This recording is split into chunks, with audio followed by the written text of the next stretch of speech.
Good morning. Wake up out of that turkey coma. It's time to get to work. This is Topstep TV. Starting with the opening call, I'm Jay. In the middle, we got John the Goat Hoagland. And to the far right, we got John Doherty, JD.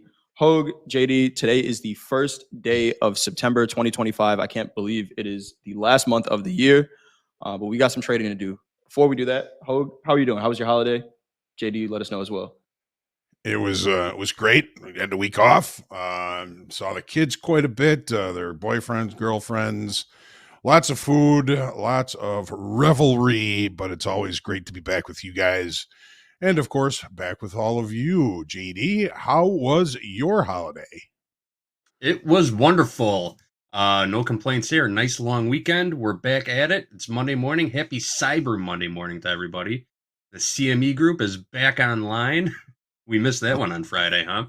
But let's get into it. Let's take a look at these markets. What are you guys seeing in gold right now? We got that poll up in the chat. Looks like we're taking the 5-minute this morning. Opening range breakout trade. Anything you guys are seeing from overnight in gold? What's going on? Well, just looking at the bigger picture, this November closed actually pretty well inside those October excess highs. We've got a gap to the upside from Friday's very low volume session.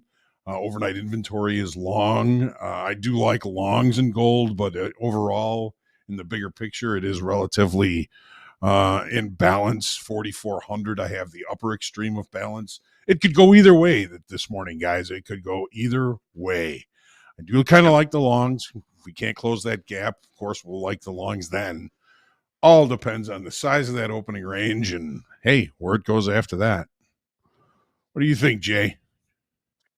I'm kind of neutral on this one. We'll take a look at the higher time frame chart where we are in gold here.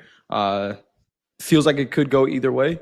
If we do get long, looking at that 4,300 big fat round number as a target, but kind of neutral here. So we'll see what it says. It's not neutral. The votes, they're 59%, 60% going to the 5-minute, only 27% going to the 1-minute. 13% of our voters are still at the mall shopping right now, getting those Cyber Monday, last minute Black Friday sales. But 60% going to the 5-minute. So we got about 2 minutes before that opens up. JD, anything we got on the economic calendar for today that we need to look out for? That is a good question. Let me pull up that calendar. I just closed it for some reason. All right, this morning, not a whole lot happening. S&P manufacturing PMI coming out at 8:45. PMI, ISM at 9 o'clock. That's the manufacturing index. And then we've got Jerome Powell speaking later this evening, 7 o'clock p.m. Central Time. So we'll keep an eye on that. I've also got some jobs numbers coming out this week. We are scheduled to have the November jobs number out on Friday. I've got that on one of my schedules, but not all of them. Also, we're looking at PCE later this week, too. So a couple of big numbers on the docket, some jobs numbers, some inflation numbers. My apologies. I did not send over that the economic calendar graphic. I'm staring right at it right now. I forgot to send it to the producer. So my apologies there. But yeah, we got a couple numbers coming out later this week. Not a whole lot on the docket for today. Again, Fed Jerome Powell speaking later this evening. We won't be on air. Well, maybe we'll get Dakota on air for that later.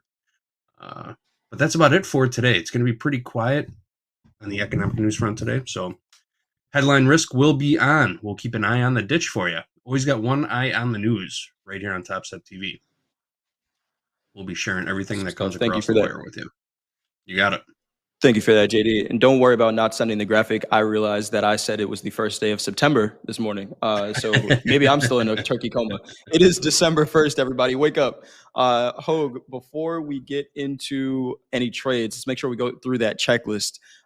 Make sure we're prepared for the trading day. Absolutely. You got to do the checklist. You got to do your homework before you get to play. Pre-market research. That's what we're doing here. It's all about context, risk management, and patience. Make sure you do your pre-market research. Check. Morning checklist. You got your coffee. You got your water. Did you take your walk? Did you walk the dog? Check. Mindset check. Are you in the right mindset for trading? Mindset can certainly change your decision-making process. We'll put a check on that one. Trade entry checklist. always have my pen, always have my piece of paper to write down those trades and do my journaling. And then, of course, at the end of the day, we are going to do our post-market checklist. Check that. We're going to review those trades. We're going to take a look at them. What were we thinking? What were we doing? What could have created a better outcome? And of course, review or do your journaling. Be prepared for the trading day tomorrow. You have equities, the front end of rollover, folks. Yes, rollover rears its ugly head again. Just keep that in mind today. Keep that in mind. Good to be back. Good to be back. Let's take a look. Right now, gold trading 42.90. We are taking that 5-minute opening range trade, so we got another 3.5 minutes before that range closes. 62 ticks wide so far. Yes, it is. Growing. These big opening ranges. It's killing me. They've really been forcing us to size down on these gold trades on the opening range because of the size of these opening ranges. A whole lot of risk. Taking a look at these 5 minutes. 70 ticks wide 60%. now. 70 ticks wide. 60% long till average price 42.83. Gold had a interesting overnight session where high to low range was about 45 points. We'll take a look at that on the higher time frame charts, but it's real back and forth overnight session here. We got about 3 minutes before this range closes. Then we'll be waiting for a confirmation candle, a close outside of that range. If we were taking the 1 minute, we'd be long right now. But while we wait for this range to close, JD, let's get into some news. We got some news on home prices. We sure do. Home prices are still rising, just not enough to make anyone happy. National data shows values are increasing more slowly than they were earlier this year.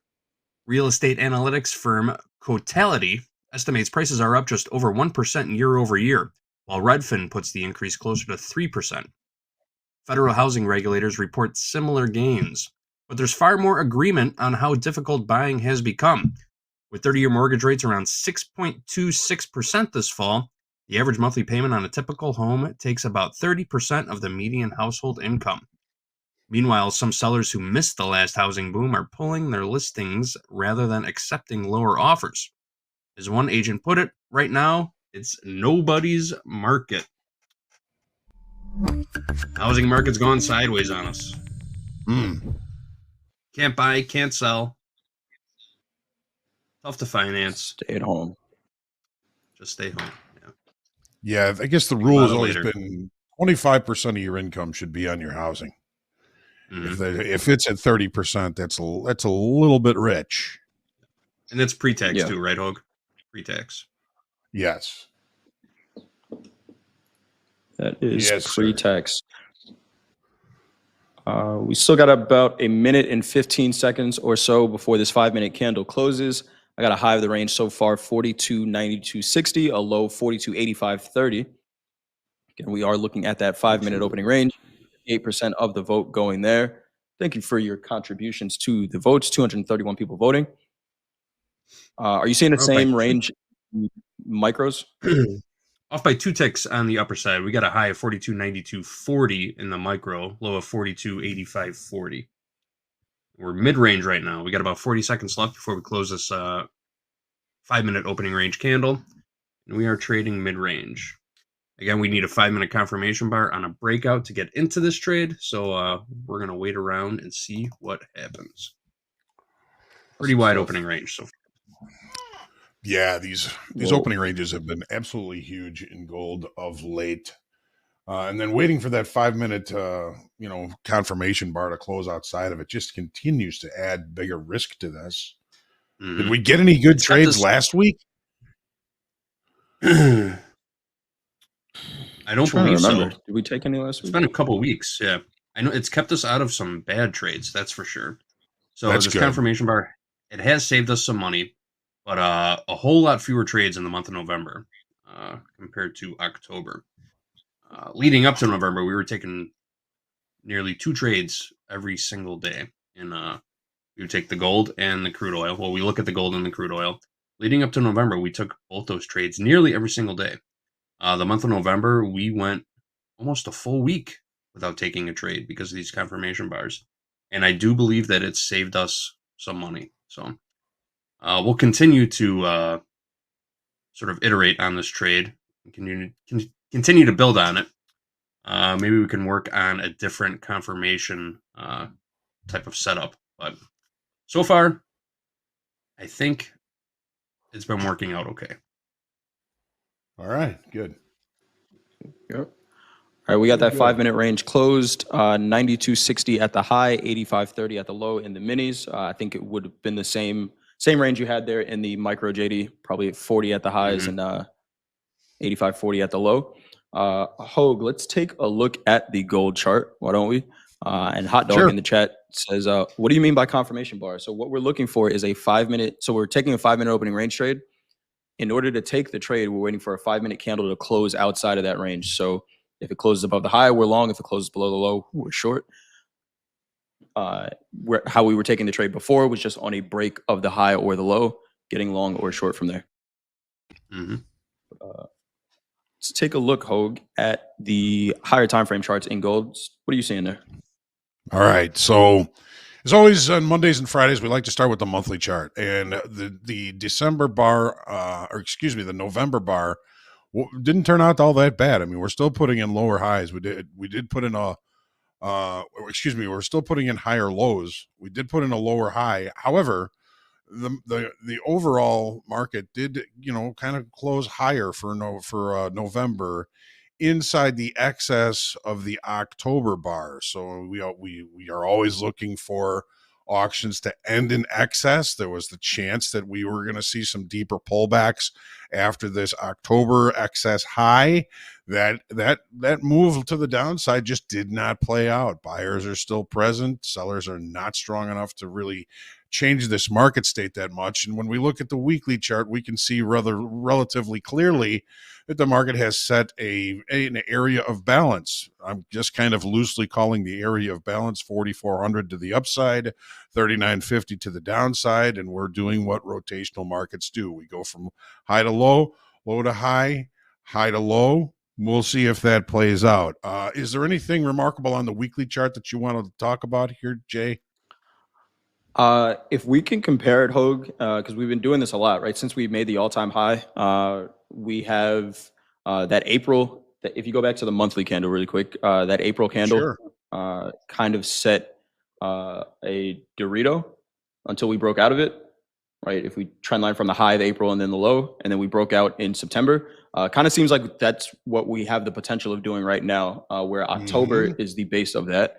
We've been talking, and you got my screens up here now. We've been talking about how range bound this market has been.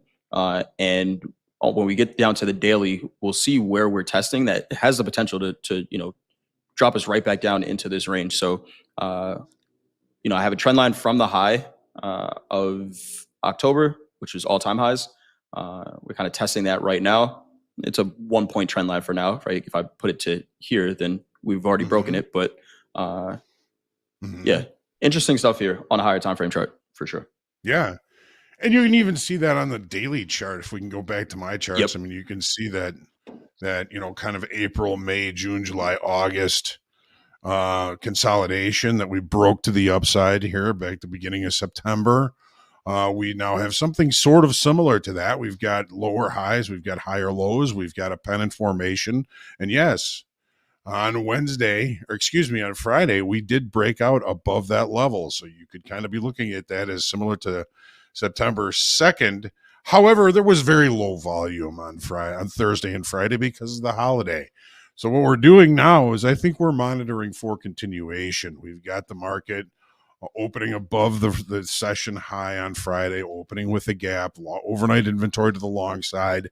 But again, in the longer time frame, we are looking for some sort of continuation or a failure above this trend line on the daily chart. We lost 11,000 in open interest on Thursday and Friday. The exchange considers them one session. And all of that is due to the fact that the December is in rollover. We're we're going to be moving, and we have moved most of the volume from the December contract to the February contract. We actually gained, I think, a little bit of open interest in the February contract, but lost a lot more than that in the December contract, expiration, liquidation. All right, so we won't be worried about rollover in gold again for a little while, but on the daily chart, we're still seeing holding moving averages, the 50 session moving average holding the lows here. We're kind of gyrating a little bit on the 20 session simple moving average, but we do have a new potential for continuation of a market state that has been so strong for the last year and then some. Jay, what are your thoughts? So on the daily here, Hogue, that October 21st daily candle, where we tested 50% of it a couple weeks ago, November 13th was that day. We rejected right at 50%, 42.8220 is that price, and of course adjusted for rollover. We have the potential today to close above that 50% for the first time since that candle printed. Right, we really haven't traded in the upper extreme of that range, and now that we're out of rollover, can the markets get directional again? Right, we know that rollover, often trades in a balance just so they get a cheap roll. But now that we're out of rollover, can we continue to the upside? On the daily, we have a daily ATR of 82 points, $82. That's come down a decent amount. It was over 100 for a while. And right now we have a $58 range high to low. So there is some range left in this trade. And if we continue to push to the upside, that could put us up near 43.30s on the day. And relatively close to that weekly kickoff high, 43.44. Yep. Absolutely. Let's take a look at the 30. What are we looking at here? Let's get rid of this. So again, when we look at the participation, this was Thursday. It was Thanksgiving, if anybody was even looking at it. And then Friday, of course, we gapped above Thursday. I'm not really counting much on that gap. There was such little volume there. I think we did leave a slight gap above Wednesday's high to the low on Friday. So a little bit of weakness in structure down there. But Friday, we saw the market kind of open and just continue to rally throughout the somewhat abbreviated session. It did close at 1:30. And then we opened pretty much right there last night. We are holding overnight inventory to the long side. Let's take a look at that. And so here's our open last night. We are trading here. We do have a gap to the session high from Friday, which the session high, to be precise, would be 42.5630. So if we are going to be opening with a gap and unable to close that gap, we're looking for opportunities for longs. We're going to see if we can't get that confirmation candle for the opening range trade. I do kind of like the long side a bit, but I don't get to choose that. But so far we're seeing, continued buying coming in. We see negative delta of about 90.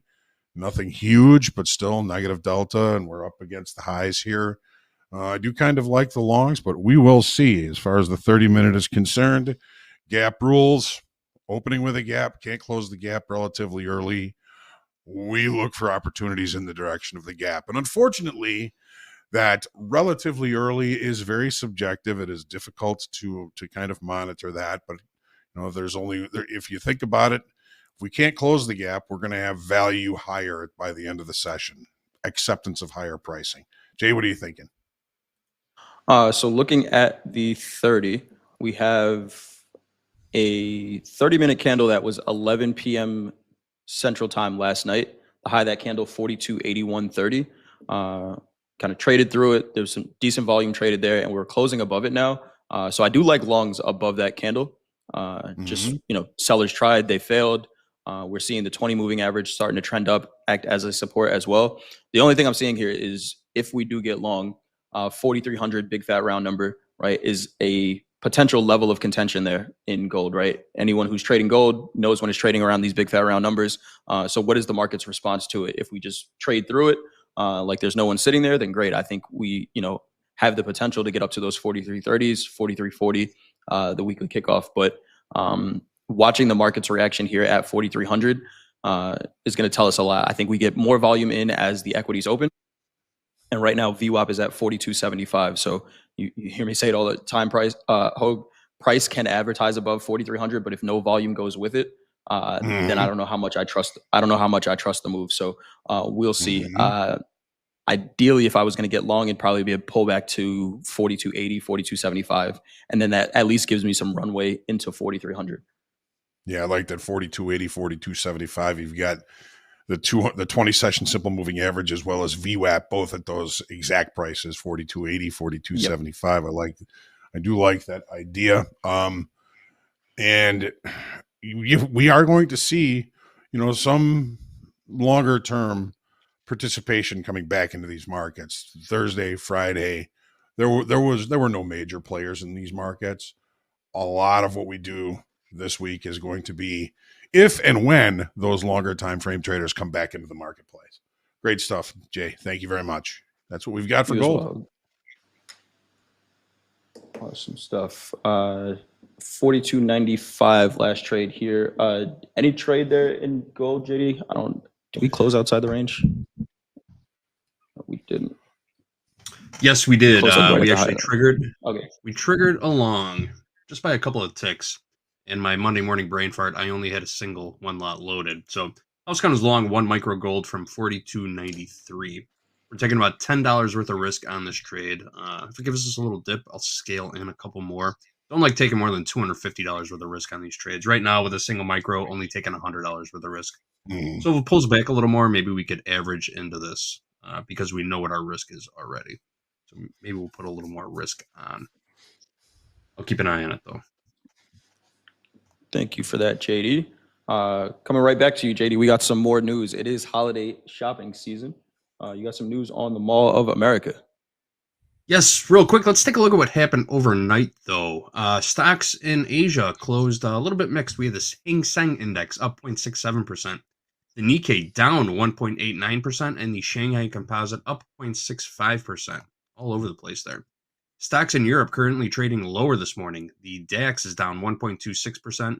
The FTSE is down 0.16%, and the French CAC is down 0.71%. U.S. dollar index down about 0.4%, 99.083 last print on the U.S. dollar. VIX is up just about 11%, 18.09 last on the VIX. And the yield on the 10-year U.S. Treasury note resting comfortably at 4.063%. And yes, the Mall of America, we got a time-lapse video for you from Black Friday. I found this real interesting. It shows people starting to line up at early hours of the morning, and the line just keeps building and building and building and building. Turns into thousands of people waiting to get inside the Mall of America in Bloomington, Minnesota for Black Friday. Look at all these people waiting to get into a mall. When's the last time you guys went to a mall? So I actually went this weekend, but if that line looked like that, I was going right back home. What were they buying? Let us know in the chat. Were you in Minnesota at the Mall of America?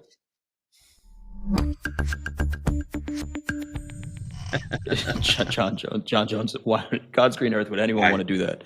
I know, right? Yeah. What were they buying? What were they buying? It looks like a nightmare, right? Oh, yeah. I suppose going to pick up, a 55-inch or larger TV is better than having Amazon deliver it and have it sit on your porch for an hour or something, right? But then again, I suppose it depends on where you live. Porch piracy is a huge problem in my neighborhood, as most of you know. So I can't leave. You got to set up some sort of booby trap for them. I've seen those videos going around. Yeah, I've seen those going around. And the thing about where I live is I would 100% get sued if somebody got injured with one of those fake packages. But it did cross my mind. And I would lose that lawsuit. But I can't keep a package on my porch for more than a half hour before somebody swipes it here. It's incredible. it's probably been 3 or 4 years since I've been to a mall. I don't have the shopping gene, so I will only go there if I'm absolutely forced to. Yeah. You're Like I said, I went comment in the chat. with my sister, and all I bought was a pretzel. No discounts on those either. Comment from your local real estate guy says, put camera on your front stoop. It just so happens I got cameras all over my house, and it doesn't deter anybody. They smile right at the camera as they grab my package and walk away. I'm seeing this gold trade right now, looking pretty good so far. Let's see what happens at these 4,300s. We got about $5 like, into thank it you. so far. Thank you. Yeah, they wave at the camera. Hope this is a good one.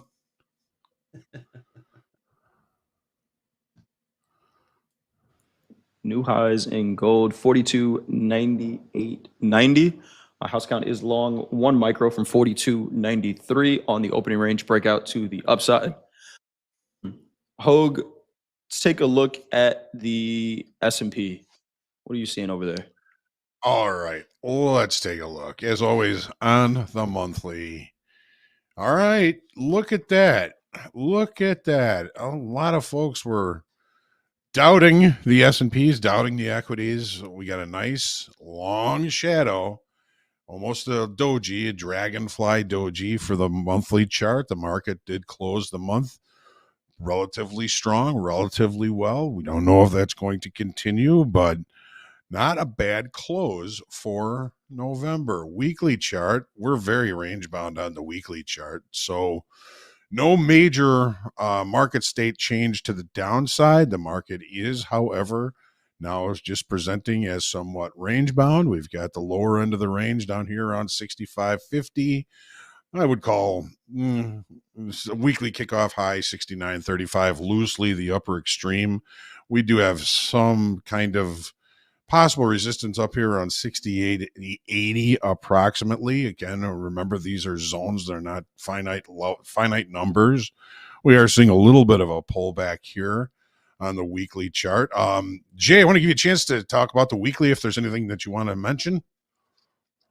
On the weekly, Hogue, the only thing I want to mention is last week, right? We had a pretty nice rally last week on, holiday weeks, kind of to be expected. Market's going to a natural state. There's just a natural bid there.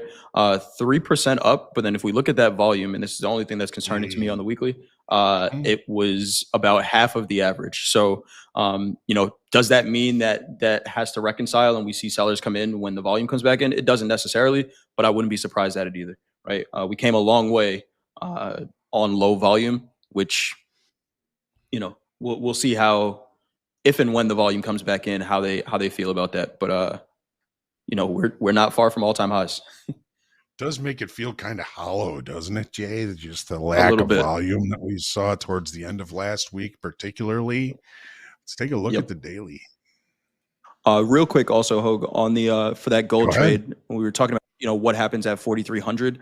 There is 100 lot in the minis offered at 4,300 there. So let's see if we can go take those out. All right, let's go get them. Let's go get them. All right, so here's the daily. Obviously range bound, low to high to low to high. Last week, 1, 2, 3, 4, 5 days to the upside. Look at the volume as the week goes on. It just absolutely crumbles into Thursday and Friday. Well, Thursday's a holiday. Friday, sort of technically a holiday. Nobody was really paying attention, which is the one thing that not only the last 2 days of last week, but as price continued to push higher, volume continued to get crushed. So it does make that rally seem kind of hollow. There were a couple of things. It was somewhat emotional on certain periods of time on this move to the upside last week. And emotional moves and emotional areas of those moves have a tendency to get revisited. I would really enjoy the opportunity to see a pullback or retracement of part of last week's upside move down to the 50 session simple moving average, 67.65. We've got the 20 session simple moving average right there as well. We are also holding, Jay, the 10th of October's high right now. We blasted through it. We held it in the overnight. Do we hold it during the regular trading hour session?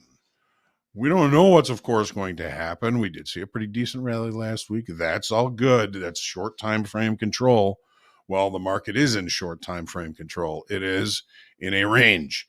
It is now also at the front edge of rollover. We got 2 weeks before we switch into the March contract, March 2026. Oh, my goodness.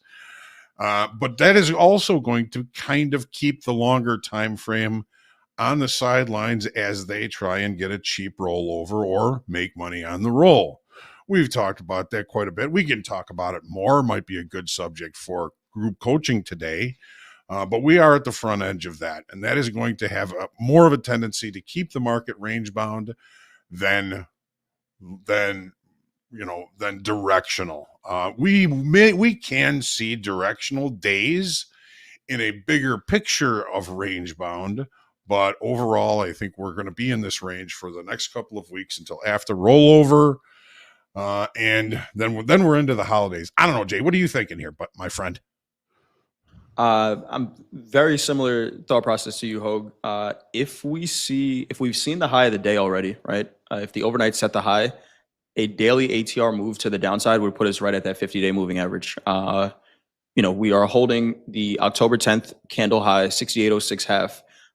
If we see volume coming in for the New York session and it's selling volume, I think that's exactly where we go, 67.65. And then we determine, what happens from there. Does it hold, or do we, see the market continue to sell right back through this range, which it has done since we printed that October 10th candle, right? We tested the low of it. We're back up at the highs now. We'll see what happens here. And just sitting on a hollow rally from last week, that seems like a possibility before more continuation to the upside. The higher probability before more continuation to the upside here. I don't know that I really see a case for buying this right now, but and only because I would like to buy it at a better price. I would like to buy it at a better price, similar to what you said, off that 50-day moving average, maybe even lower. But we'll see here. What are you seeing on the 30? Well, let's take a look at that on the 30. Yeah. All right. So there's that October 10th high, right? Jay, you were just talking about it, 06 half. All right. We looked at it last night. We looked at it again. We do have overnight inventory. Do we have real inventory to the downside? Yeah, we're short. You can see, here's the 5 o'clock open, and we are lower than that. We also have a session gap, right, to yesterday's, or Friday's, I should say, session low, which is the IB low, which is 68.31 quarter. Again, if we can't close the gap, we look for opportunities in the direction of the gap. And that's really what I think Jay and I are both kind of thinking about. We would both like to see the opportunity to see this market get down to that 67.65 simple moving average, the 50, 67.65. Where's that half? 67.48 of the October 10th, 67.69.50. There is a naked point of control right there that lines up relatively nicely with that. Would also close the session gap from, what is this, Monday to Tuesday, or Tuesday to Wednesday, Thursday, Friday. So Tuesday to Wednesday, there is a slight session gap there that could easily be targeted. I'm if I had to, I'd probably be looking for opportunities to short, only to look at this to look for cheaper levels to get the longs. We do have week high on Friday. We do have a week high on Wednesday. That's been taken out. So we've been putting in unfinished upside auctions, indicating there's probably more to this upside auction, but I think we might be in a situation where we need to get a little bit more of a pullback, soak up some of these weaker structures down below, and then see this market find buyers and come back up to this level. Jay, Your thoughts? Completely with you there, Hogue. Even if, let's say you're a perma bull, right, and you only want to buy this, I just, unless the volume comes in and holds us above 68.0650, I don't really see a great reason to buy right now because I think you can get a better price. What I'm looking at on the 30-minute, we have the 200 moving average, this white line on my chart here, is 67.86 half. That might be the first spot I start to look to buy if we see, no volume trade below there, right? Price can trade below, but right now VWAP, which is the red line on my chart here, is all the way up at 68.22. If we get down to 67.86 and there is no selling, right? No heavy selling, where it doesn't pull VWAP under the 68.06, then that could be an opportunity to buy. But yeah, this just looks heavy from the overnight session. Here's our open. We had volume leave that range pretty aggressively. And a lot of times that's the trend for a large part of the day. Right now, the S&P is down 0.67% on the day. So we'll see here. We'll see here. Kind of feels like we missed part of the short if you were looking to short it, but I don't see a great reason to buy here either. So we'll see. Jay is saying patience pays. Absolutely. Also, what Jay is saying is when you're looking at a level, like this 67.86 on the 30-minute chart here, that's the 200 session moving average. That's a strong moving average. And if price does push below it and price advertises below that price, below that level, and volume doesn't follow it, it's less likely to continue in that direction. When you start building volume at lower levels, that's what's marking acceptance. When you start losing volume at lower levels, that's the market cutting off the auction process to the downside. So important to be kind of paying attention to volume, and it's slippery, Jay, isn't it? Because volume at 8:30 is going to look a lot different than it is at noon, but it's still very important to be watching. 100%. Yeah, and that volume that comes in at 8:30, Hogue, right on the open, can change this entire trend, right? Right now, it's been a downtrend for the overnight, and it could come in right away, buy it right back up, and then shorts are off the table. So Right. we will see. It's Coach Paul's been calling it fragmented information, right? As the market goes on, we get more and more information, and then we adjust from there. So we shall see. Right now, volume saying it's a sell. Thanks, Jay. Anything else you got on the S&P, Hogue? No, I think we're coming back from a holiday. I was off all week.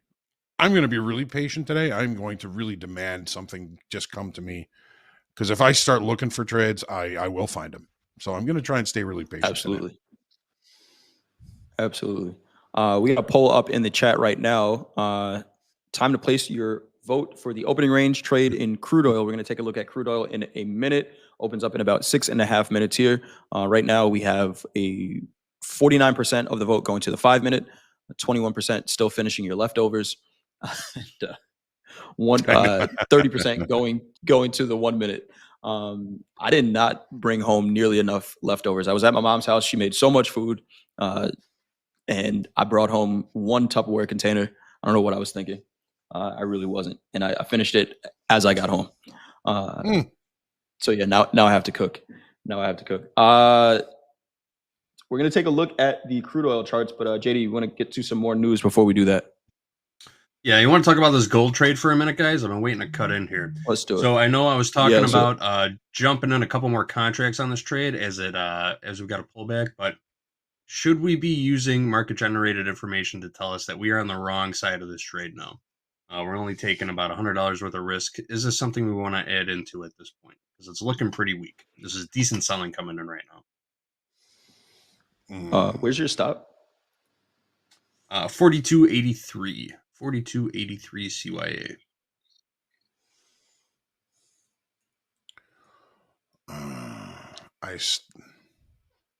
I still like the longs, but the trade's not invalidated at all. We're still trading inside the opening range, the 5-minute opening range.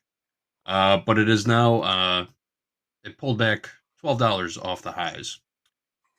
Jay, what do you think? I just don't love that reaction at 4,300, right? There was, and that was the question, right? There's some size up there, and the market was either going to trade through it or was going to run away from it. It looks like it's running away for now, right? And again, that could change. Yeah. I think if you add here, JD, you're not adding a whole lot of risk, so it's probably a better spot to add if you're going to do it. If you keep your stop the same. Yeah. The question is, are we just putting on more risk to put on more risk, even though this trade doesn't look good anymore? Right. Yeah, I think leave it. I think just leave it. Just leave it. Yeah. Just leave it. Yeah. Agreed. Yeah. Agreed. If we're not gonna rally from here, a deeper pullback is in order, I think. Noted. Yeah. All right. I agree. We will just let it go. We still haven't breached the low of the opening range. So, again, trade's not been invalidated yet, but it's not looking very good. All right, let's get into some more news. Another hurdle for SNAP benefits. Millions of SNAP food benefit recipients may soon have to meet new work rules to keep their benefits.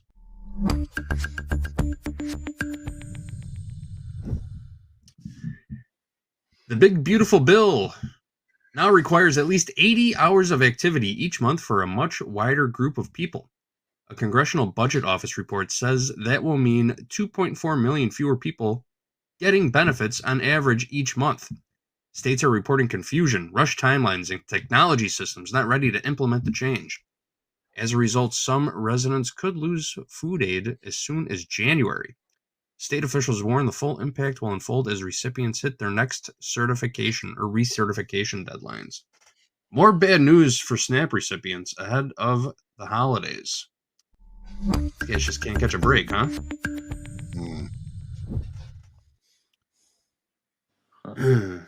So, did I hear that right? 80 hours of activity a month to receive the benefits? 80 hours, yes, 80 hours a month minimum to receive. There you have it. We'll keep you updated on that. Thanks, JD. Hogue, let's take a look at these crude oil charts. Have they done anything different since the last time we looked at them? No. Here's the monthly. Still range bound. Here's the weekly. Still range bound. Although, I mean, there is a kind of a downside feel to this, right? I mean, all the moving averages are above on the weekly chart. They're pretty flat, but at least price is below them. Does that mean it's just getting cheap? Who knows? So again, it's below the simple moving averages, but the simple moving averages are flat. Is there anything about this weekly that you want to add, Jay, or should we just go to the daily? I think we go right to the daily. All right. So here we are. So we do have the pennant formation. The market is narrowing as balancing markets do. We've got this trend line here at the bottom. We took a look at it last week and buyers came in. So we're still in a rotation. We're still, largely in some smaller ranges. We're looking at, 150 tick ranges, including the overnight session. A lot of the movement has been occurring in the overnight session. It's been tough trading for the day session. We took a look last night up at the 50 session moving average. We found sellers up there. We're coming back into the range. We're through with rollover, so that's not anything that we're looking at. Open interest was inert for the last two sessions and adding an additional 500 contracts in open interest. So no major changes there. Look how atrocious the volume was last week, as expected. I mean, that's just a function of the holiday. What direction this market is going is to the right. Overall, there are sometimes some decent daytime frame opportunities. They just seem pretty few and far between to me, Jay. What do you think about what we're looking at here on this daily chart? I agree with you, Hogue. There are some good trades. It's just you almost have to create the trade to know that it's going to be a good one, right? If you can trade the size that moves the market, then you're having a lot of fun trading crude oil right now. But yeah, this is a tough market to day trade, and we've been saying that rejection at the 50-day moving average to the tick, looks pretty nice. But unless you have a limit order out there, or you're watching it as it does that, how do you catch those extremes of the move? Right now, we have a $1.50 range. If we set the high for the day, that puts a low in around 58.46, $1.50 ATR. If we see an ATR move to the downside, that puts us at 58.46. But yeah, this is just a tough market to day trade right now. Tough market to day trade. We saw the low volume, so I wouldn't be surprised. Low volume rally towards the end of last week, so I wouldn't be surprised at a little bit more of a sell-off. But crude oil is a tough one to trade. Yeah, volume on anything directional, when there's that low of volume, it just makes it so hollow. I haven't had a chance to really look through any of the information from open interest last week. But again, just Thursday and Friday, adding 500 in open interest, it's very inert and on very low volume. I mean, that's all you can really expect. This thing could do anything. Let's take a look at the 30. Getting pretty close to the opening range trade here. All right, so Tuesday, Thursday, Wednesday, Friday. 1, 2, 3, 4. We have a weak low on Wednesday. We do have some weaker structure down below in the form of a couple of naked points of control from last week. 58.06, 57.72. Overnight inventory, I would say we are mixed, probably to maybe a little bit short. Let's take a look here. Let's give me this. So here's where we opened last night. Here's where we are now. No overnight inventory. We got long. We looked above the high from last weekend, from Friday, but we're right back into range, right back into and through value. If we reject value from Friday, and just to take a quick look at value low is showing 59.03 here. We open and reject value. We could very easily see if we can't kind of clean up some of this unfinished business down here in these naked points of control. If we do re-accept value, then a move back to the value high again would be, let's just call it 59.58. So 59, so maybe about 50 ticks of potential profit from value low to value high. You got to decide, is the juice worth the squeeze? Is the juice worth the squeeze? One thing, we did put in a late spike to the downside on Friday. Again, very low volume. I don't know how much I kind of lean on this, but that late spike was basically the initial balance low, 58.76. The market pushed lower at the end of the day, settled below that level. Now we're opening above that level. That marks rejection of lower pricing.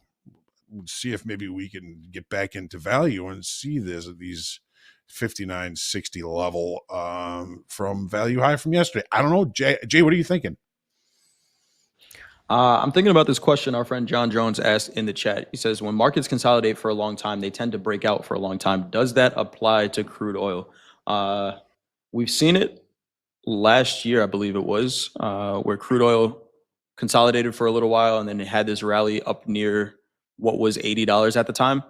I think what you consider a long time is relative, correct? Because you asked Coach Vince, crude has been in a range for 3 years, right? And it's really not breaking out at all. What would you say to that, Hogue? Does that apply to crude oil? We saw it in gold, right? Gold consolidated for 3 months and then broke out with a really nice rally. Do you see similar price action in crude? Well, when crude was trading up above $100 and there was a big long time frame consolidation up there and it finally broke to the downside, I mean, it went from $100 to $25. And it did take some time. Right. I'm not going to be able to show you that on these charts. But, John Jones, you're right. If there is a long consolidation, the breakouts can be tremendous. We saw it in gold. We saw about a 3 or 4 month consolidation this year, And the breakout of that was when we really started driving higher and putting in that all-time high. So, John, I would say you're right. The longer the consolidation, the bigger probability of the breakout, being more magnanimous, if you will. But a lot of that also depends on pricing. I mean, we've got gold, which at the time of that consolidation was at all-time highs. We had crude oil, trading over $100 in a consolidation. And when it broke that consolidation, there was a lot of room for that market to run. So you're right. I mean, a longer consolidation can provide bigger opportunity on the breakout. It's very subjective, doesn't always happen that way, but the tendency is for it to be that way. It's a great question, John. Great question. Great question. We do have that poll up in the chat. Looks like we are taking a 5-minute opening range trade in crude oil. 52% of the vote going there. I'm seeing a range 59.06 at the high, 58.90 at the low. Good no ad on that gold trade. Good call, JD. Let's take a look. Actually, real quick, before we move on to the Nasdaq, I do want to pull up a natural gas chart really quick. We've been talking about this one, and it is the reason I'm pulling it up again today is because natural gas did something that we were looking for it to do. Closed above the 200 moving average for the first time in a half a year on Friday. So we were considering whether or not this was a short covering rally. But this does seem like a market, and there's the seasonality. I won't talk too much about that. I'll leave that to Coach Hoop and his class in Discord. But we are coming into winter here in the U.S. and seeing natural gas trade above that 200 moving average for the first time, in about 6 months or so. So interesting chart there. If you were looking for an energy market that is trending and it's not crude oil, natural gas might be the one. MNG is the micro if you don't want to trade the big contract. Anything you want to say on natural gas? Yeah. I mean, finally in the Midwest here, we're pretty much hanging under 32 degrees. I can hear my furnace churning as we talk right now. It makes sense for it to close for the first time in quite a while over that 200 session moving average. Yeah, really, really nice rally. We gapped up in October, and we're up 25% from there. And I think it maybe has some more room. Again, anything we say here is for educational purposes only, not any trading or investment advice. We're going to take a look at the Nasdaq. Actually, should we do the Nasdaq now, JD? Got one more piece of news, but let's get into the Nasdaq. Let's do it. Hogue, let's give the people what they want. Take a look at the Nasdaq. What are you seeing over there? The Nasdaq, the palpitator. All right, here we go. So I mean, similar to the S&Ps, it wasn't a bad close for November. This is the monthly chart. A lot of folks, thinking we were going to roll over and look for prices at lower levels. And we did test to them, but again, we closed relatively well. It's not quite the dragonfly doji we got in the S&Ps, but not bad. Here's the weekly chart again, showing the current area of balance we're in. Was there a market state change? Well, yes, there was. The market state change was from upward price movement to balanced price movement. We've proven that now after the last week or so. And on the monthly chart, we're looking at, let's just call it like I see it here, the weekly kickoff low, 24,330, weekly kickoff high, 26,100, the upper and lower extreme of balance as we see it right now. Jay, what are you thinking? Taking a look at the weekly in the Nasdaq, we're accepting back inside that. We'll see it on the daily. We're accepting price inside that October 10th candle. Last week we talked about it similar to the S&P, half of the average volume, a little more than half. But I would not be surprised at a little bit of a pullback, maybe into 25,000s here, just because it was that low volume rally, right? The volume didn't validate the move. Last week we had almost a 5% move high to low in the Nasdaq. when almost no one was trading. So we'll see what the volume says when it comes back in. We rejected at last week's high. We can see up here, falling back into the range. I would not, if I'm looking to buy it, I would welcome a pullback here. Well, it's similar to what we were just saying about the S&Ps as well. And, as a reminder, the S&P, the Dow, the Nasdaq, Russell, all the equities are in that nasty little word, rollover. All right, let's take a look. So what were we looking at for a pullback in the S&Ps, Jay? We were looking for a pullback on the daily chart to the 50-session moving average. Nasdaq has already accomplished that last night or prior to the open today. There it is. There's that low. Now 193, 191 is that simple moving average. So I would call that basically a kiss down to that level. Does that look like an area we want to buy it? We don't know yet. Let's let the market kind of tell us. But that would be the pullback we were looking for in the S&P is actually playing out in the Nasdaq. Do you have any thoughts on that, Jay?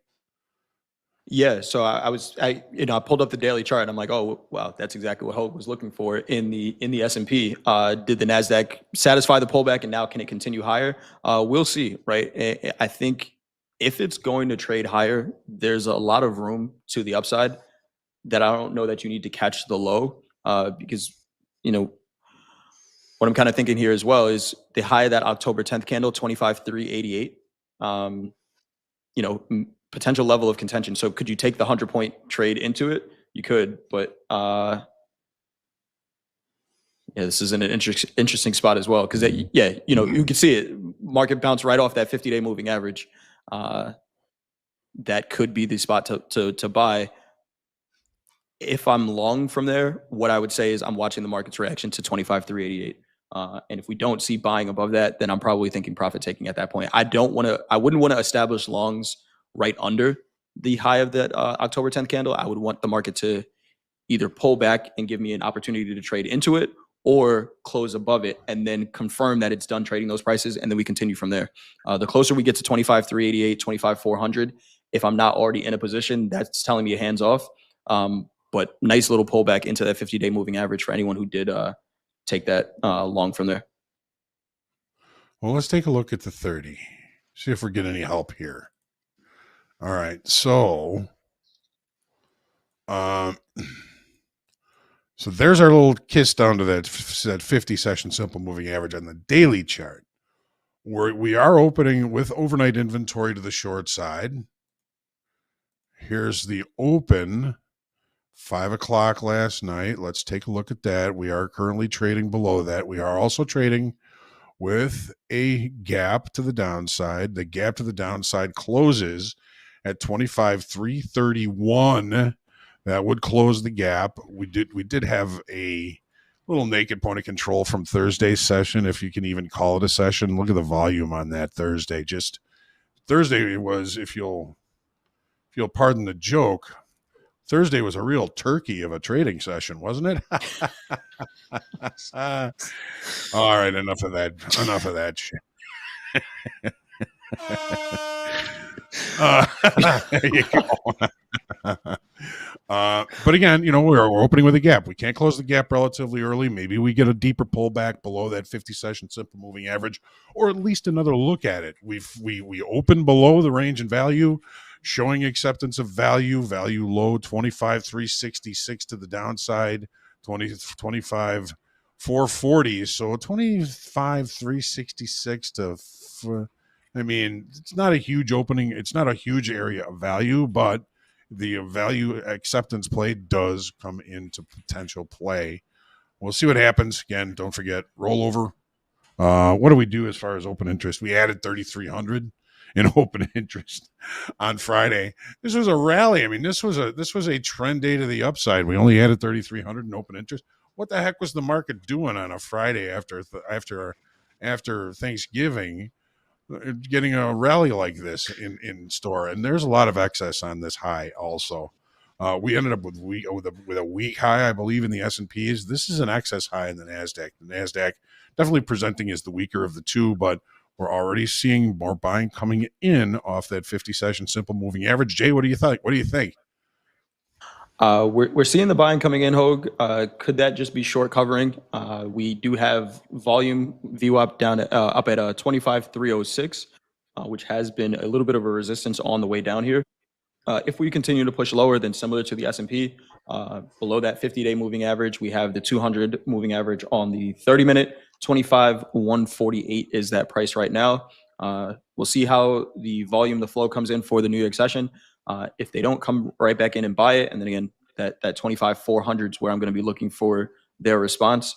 I could see a pretty quick test of that 200 moving average, 25,148. Again, is that price. Taking a look at the Mag 7, everything is red right now. Besides Amazon, 0.9, Nvidia down 1%, Microsoft down about 0.5%, Broadcom down 1.85%, Google down 0.65%, Apple down 0.38%, Amazon 0.07%, and Meta down 1.25%. So everything in the Mag 7, some of the biggest components of the Nasdaq are red right now, slightly red, not major red. Amazon is green. Coach Vince did say last week that he was going to do so much shopping on Amazon that it was going to lift the markets. It's up 0.08% right now. But that's what I got on the Nasdaq. It looks like we got a little pinch going here between VWAP and the 200 session moving average there. A little bit. Yeah, well, we will see. We will see. Monday, back in the markets. We'll see if the longer time frame traders come back into these markets. Before the holidays here, I think overall, I think we've been seeing a little bit more short time frame control. Or, of course, rollovers have a tendency to do that. We just had crude roll. We just had gold roll. Equity is rolling. Currencies are going to start to roll. I think we're already seeing the bonds, treasuries rolling. Everything is rolling. It is going to be a challenging week, I think. There isn't it always, though. I mean, this has never been easy. Just keep in mind, kind of be thinking about what your competitors are thinking, and if your competitors are the longer time frame, they're telling you what they're thinking. It's just up to us to be able to figure it out and to be able to sense it and to be able to take advantage of it. Absolutely. So only those bear fruits in the chat says, can you check silver? Silver did make new all-time highs last night, 58,610, new all-time high in silver. It looks like it wants to lead the metals higher.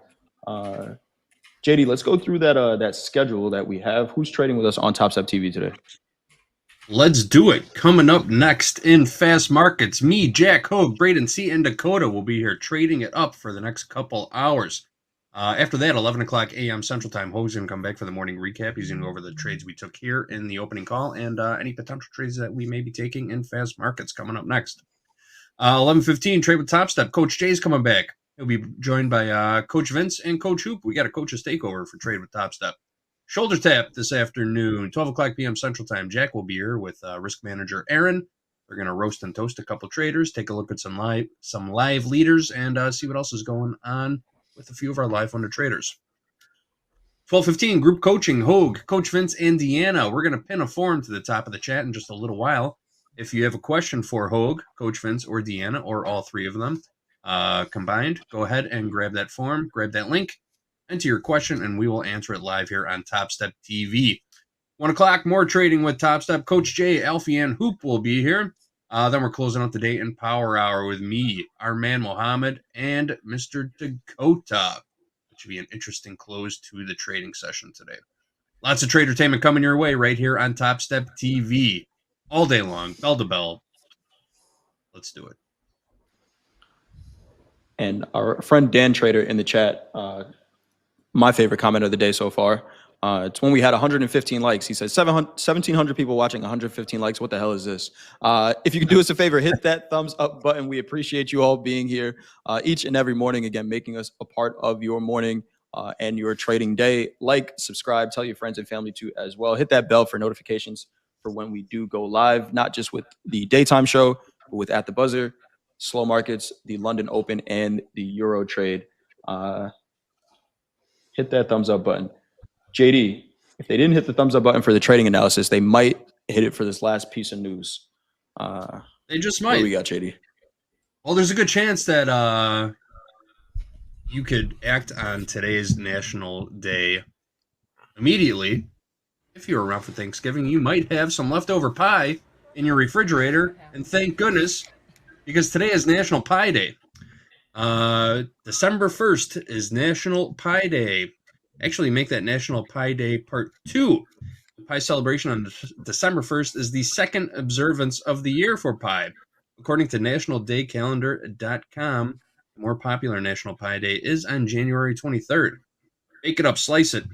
Slice it up and gobble it up, whether it's blueberry, sweet potato, pumpkin, or pecan. Any way you slice it, it's a nice way to celebrate the end of the week or the beginning of the week. Today, Monday, National Pie Day. Isn't March 14th also kind of Pie Day? Is it? What's March 14th? 3/14. Yeah, for all the math nerds out there, they say pie days. I gotcha. This is more like a apple pie day. Put your favorite pie in the chat. Apple pie. I don't make up the national days, guys. I get these directly from a website that is I don't know. I trust them. Get it from the right. Yeah. Trust your internet. Cite your internet sources. Flicks in the chat says Bitcoin is at 86K. Who cares about pie? Maybe you eat some pie to if you're long Bitcoin, makes you feel a little bit better. Trading at 86,000 right now. Pretty aggressive sell-off we're seeing. Bitcoin is down about 5% right now. Did we take anything in the crude oil trade, JD? We did not. We still haven't broken out of the 8 o'clock 5-minute opening range. We got a minor test of the low, but didn't break through it in the micros. So no trade in crude oil this morning. Only a 16-tick wide opening range, and we haven't busted out of it yet. I'll keep an eye on it during fast markets. I'm going to be here for the next couple hours. So if we trigger something, maybe I'll take it. I'll let you guys know. That's it might even beat our 1 minute opening range, 57-minute long record. Oh, yeah. That was a long one. I remember it. Took an hour to break out of a 1 minute opening range. It was a day. The trade was good too, wasn't it? Yeah, it was. Yeah, it was a not a bad trade. It wasn't great, but never went against us, which is great. I'm ready for Power Hour 2. Cherry pie all the way. Cherry pie all the way. Favorite pie. Cherry pie. Okay. Cherry pie. Let's quote some prices really quick here before we get into fast markets. 68.15 last trade in the S&P. 25,265.75 last trade in the Nasdaq. We got gold trading 42.78, and crude oil 58.96 last trade over there in crude. Long tilt in crude 64%. Everything else pretty much 50-50 across the board. But we got some great trading coming up. I see Braden, Dakota, Jack, JD sticking around. Team's almost ready to go. Pizza pie. Can't argue with that. Can't argue with that. That is a good one. Yes. Good no trade on this gold. I'm looking at this gold market here. I know we're getting ready to get into fast markets, but Hogue, we were talking about maybe looking for longs here. Can you remind me again what level you were looking for a pullback here in gold? All right, let's see here.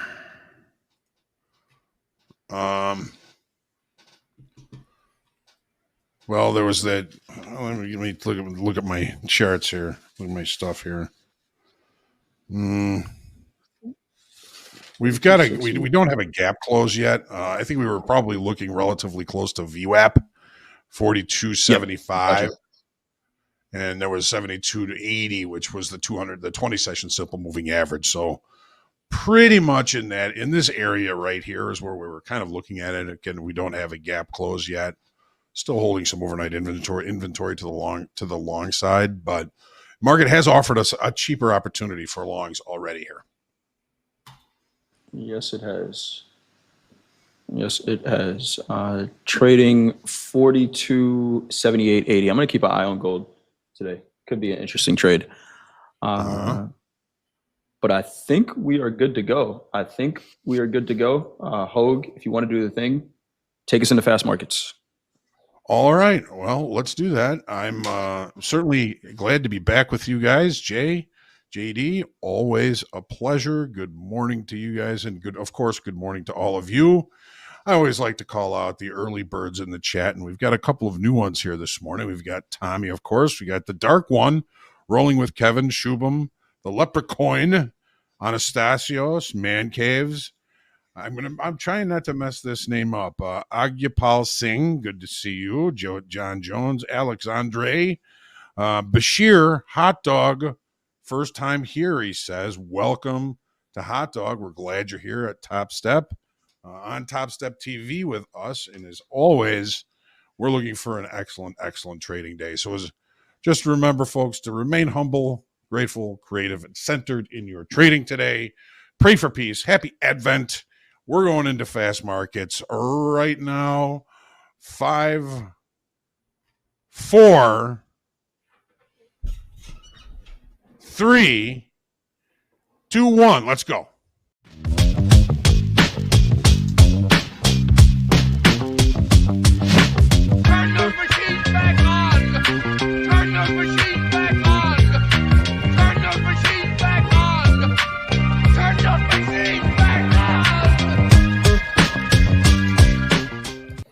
Good morning, everybody. Welcome to Fast Markets. Yields are ripping. The horns are blowing. Bitcoin's dipping. The Bears are number one in the NFC. In the words of Samuel L. Jackson, hold on to your butts.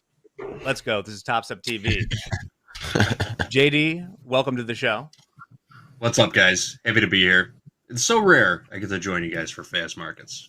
I know. Ready to go. Perfect. Before people ask, Andre is out for the next 3 days. We'll try and get through it together. But luckily, we have Braden with us today. Braden, how's it been going? What's up, guys? It's been going good. I mean, last week was really interesting. It was a half week, really low volume week. Didn't expect much movement from the market. And we've kind of slowly just crawled nearer to all-time highs on ES. So we'll see if that sentiment rings true this week as well, and if we continue to just look for dip buys into the all-time highs. That seems to be the case so far. Perfect. Braden, do you have any trades on or from the night that we need to know about? Yeah, just like a $30 short scalp from a little bit of the pullback we saw at the beginning of the Asia Open. But yeah, I'm just up $30 on the day so far. All right, $30 is $30. Dakota, welcome. How you been doing? Good morning, man. The Bears are having the time, right? In the markets and football. It's like a Thanksgiving miracle. Early Christmas miracle? I don't know. We'll see. We'll see if it holds. They look good. Yeah, I mean, they stole the soul out of the Eagles, like Mortal Kombat or something. It was awesome. Yeah. But let's talk markets right before the open. Yeah, they did. These markets they're interesting, right? We've been looking at them. It's down across the board. We had a nice little rally during Thanksgiving. This is Monday. Finally, a nice full week. First full week of December, the last month of the trading year. I'm looking at gold right now. I did end up taking a nice trade overnight during slow markets. We almost got to 4,300 and just sold off. We sold off here. I ended up getting long around this low for a long gold, and it worked out pretty well. I'm going to see if gold can make a run back up to 4,300. 4,300 is my target here in the gold. But the Nasdaq, I kind of agree with you, Braden. Looking for dip buys for a run of all-time highs. I don't know if we could get to all-time highs as soon as what everyone expected. I think there's going to be a lot more chop and volatility.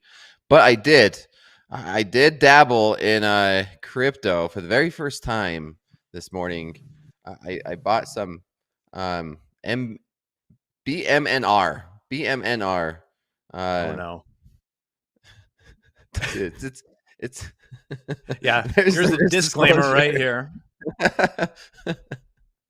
We'll see. It's sold off. It's down 8%. So I got in a little bit just to see, so I could have some skin in the game and join the rest of the Twitter group. But we'll see. Here's the open. Let's see what we can do. We are officially open. Just hanging around at the moment. JD, you have the keys to the house account today. Are you prepared? I've got the keys. I've got the micro S&P up right now. I'm ready to go.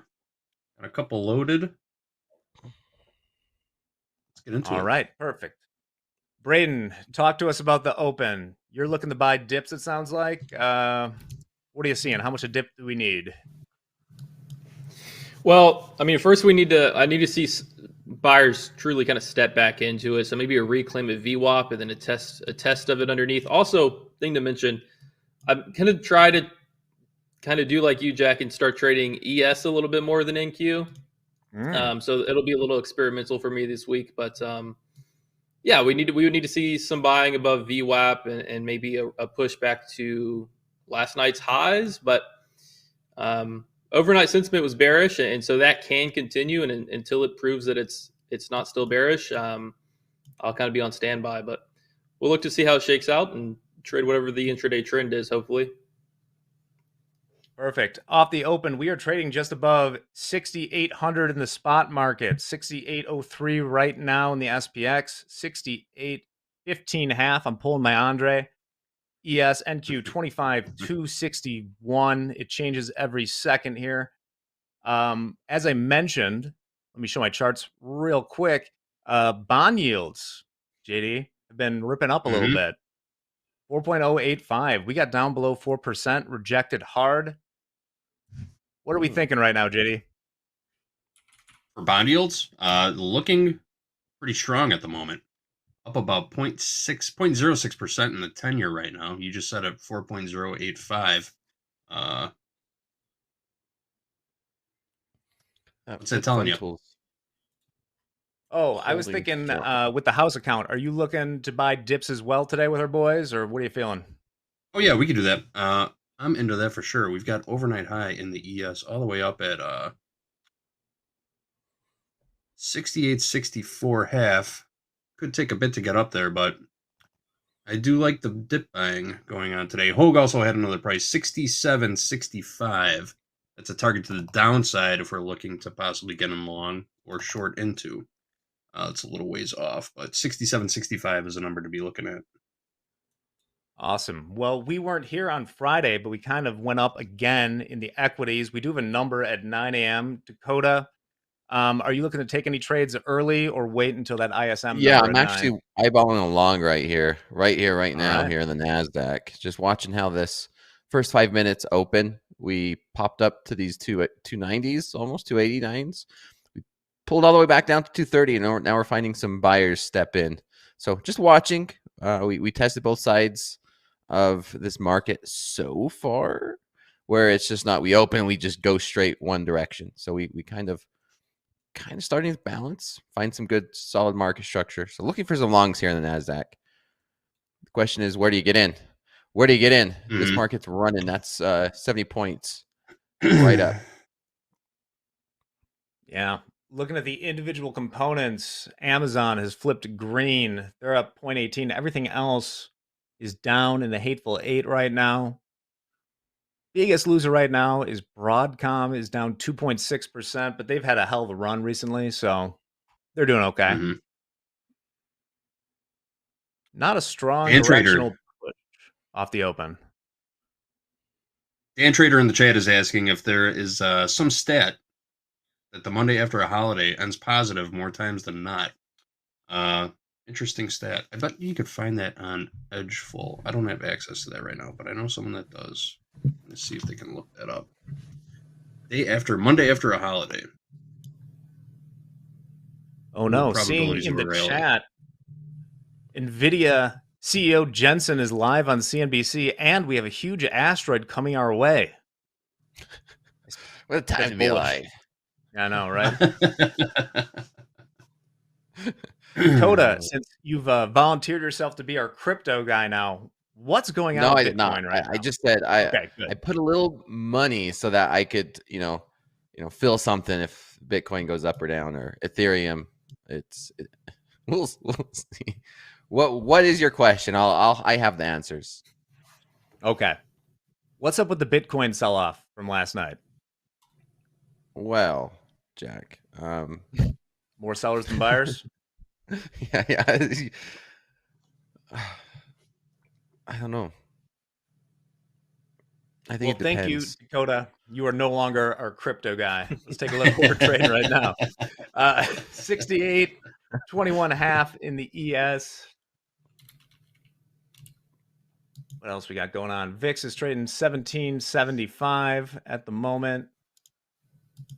Not too much of a pop. Did any of you guys trade on Friday? Absolutely not. I don't Good. even remember at the moment. We'll go check your reports. CME giving made it all it a blur. little. Yeah. CME made it kind yeah. of difficult to trade on Friday. Oh yeah, It no, did. so I didn't. Cooling issue. That was JD, I believe the longest they've been closed for like an unplanned thing like that since when? Since a very long time. I can't even remember the last time the CME group went down like that, to be honest with you. It's at least 20 years. For those of you that don't know what the heck we're talking about, on Friday, I saw the tweets start flying early in the morning, like 2 a.m. or something like that. Oh, The CME was down. They halted trading for, what was it, like 8 hours, 9 4 hours, hours? something like that? yeah, Something like yeah, that. overnight. Yeah, I remember. Okay, they changed the algorithm, right? Yes, they downloaded the new algorithm to replace the old one. Yeah, man. Everything in futures is run out of a couple of data centers in Aurora, Illinois, home of Wayne's World, and they had a cooling problem, and that is Cracked the what it window. is. If you're from Aurora, let us know in the chat. Meanwhile, just at the, well, still just on the opening candle here, drifting a little bit higher in equities. Man, Did we miss our chance? I have completely failed to buy this dip. I have failed. I'm I thought you looking were in for there, ways. man. No, I'm looking for ways to buy it, and it hasn't I just a little slow this morning, to be honest. A little slow when it comes to execution. I'm at 435, so I'm not like, for lack of a better word, like chomping at the bit to get into this market, and especially just seeing red across the screen, like Broadcom's down, 2.5%. So I'm being a little bit more patient to start this week off. I'm on a 9-day win streak in this live account, and I'm wanting to hold on to it. So that's Very caused nice. me to fail. It's emotional, I think. So would you say, Dakota, you're feeling a little bit like Aaron Rodgers in the pocket right now? Just a little I'm feeling slow, a little more indecisive. defensive. All right, a little defensive. Perfect. It's like, we got the lead. We don't need to take a lot of risk. We're on a nice win streak. You're up 435, and we just want to take high quality setups. Perfect. Looking at the tilt right now, are more decisive traders than Dakota. 2/3 long the ES and NQ and the oil, actually. Only thing is 50-50 is gold at the moment.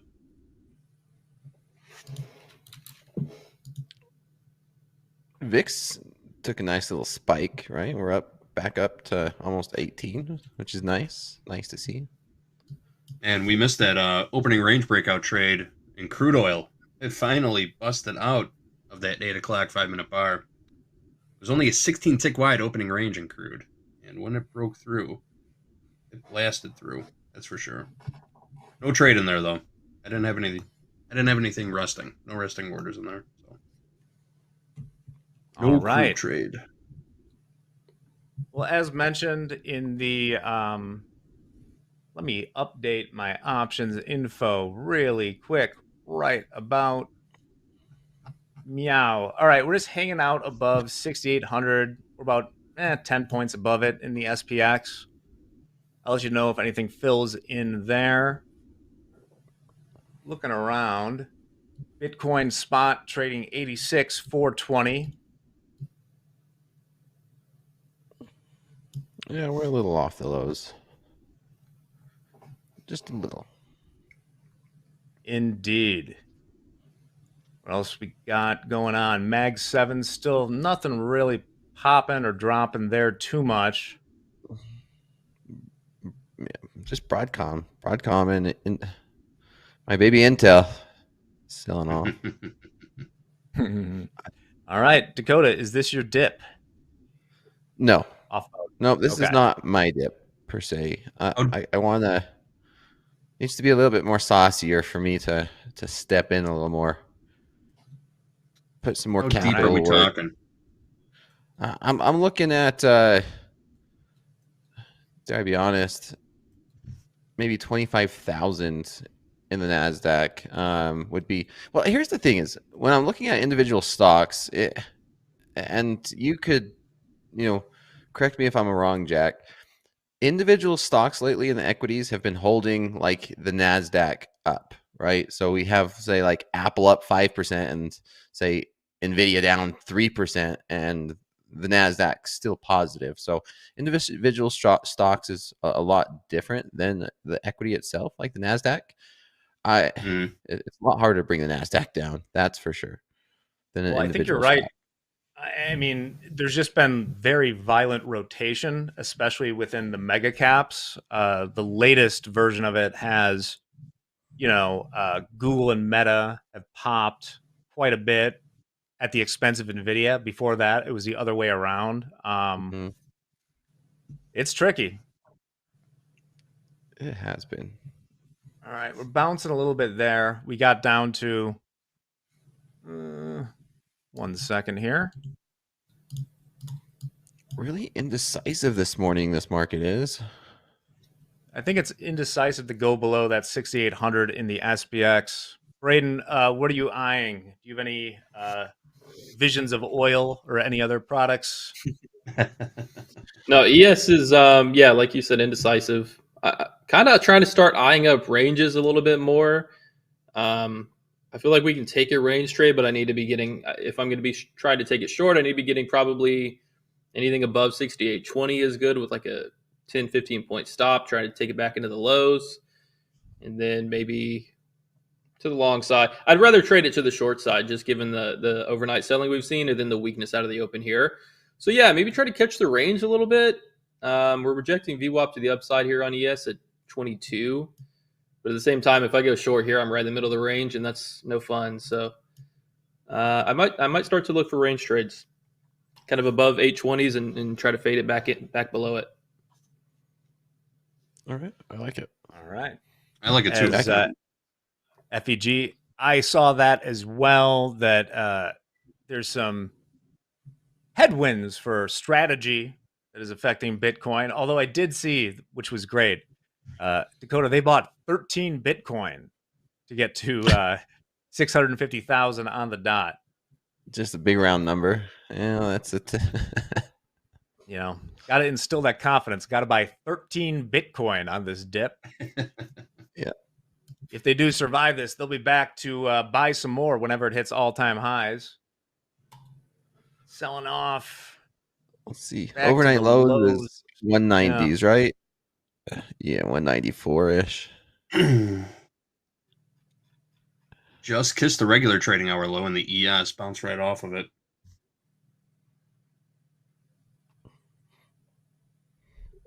Gold Once at again, settlement. we have a huge asteroid coming our way. How do you know? Yeah. Give me your Who sources. told you? I mean, this is great info. Big if true. What was the better asteroid movie, guys? Armageddon or Deep Impact? Take a little while to think about it. We don't have to answer it right now. No, they won't. They won't take time. They'll answer. I have an emotional connection to Armageddon, so I think I got to go with that. An emotional connection. Yeah.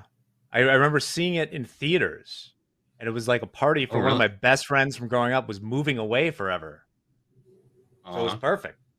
Yeah. Oh, hey, Dan Trader in the chat got us an answer. He looked it up that the percentage of a positive day the Monday after a holiday is 60%. 60% positive close the Monday after Thanksgiving, Labor Day. Labor Day is the best Monday at 70% positive. All right, I'm long one 60% micro probability. from All right, we're 48 to 48. Dakota is nibbling at the Nasdaq. What's your plan with that? Are you trying to like ease your way into a position or just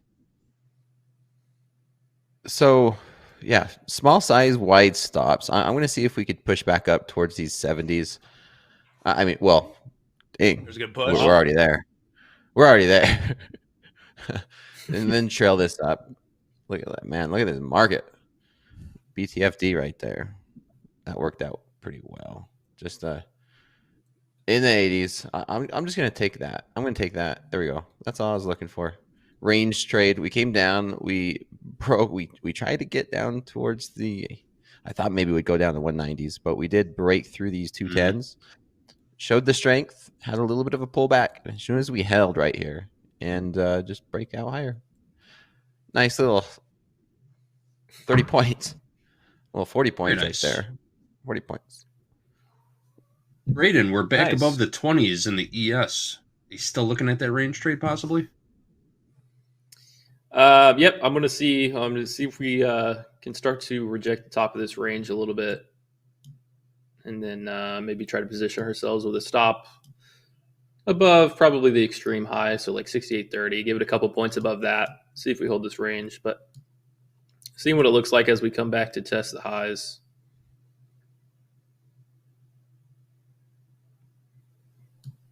I've got an overnight VWAP right here at 68.22.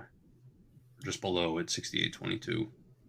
Yeah, we did get 845 there. The U.S. S&P manufacturing PMI actual 52.2 against a forecast of 51.9.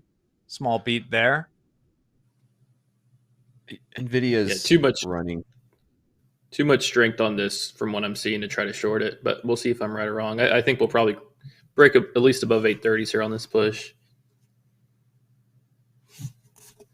Did the CEO say something positive about Nvidia? We caught some buyers right there, and he's been on air all morning, hasn't he? Someone said he was live on CNBC or yeah.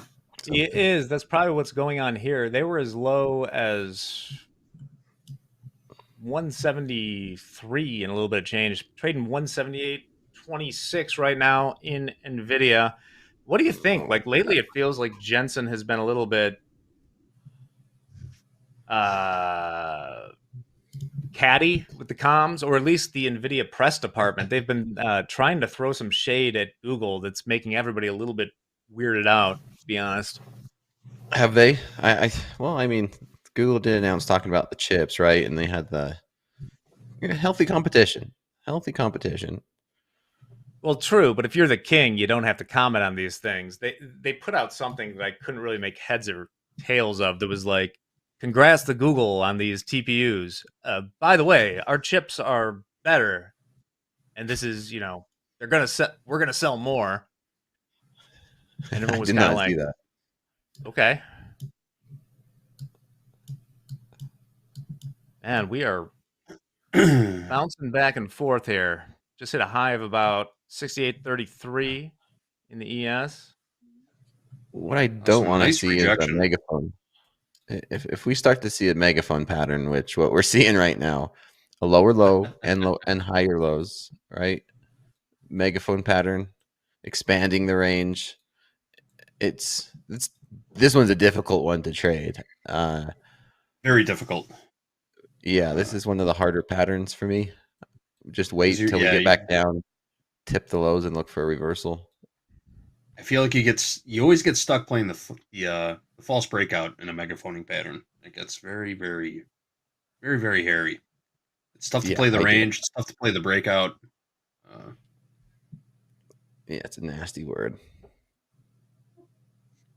Well, real quick, in back, let's bring in the fifth Beatle. We got John Hogan with us. Let's talk about this opening price action here. Oh, Well, ES, NASDAQ, the 1 minute opening range is right in the middle of the range. So I kind of like Braden's idea of letting this market establish a range and then working the extremes of that range. We did just close the session gap in the NASDAQ and the S&Ps to the regular trading hour session lows from Friday. Not seeing anything tremendous as far as Delta's concerned. If there is an asteroid coming to Earth, for a minute there, it looked like it was made of gold. But gold just went down, checked settlement, and we did find some buyers down there. We've got the IB low 42.7180. Could be an interesting level for an execution, quite possibly. But as for the equities, I'm trying to stay patient. I want to see if we can show any signs of reacceptance inside Friday's range, which we're starting to kind of see that in the S&Ps. Starting to see some buying coming in against the above the initial balance low. I don't like to buy it here. It's the high. All I'm doing is expanding the risk. So I'm just going to try and stay patient here. Just closed the session gap in the NASDAQ here. Let's see what we got. So overnight low in the NASDAQ, definitely some good buying down there. That was a nice buy. Dakota. Didn't really get much of a look at the overnight low in the S&Ps. October 10th high was where we found buyers last night a couple of times. Trying to stay patient. I've been out of the game for about a week, so I'm just getting my feet wet here. Well, there's a lot to that too, right, Hogue? When you come back from a holiday, it was a short week. We had Thanksgiving, everything coming on in the markets to kind of just have that discipline to sit and wait and let things shake out a little bit. And it kind of screws up my profiles when there's, like Thursday wasn't a settlement day. So it bleeds into Friday. Friday was the settlement day, so it does change the profiles a little bit. Makes it a little bit more difficult to see. I didn't even hear about the CME thing until this morning. That was unusual, to say the least. I can tell you that by rule, the CME is only allowed to be closed 3 days in a row, including the weekend. So Mondays, yeah, that's fine. Fridays, that's fine. The only time other than 9/11 that happened was when the exchange moved the trading floor from Jackson to Wacker, and they did it over Thanksgiving. So Thanksgiving was a holiday, of course. Friday they kept the markets closed, moved everything over to the new trading floor. And that was the only time that the markets or the exchange CME group was closed for 4 days in a row, other than, of course, 9/11. So by rule, they have to be open. They have to let people in and out. It was very strange that happened on Friday.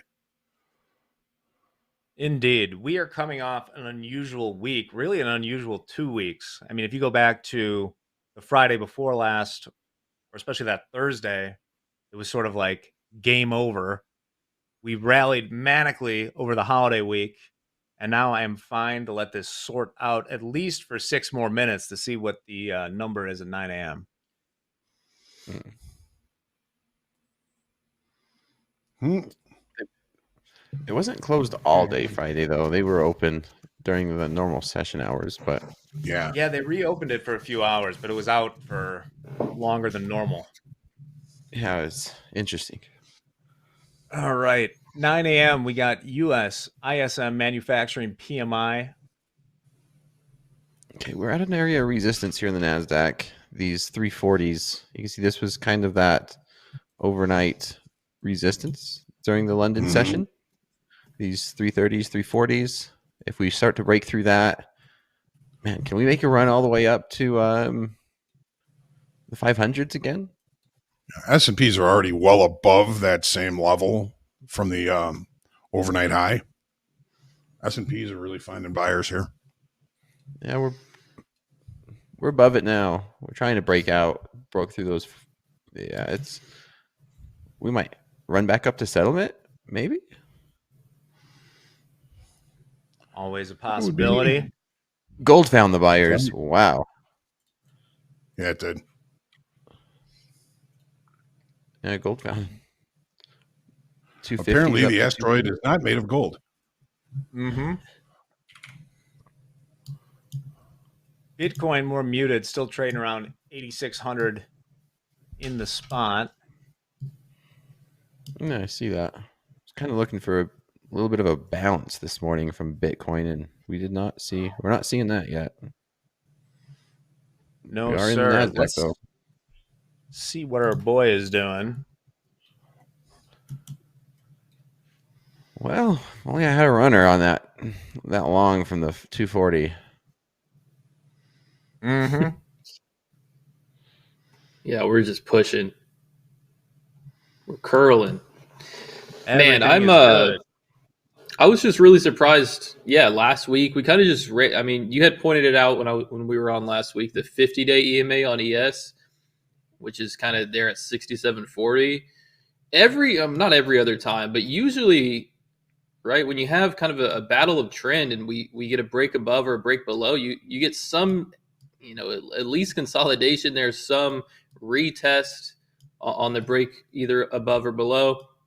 And we just ran right through it on the daily, and even then extended, another 50% of that rally that brought us to it, and we just never got a retest. And I don't know if we'll even get a retest, but we just shot through the 50-day EMA on ES, no stopping.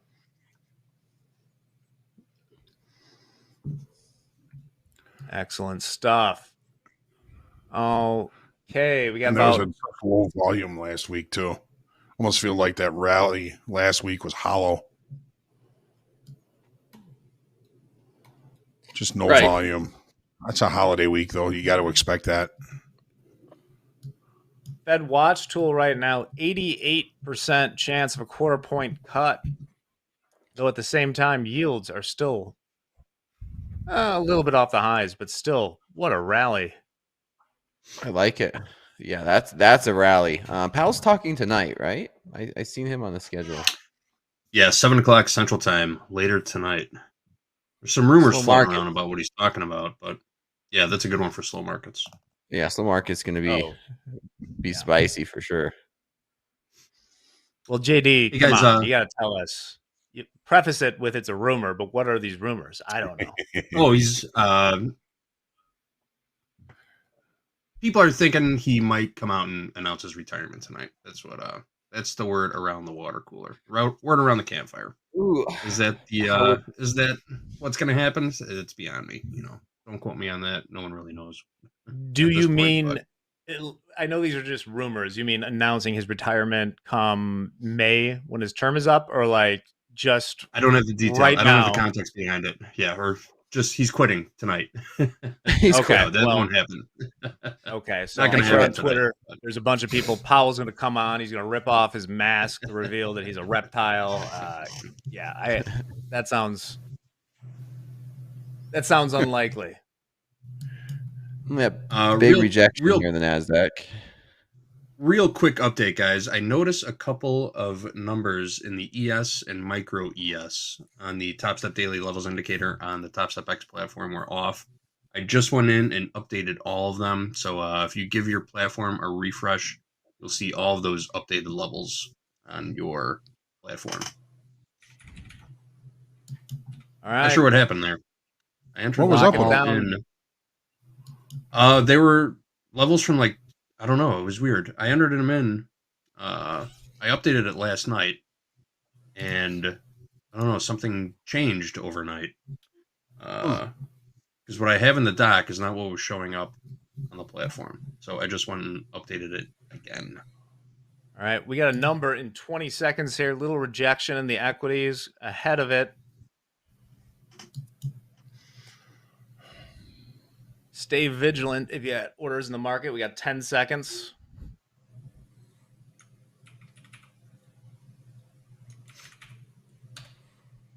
And here we go. All right. Look at that. In Nice this spike. here. 45.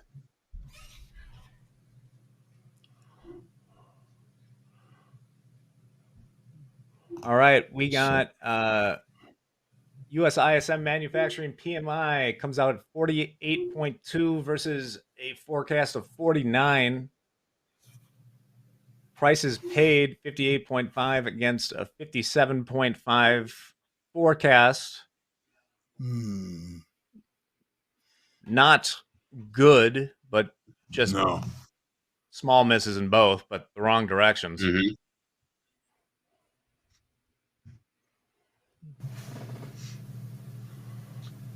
Value area low from Friday's abbreviated session, value area low to the tick, 68.45. Yep. Just gonna say that, JD. Just gonna say that. Buyers continuing to hold the Nasdaq up, pretty solid.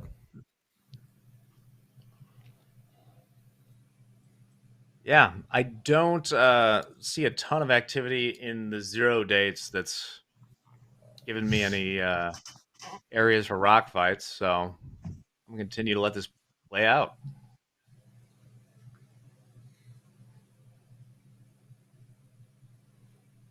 Nvidia's flipped green, up 0.6%.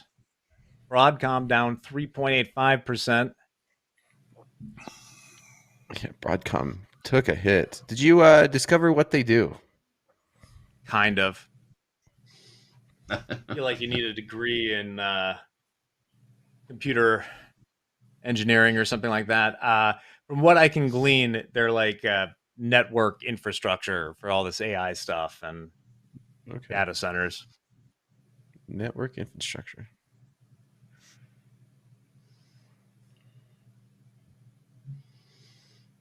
All right, trading 68.40 quarter right now in the ES.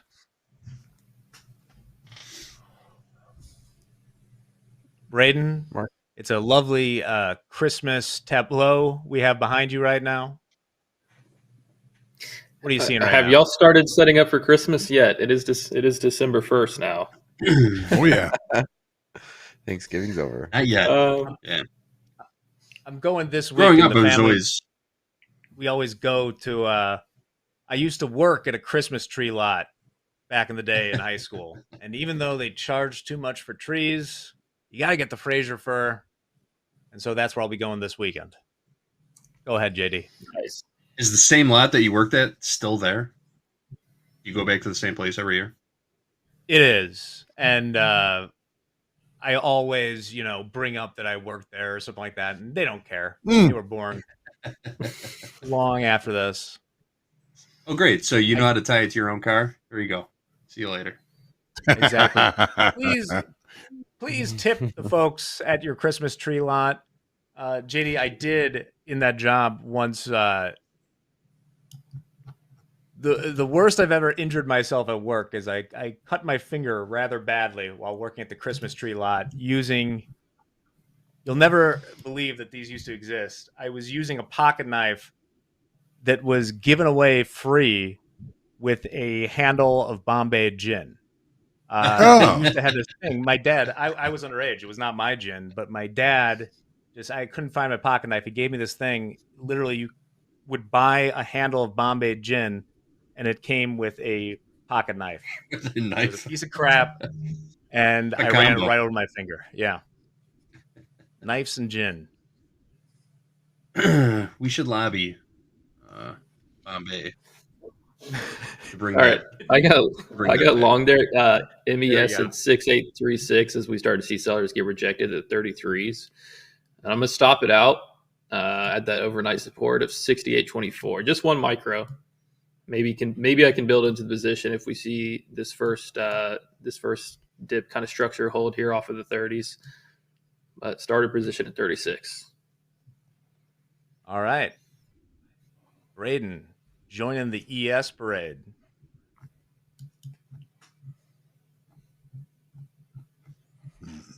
You shall see. Here's our dip.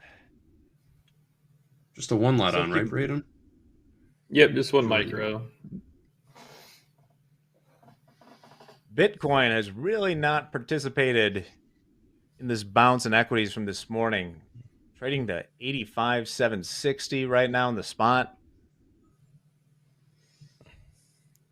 Do we go back to 80,000?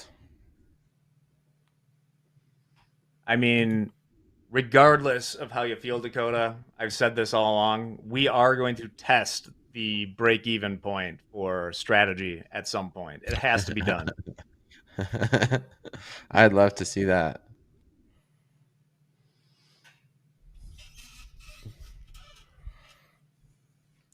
Only a matter of time.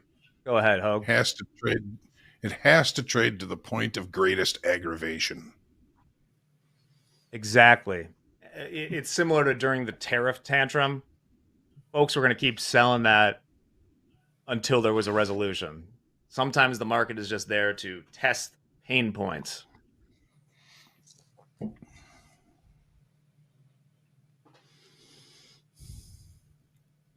All right, we're hanging around in the ES right around Braden's entry, 68.36.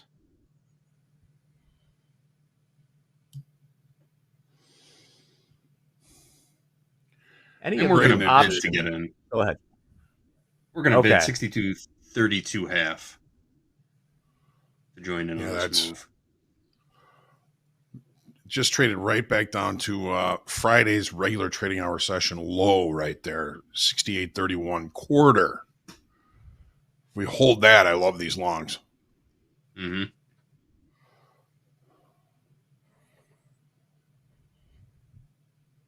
Any of you options out there, please let me know what you're seeing. I'm not seeing a whole lot right now besides the sort of obvious SPX level around 6,800. Not a ton of activity today. No. Nvidia over 1% now. Buyers stepping in there.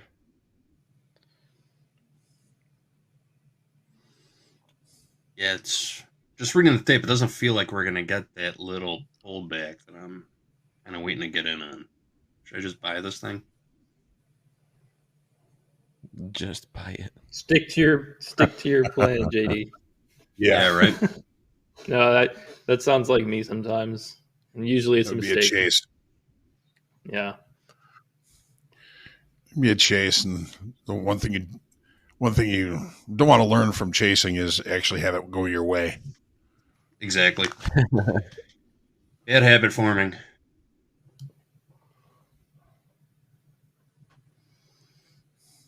All right, we got the house account bidding what, 2.5?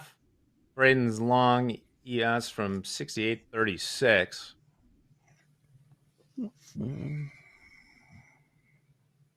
Yeah, for me, like the only red flag at this point is now that we've broken out of the range, I want to see structure hold and continue higher. If we sell back into the range, I'm going to cut. I'd probably even cut it before we run the stop loss, but I don't want to see this push back into the range. That would be a no-no for me. Right now, after the rally last week, we are just 1.3%, let's say, off the all-time highs in the ES, or the SPX is where I measure that. We could do that. We could do that this week. Easy peasy. Oh, yeah. Nasdaq bumping up to these session highs now.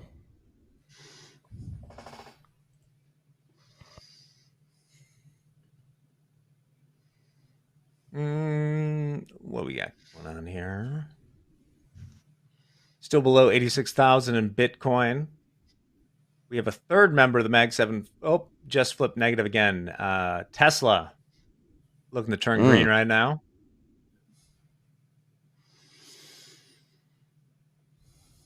So a little bit of rejection of value here. Value being above that value low from Friday. Still showing a sign of rejection here, JD. Yeah. We still working that bid, JD? Still working it. Still working it.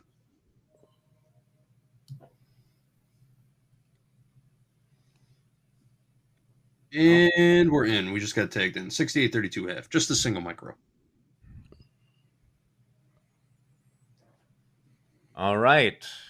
Braden and the house account are long a smidge. Sorry, I'm out. I'm out now. Braden just covered? Trying to keep my loss. All right. Yeah, I'm out now. Trying to keep my losses small. I just don't like that price action. Yeah. I will hold for another Pass minute. the contract off. Yeah. Braden looking for that liquidity. I still like Braden. the longs in equities.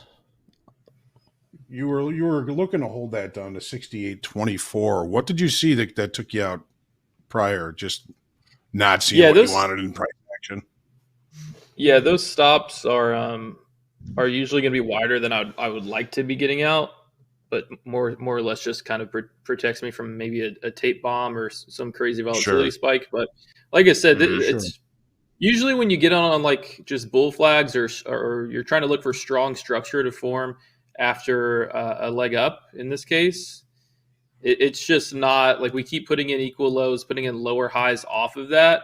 And I know eventually you kind of make this flag and then, okay, you break that, you break that to the upside and then that kind of creates the bull flag a little bit. I'm just not seeing what I want to see on the hourly.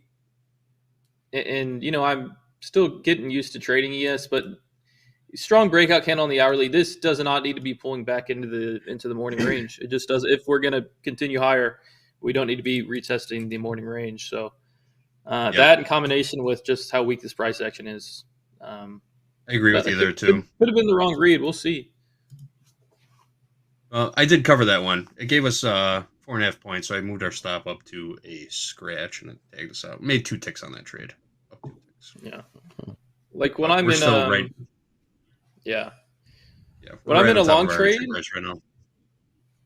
you can usually feel the conviction and confidence in it because, I mean, it's a simple thing to say, but the price action's playing the way you want it to play, and you're seeing what you need to see. You're seeing breaks of lower highs. You're seeing strong structure hold, not just kind of flat line here and keep testing the 30s like we want to snap through it.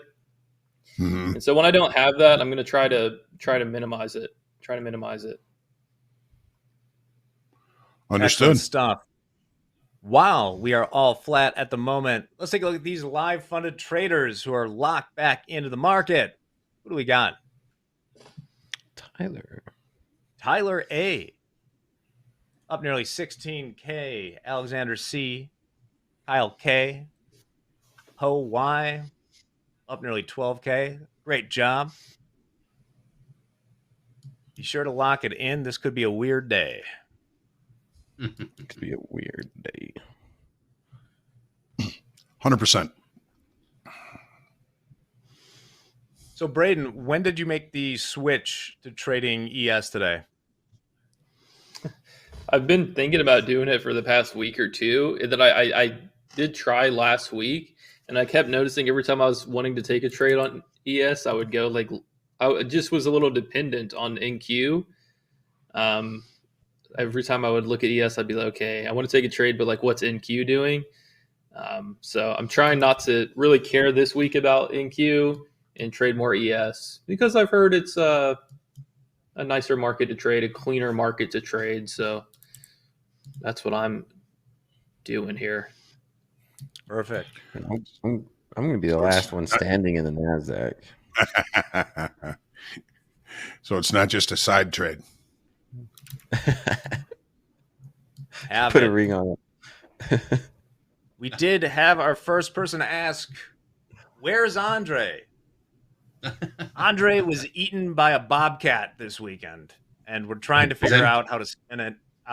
we'll figure it out. But he's gone through at least Wednesday, I believe. Mm. Yeah, if the schedule's correct, he'll be back on Thursday. Was that only the first? Was that only the first person to ask? That I saw. Brandon, what'd you do? I'm short. What'd I'm you do, short at 833 for a break under 30. So we've tested this level 5 times with a rejection of 40. So let's see. Just looking for a quick breakdown trade through 30.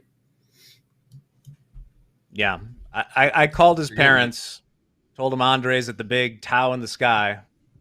But once again, he will be back Thursday, I believe. Got to take out these 30s, Braden. I've never been to Tau, by the way.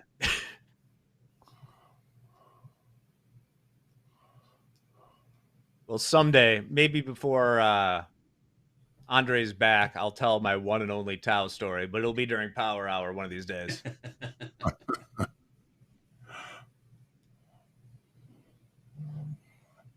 All right. I might be old, but what the heck is Tau?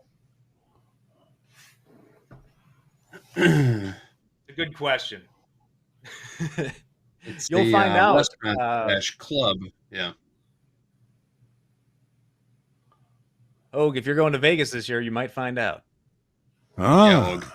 We'll have to go to Tau in Vegas. On the company It's on premise.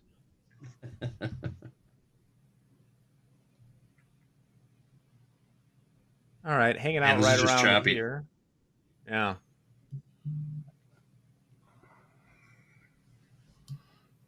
Little price action down here.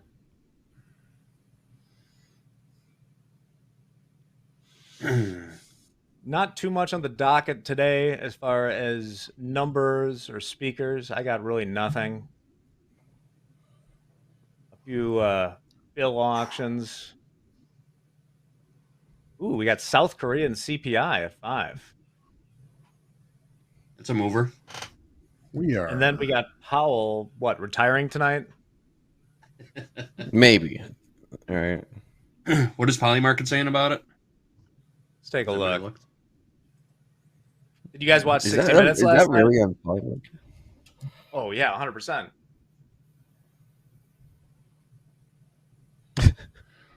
Did anyone in the chat watch 60 Minutes last night? They had a whole segment on Polymarket.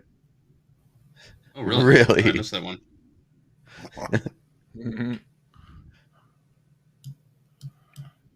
I added another one. I'm in 2 at 33. Why is the dome so thin? Well, even the S&P. That's what I was kind of alluding to with options. It doesn't seem like a lot of people are a little indecisive right now. There's 200 on the bid, 68 even for 200. That's the only size I really see.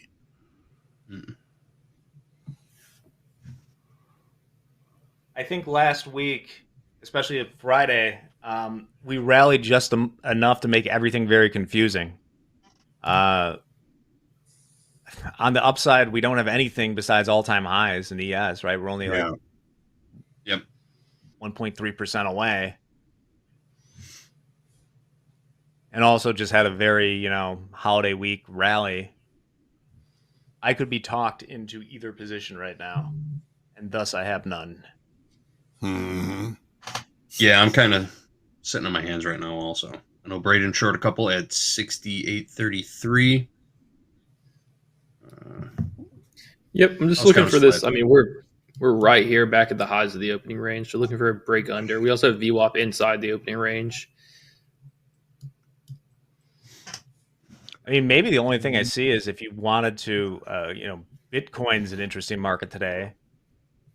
And right now in Bitcoin, we're trading around there was new lows that came into spot market this morning at about 6:45. But right now we're testing the lows from overnight for that.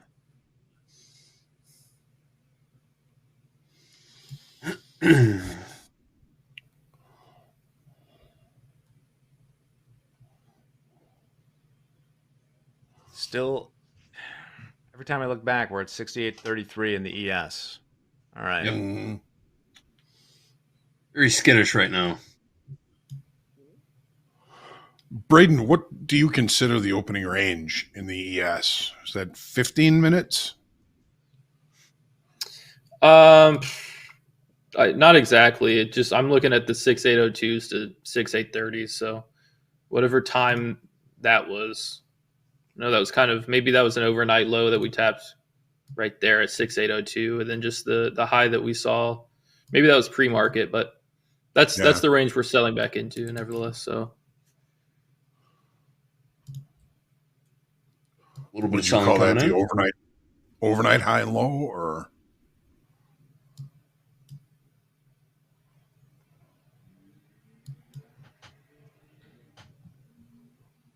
got the Alright, testing 3 a.m. the- high, 29.75.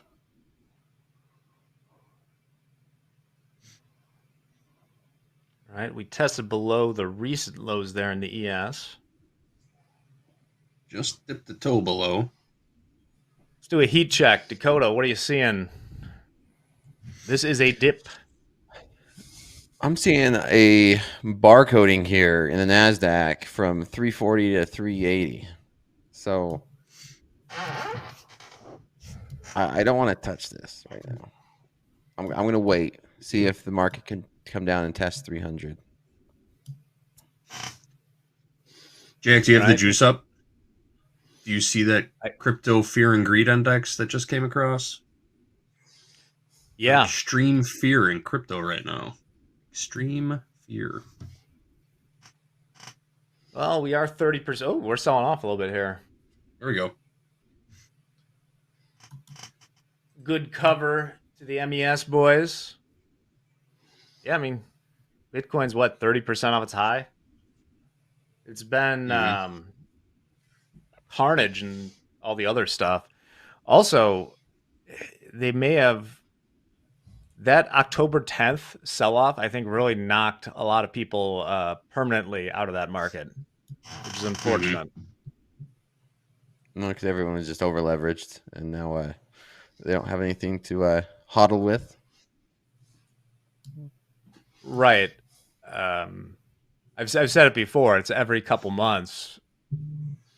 Sailor says, sell all your possessions, sell your kidney, buy Bitcoin. Well, it's like, well, what do you have left? There's no dry powder. Just keep buying. But he bought 13 Bitcoin, so we're all good.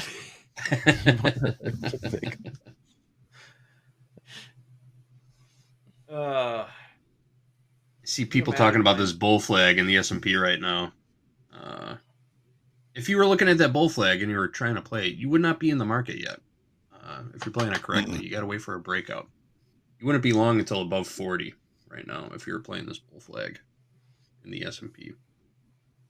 And right now we're more than halfway back, so it kind of invalidates the bull flag also. SI Class says the man that became the Eggman. Yeah, that's a good one. That's a good. You guys are familiar with the Eggman? Yeah, that's such a good example for Bitcoin and Sailor. Wow, good shout. We'll monitor the sell-off here, but for those that don't know the story of the Eggman, it's a guy goes to his futures broker and says, egg prices are too low. I'll buy 1,000 egg futures. And it goes up a little bit. And he's proud of it. Says, well, it's going up. I'll add more. So the next day he goes to his broker, says, I'll add 10,000 egg futures. And it keeps going up. Proud of himself, he takes his last and says, I'm going to buy 1 million egg futures. And the price doubles. He's made hundreds of millions of dollars. And he goes to his broker and says, I'd like to sell my egg futures. And the broker says, to whom? You're the Eggman. You're the Eggman. And for those of you who don't know, the original name of the Chicago Mercantile Exchange was, Mr. Hoagland, if you please. The Chicago Butter and Egg Board. That is correct. They were still trading butter back in the early 80s. They only traded it on Fridays, and rarely did it even trade. It would open at 10 a.m., and they would announce to the entire exchange, any trading in butter, any trading in butter, any trading in butter, closed. Closed. Nice fall Okay, for we're Braden. selling You still now. in this? There we go. Yep, I've got a order to cover at 822. See if we can get that push. And then if we're feeling lucky, maybe this is aggressive. This is aggressively pulling back into the range, and it's kind of engulfing on the hourly. So I'm going to go break even on this last one and see if we can get a push back down to low 6,800s. We were testing that out of the bell. Let's see if we can go run the 6,800s.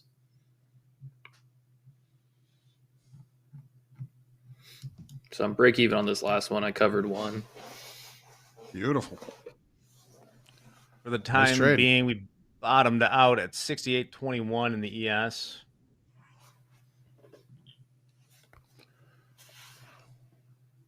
Braden, you're so good at. I mean, you were looking long earlier. You tried long a couple of times, didn't work. At least not for much. And you started looking the other way, and now you got a nice trade on. Market generated information. Yeah, like you just need the market, as traders to make a decision and pick a direction sometimes.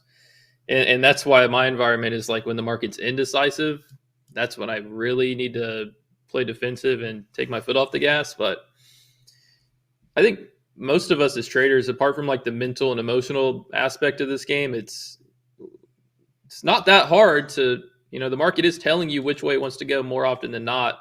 It's just when the market is indecisive or too choppy or sets a much wider pullback than you wanted to see, and you get just barely taken out. There's a million things, but yeah, we just need the market to make up its mind sometimes, and we can do good. But when the market's not making up its mind, that's one of the things I need to work on a little bit. Like if I took this trade and we didn't extend back down through the 30s and just chopped up, that's when I needed to, if that's how it would have gone, then I would need to kind of assess how I'm trading and if the market's truly making up its mind. Because I don't do well when the market's not making up its mind. Well, and we did kind of, and you said it first, I'm kind of looking for kind of rangy kind of stuff. And you were right so far. I mean, we've got IB high and low just getting set up here in just a few minutes. And so far it's been relatively range bound, below value from yesterday. Opening range, 1 minute opening range in the middle of the range. Setting up like a range bound day. Almost like you knew what you were doing.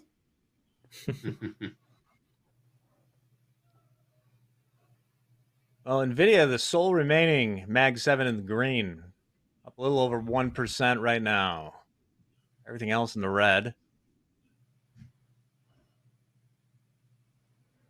Broadcom, the most dramatically, still down 2.7%.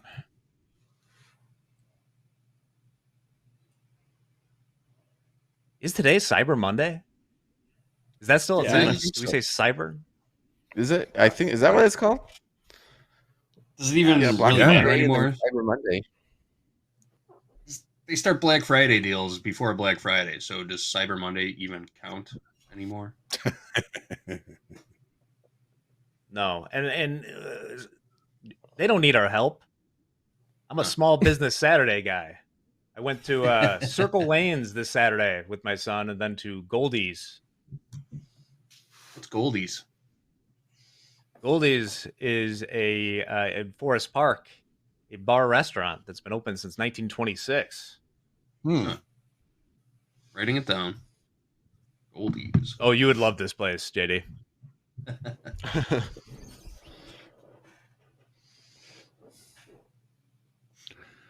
Never been there, but I've been to Poor Phil's. I know it well. Mm-hmm. It's not too far from your house, is it, Jake? It is not. Also, there is a member of Team Topstep whose family owns Porphil's. That's right. Mm. Yeah. Oh, I forgot about that. Yeah.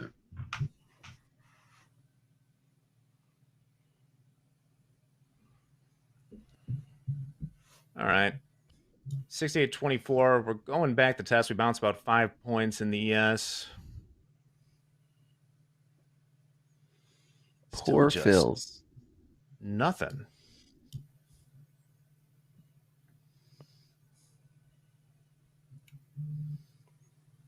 Well, they had a great business going for a while, Dakota, because Poor Phil's was about 50 yards away from the big funeral home for all the Irish Catholics around this part. Well, I like limit orders, so I know what Phil I'm getting. All right, if you're in back, just cut Dakota. Good right segue. now. Excellent segue.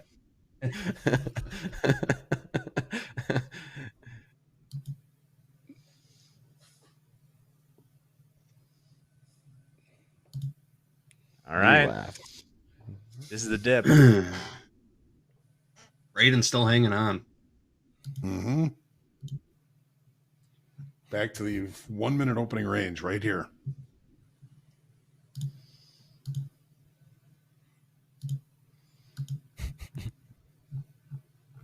I don't want to talk to you, Dakota.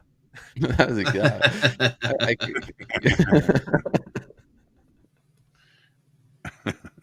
Sometimes at the Onion, they would have us diagram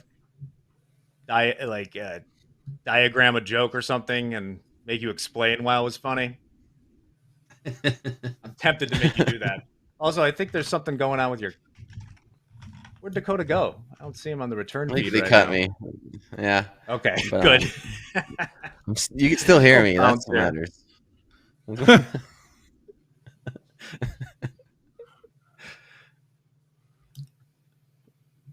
Oh, Bitcoin. Bitcoin is testing the lows from this morning. We're trading the 84 handle, 84,855 in the spot. I have not rolled the future yet, so I'm going to be talking in spot.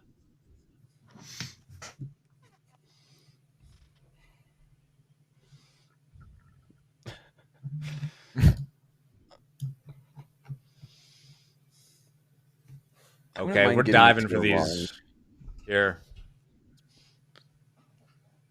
Buy this baby up here in the Nasdaq. Is no one going to go and try and ride the wild Bronco here? We are through the lows in the futures in Bitcoin right now. Oof. Fortunes will be made and lost, and we're just sitting here talking about yes.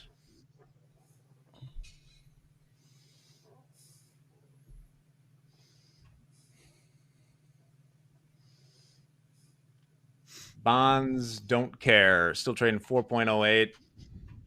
Really not a ton of movement after that. Rather, I'd say unexpected rally in bond yields overnight. Okay.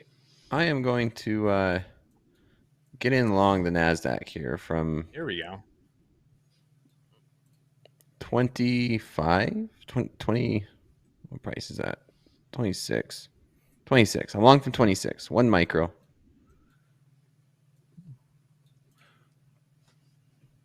I need to switch it to points.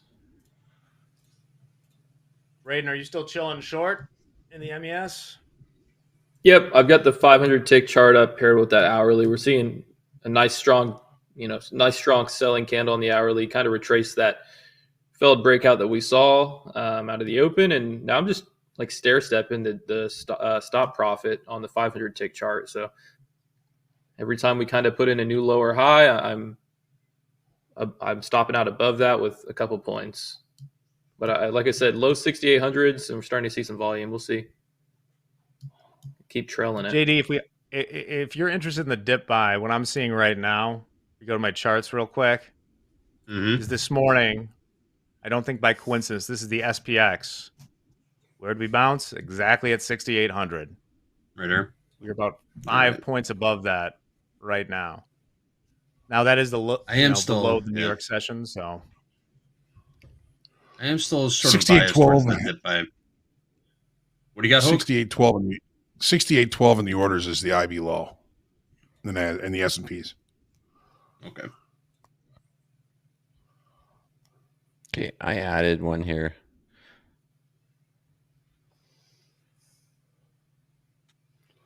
I do see the case for dip buying.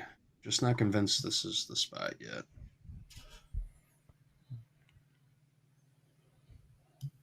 Pretty much the same spot there, huh, Dakota?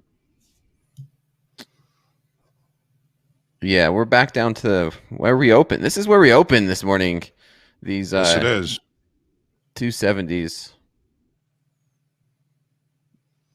So if I get stopped out here, I might end up getting a few paper cuts buying this, Hogue. But I would like to build a position long.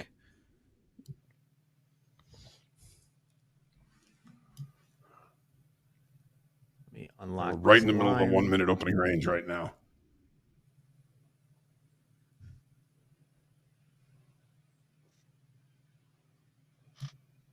All right. Right at the low of today's area of value also.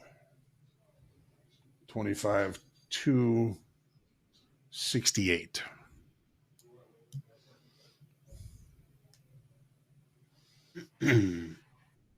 Not seeing too much over the wire right now. Mm-hmm. I presume that Jensen is finished. I'm still seeing...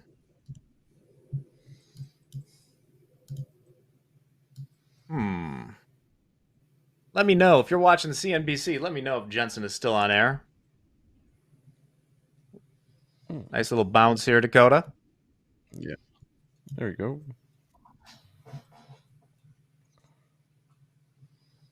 I added two more micros, so I'm at 68.25. I brought the average way down. Ooh. Add into the shorts on the pot. Break even. Yeah, okay, so I'm stopped now. I just wanted to double down and see if we could finally break the lows. Double down. All right, Hogue, we did complete the initial balance. What do we got in those? Okay, for sure. ES, initial balance, 61.1275. Just saw a nice bounce off of that. We got initial balance high, 68.44 and a quarter. Nasdaq, initial balance low, 25.209 and a quarter. Initial balance high, 25.389 even, which happens to also be the dead high from the range from October 10th. Been a whole lot of focus around those levels around that October 10th session. All right, zooming out real quick, we're just off about 0.57% in the ES. NQ is off 0.7%. Russie down nearly 1%. VIX trading 1758. Had a pretty big vol crush last week. A little bit higher today. I love a good vol crush. We also, guys, it's Monday, which means we have a brand new tip of the week, which for this week is focus on one setup. Master one strategy before expanding. Know when your setup works best. Avoid experimenting with untested setups. Improve execution with repetition. Well, I didn't write this one, but Hogue, what do you think about focusing on one setup? I think it's the best way to start. Master one setup, master it perfectly, execute it, and then continue to learn. I mean, everybody that I've worked with, I've said, your goal should be to be able to maintain an account for a long period of time. If that's one setup, one trade a day, that's fine. That's good. But maintain an account forever, and that starts with one setup, one good setup. Then you continue to learn, you continue to grow, you stay in the markets, you stay learning about yourself. Master that one setup. Even like it was Linda Raschke says, You can make money trading with one setup. One setup. Yes, indeed. Well, thank you for the tip of the week. I agree with that for the majority. My only add to that is that not every setup is going to be the same. So you have to maybe small variances of that setup. I don't want to get too complicated, but for example, hey, we want to do a 3-bar reversal. But understand that setup as in depth. A good example is the Eagles, right? They mastered the tush push, but every single time is unique. Well, they Look at changed this it. Nasdaq. It does not work. Very nice. Dakota, you still in 2 here? You cover anything yet? I covered one. I'm long one from the 289 right now. So that was the dip I was looking to buy. Yeah, that was a good buy. Nice, good timing on that trade. I wasn't totally convinced. I wanted to be on the long side. I wasn't totally convinced that was we were close to the bottom yet, though. That was it, though. Good patience there, Dakota, waiting to buy that dip. We got, what do we get? That was about 15 points in the ES off the low. Now turn it around. JD, where did you watch the Bears game on Friday? And how did it feel? I went to the local tavern, and it was pretty excellent. My mom and dad actually joined me. They were in town for the weekend. We had an exciting week. I went to the Hawks game on Wednesday. We went out for Thanksgiving dinner on Thursday. Broke from tradition there. Went out for the seedy Drake Hotel, I recall. The seedy Drake Hotel, which was lovely. And my parents were staying in town. They had to go to a wedding on Saturday, so they stayed with my sister in the West Loop, and we all went out together and watched the Bears game at my local tavern here in my neighborhood on Friday. We It was watched a wonderful weekend. We were watching the Bears Packers together, right? One of them. We play you guys twice in the next 3 weeks. Which one you want? We could go for December 20th. Okay. Yeah. Let's do it. Are you coming into town, Dakota? What's the Yeah, I'll come out there I'll come out there for you guys.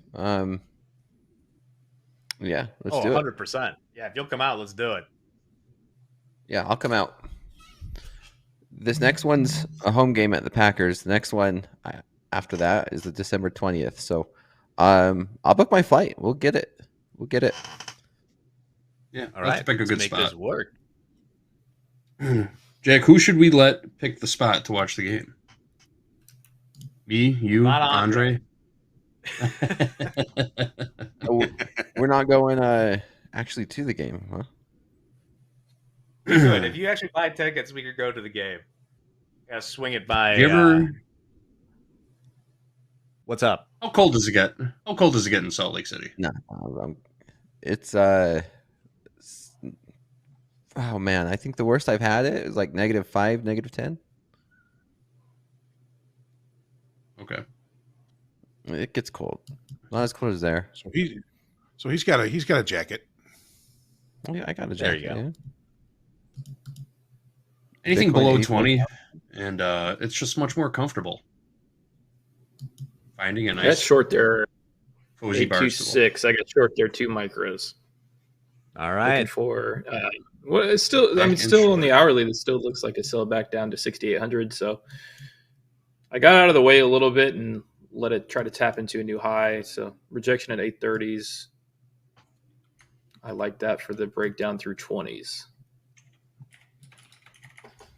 Oh, we got another Where's Andre? I'm only going to say it one more time. Andre was killed by a wild pig in his alley. He won the lottery. Andre won. He won the lottery. It's possible. He's been on the Bears. He'll be back Thursday. Yeah. Polymarket had odds on the Bears were less than 20% before kickoff on Polymarket for the Bears to win that game. Just checking the chat here. Dakota, when did you become a Bears fan? No, nope. I made sure to to very clarify that I am not a Chicago Bears fan. I will be rooting against them very strongly. Everything's more fun when the Bears are good. Trading a little bounce here. 68.26 half right now in the ES. Any life in crypto? I keep on. Oh no! Oh no! We you broke looking at? 84. Spot Bitcoin trading 83,900. I see. Yeah. We broke 84. Buzz, your girlfriend. Woof. Woof.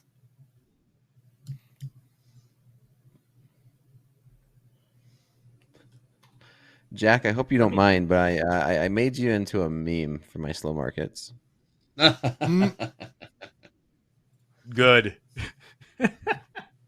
Did you get it approved by legal? We have to do that now before we show anything. Joking. No. What am I was gonna say, no, I just turned him into a freaking meme.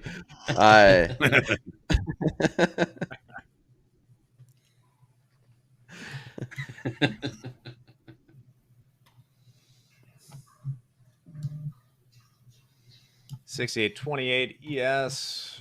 What's the VIXY? 1740. Man, Bitcoin's the show right now. Little bounce out of that 83 handle in the spot. Nvidia now up 1.5%. Everything else down in the mega cap 8. 10-year yield up around 4.09. I just sent it to you, Jack. Perfect. I can watch my live reaction. Yeah, it's nothing. It's just you playing the whatever the heck that instrument is. Yeah. Yeah. In honor of Bitcoin, we played that and hitting my stop. I think I was on vacation when that happened. I'd never seen that. I saw the picture of it. I was wishing you were here. I had a whole thing planned. That was the 50th anniversary of the wreck of the Edmund Fitzgerald. Yes. The legend lives on from the Chippewa on down. Yeah. Oh no, JD, I can tickle the ivories. I actually went. If you're in the Western Chicago area, Fitzgerald's in Berwyn is just an incredible place. We actually went there yesterday for, so they're a music venue, but they're family friendly. We went the whole family and saw a remake of the Vince Guaraldi Trio, and they did the whole Charlie Brown Christmas album with keys, bass, and drums. It was awesome. That sounds cool. I bet that was really nice. Oh, it was very nice.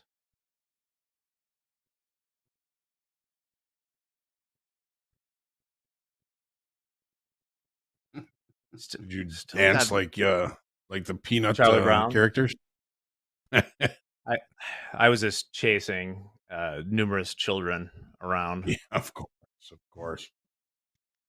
Okay, let's get up to session highs here in the Nasdaq, shall we?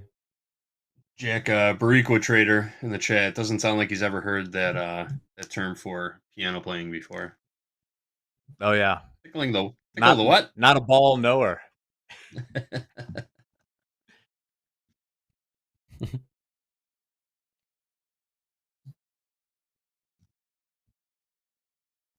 That's good. Brayden, what's the position right now? Are you still in? Yeah, I'm in two short at 826. 826. All right. Go to still in long. Yeah, long from 25 to 89.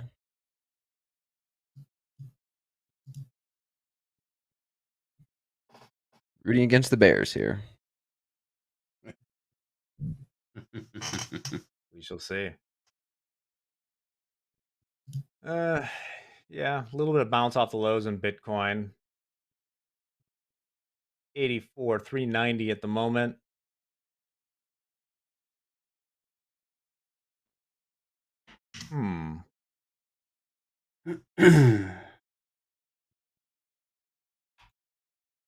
Not too much super interesting going on in individual stocks at the moment. I got to be honest. Not really. Bitcoin's taking the show. Mm-hmm. That's where the fun is happening.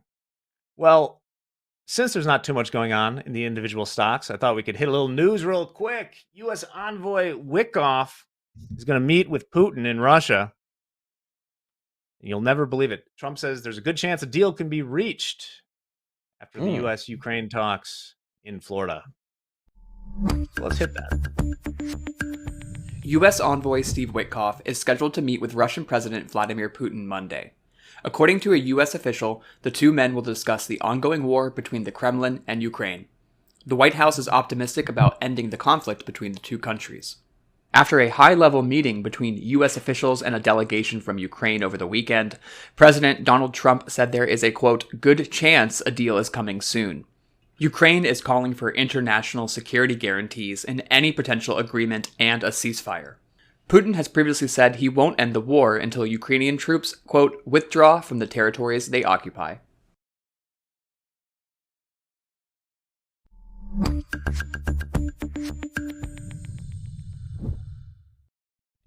Alrighty. Interesting. You got that trading 68 Drama. at the moment. What, mama? It's a drama. Drama. Oh, Ooh, I think you said yo Nasdaq catching mama. a bid. Nasdaq catching a bid here. A little bit. Let's go test it. Let's get it. Up 80 points on this one. Nice. Brayden, what's your pain point on this? What's the CYA? Cut it off at high 30s if we break. I kind of wanted to see this hourly close a little bit deeper red, but we'll see. I'm going to cut it off if we get above 36.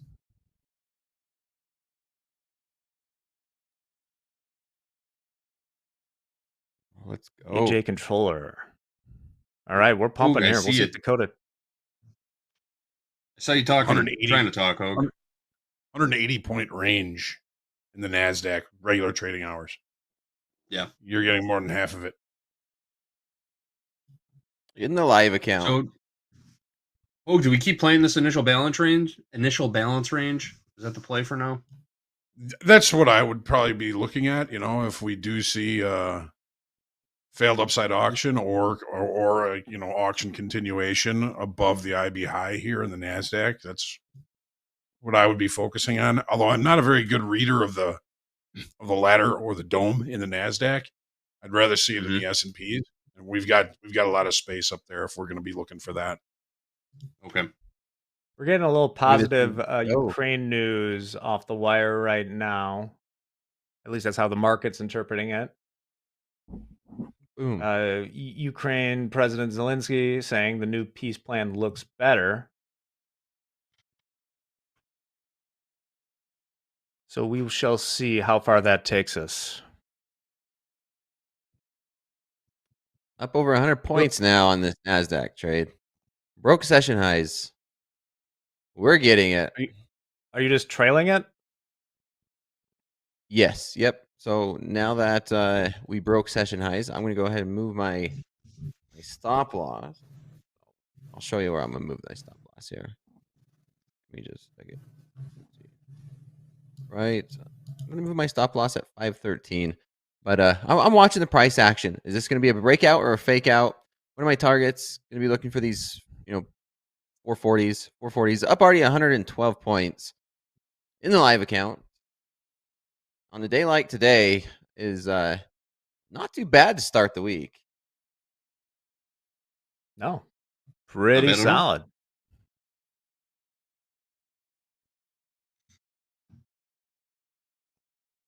I'm going to put a take profit right here at 420.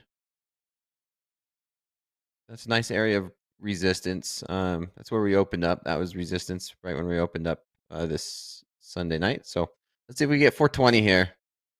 120 points in the live account. Daniel's Brayden, I'm son in the assuming you're chat out. says, "Oh yeah, Braden's out."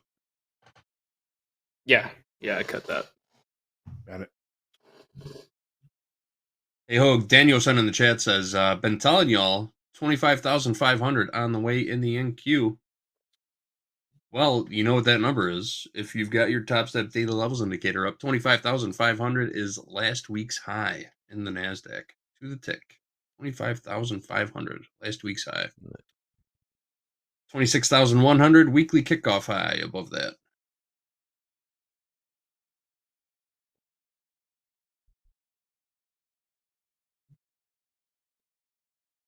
Cody, you cut that yet? Coda. No, he's got an offer in. Will he be humbled for choosing 420? We shall find out shortly. As soon as I put my TP on there, it kind of pulled back a little bit, but I'm pretty confident. I'm pretty confident in this, Jack, that we see a push higher. Look at this 5-minute candle. We not only broke through the New York session highs right here, but we broke through, we held, we closed above it, and that's as bullish as it gets for me on this Nasdaq here. So let's see if we can go back through and test these 420s. I'm liking it. Nvidia's up, and see if this market would hold. And Bitcoin found a bottom for now. We'll see if we can get this offer filled here. I also want to, as a discussion point, there was a question in chat from AJ Controller saying asking where he should live in Chicago, making 160K. I guess I want to dive into this, but first, are you single or do you have a family? Good question. Are you looking to meet people, or are you like a Shrek type person? Those would help. Suburb, Good city. qualifying questions. Yeah. Important questions.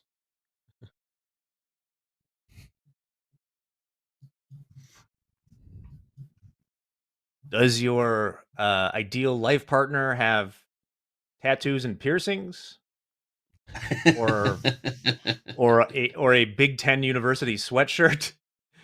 These will be very helpful in nailing this down for you. That's a good one. A Big Ten University sweatshirt. It's a weird time for dating, man. Weird time for dating. All right, let's get to these 420s. 420. You're just gonna leave that? Okay, let's see. If No, we get 420s. Sometimes quite a can of worms to I open and walk away from. I double check what I have to I say on live air. All right, so I have to catch myself sometimes. 51st dates. Yeah. No, I learned what E&M is over the weekend, and I'm just not impressed. What is that? Just E&M? Google it. You just have to let's focus on Nasdaq. I'll message you, Hogue. I'll message you, Hogue, on that one. That's MNQ. What's up, NQ? That's great. Let's get this profit filled. All right. Dating sucks. Back to the NQ. Here we go. I'm married. I'm married to the Nasdaq.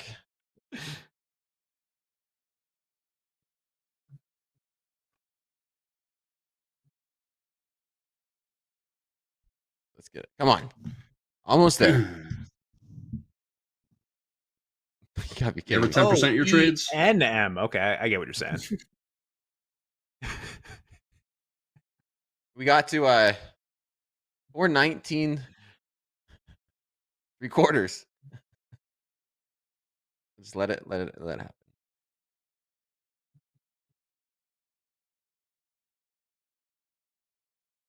All right, hanging out right near the highs of the New York session.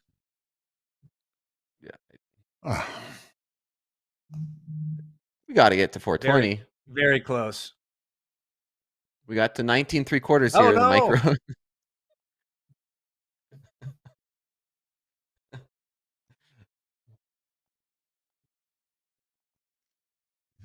I'm gonna retire if we don't hit 420 here. Oh my goodness. That's insane. What was the high tick? I missed that. 19.75. Oh, come on. You gotta, Not once, like 4 times right here. 5 times. Hogue, what's the once. 10% rule? What's the 10% rule, Hogue? Yeah. You know it. If it's within 10% of your profit target, you can take it and call it a full profit target hit. Have faith. I was in 2. faith. I closed out 1 for profit. I have my stop in profit. So just gotta let it all work out. It actually traded 20 now. It's a live account, so I'm behind. I'm in line. You're in the queue.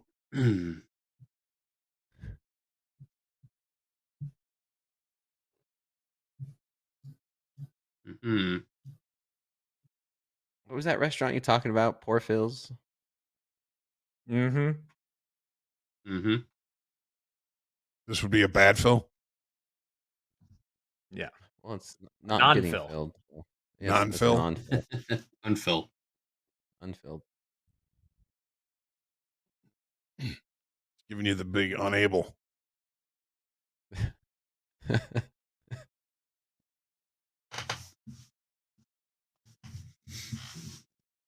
They're watching. Uh, It's a new algorithm they plugged in on Friday. It We're about actually 1,000. traded, and you didn't get filled. How many traded This there? would- Could you see? Yeah, it traded there. How many times though? Could you see? There's Uh, 160 in front of me, and then another 70 at 420 evens. I see 12 traded there. Yeah, there's 74 of market. them. They're watching, Dakota. They're watching. They're just in front of you. They're watching you. It's that new algorithm, Hogue, they plugged and they installed on Friday during the CME. Everyone likes that Outage. 420 level. So this is a good example of a live versus sim. Yeah, that's his good example. Live account.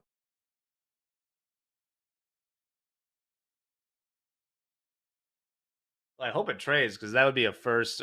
Granted, I have not traded much NQ or MNQ along the way, but did you get a glance at how many were in the queue? 74. Well, 75 now. There was like 100.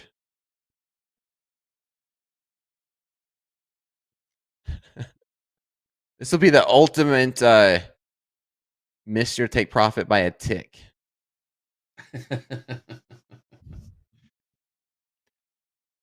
Go back to the Series 3.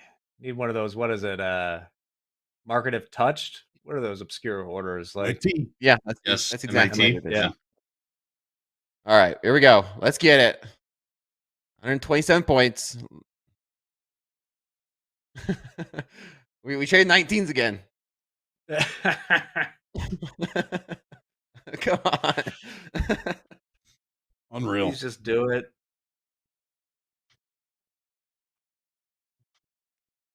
What a tease. They're watching. They're watching me. They are. Who's What it that? seems like. You know. All right, some of those orders up there got canceled. The 1975s, the 19 of the orders, a lot of them got canceled. Someone says that's why it's a level. Yes. Yes, sir. Also, looking at Slack right now, with no context, James Harden, that is a banger of a Slack.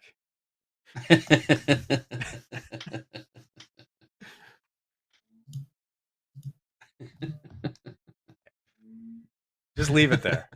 We'll see when our overlords get back to the office. Let's just see what they make of that.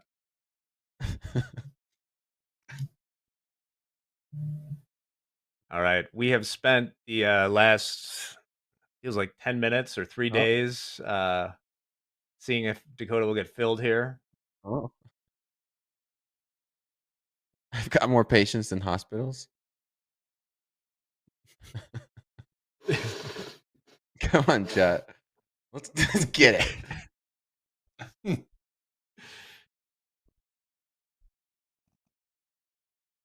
I'm not leaving until this TP hits. I'll be here all day.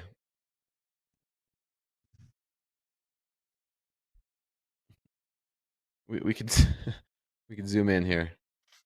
This is crazy. What was that? Did Braden get in? I put in What'd you some. do? Yeah, I'm gonna look for that same breakout trade to the upside with Dakota. Okay. I'm in 3 at 843.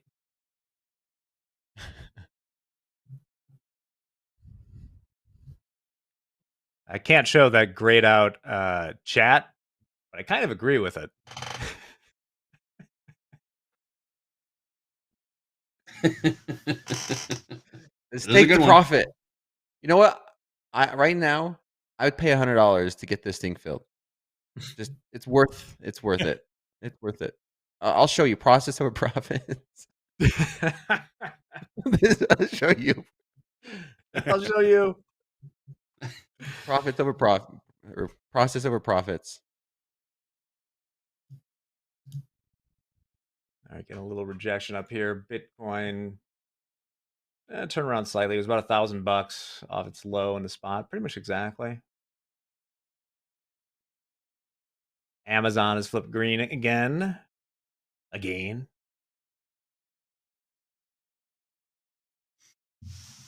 10-year still 4.09.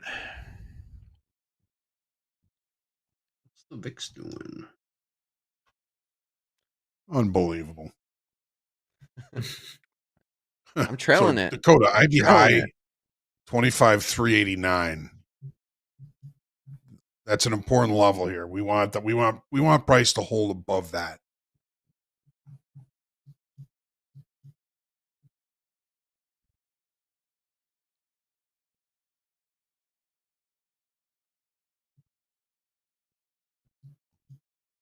One single tick.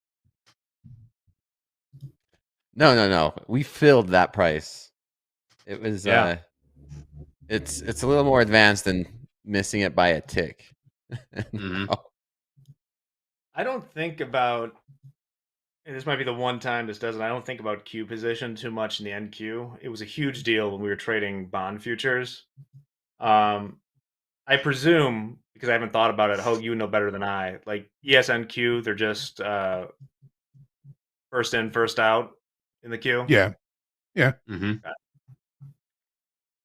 Bonds is that way too, I believe, with some exceptions. I think the 2-year future, maybe let me know, because it's been a while since I've traded any 2-year futures, but they fill you based on like the size that you're offering, like a percentage. Is that still the case? I know that's what it was 20 years ago. I don't know if they ever changed that to first in, first out. But yeah, the order All queue right. was based on size in treasuries Yeah. for a long time. Yeah. There were a lot of those that kind of felt that way about the grains as well. There were a couple of big spreaders up in the office, and they'd put in a spread for 400 contracts in soybeans and spreads, Mm-hmm. and somehow orders would pop in ahead of them. So the price would start to trade and they wouldn't get it, even though they thought they were first in. So there's algorithms that are beating people in the queue. At least that's what they thought. It was a thing. I knew guys that would Yeah. put in 500 lots just to get filled on 50 and then pull the rest. Yeah. Dangerous game. Very dangerous game.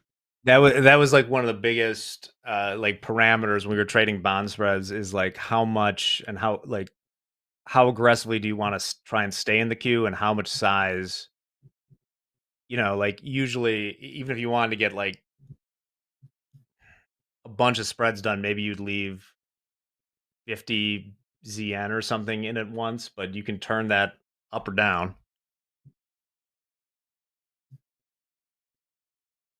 I flipped and got short at 833.5 micros. Starting to pick up some volume on this sell-off. We have a VWAP test right now. I'd like still to look for the lows of the range. But if we get a weak test off VWAP, maybe I'll add if we can get a sell back into it. We never took out the IB high in the S&Ps. Now we've given back the IB high in the Nasdaq. This is going to be interesting. It's a range in the ES at least. The range. The range.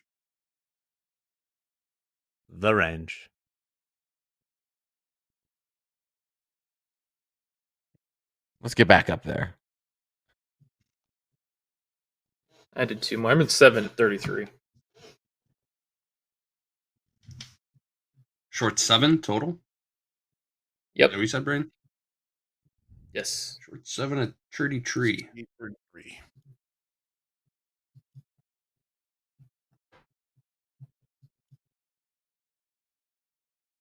Let's see how this shakes out.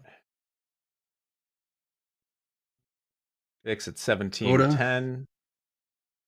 Coda still sticking to his guns. Won't sleep without those 420s. I have my trailing stop in, so whatever happens happens.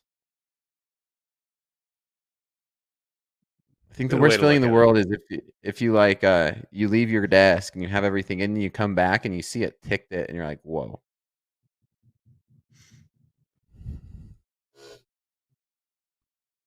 Yeah, it's kind of aggravating. Yeah, I mean, that high tick like that, Dakota, is usually that would be my stop, which would automatically get filled. Because it's On a the market, offer, right? you can get filled. Yep. Yeah.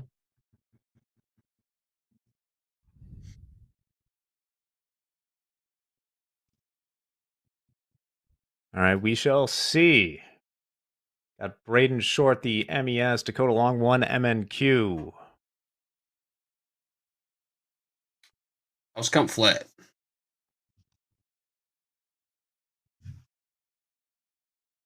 Indeed. What are we up like? A couple bucks, JD? Not even. Lost $100 during opening call. So total house count right now is minus 103.50.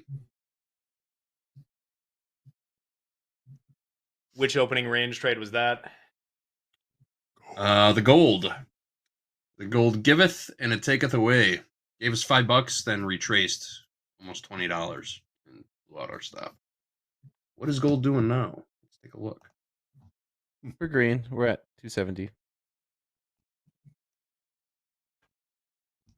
Gold bounced right off a settlement price. Tested settlement 3 times, 4, 5 times. Finally ripped off of it. Blue line right here, 42.54.90 is settlement price. Take a look at my charts real quick. This is one of like the least interesting option days I've seen, but we have, this is where Dakota got long before, bounced several times in the SPX off around the 6,800 level. Right now we're trading 6,822 in the SPX. But beyond this here line, JD, I don't got much.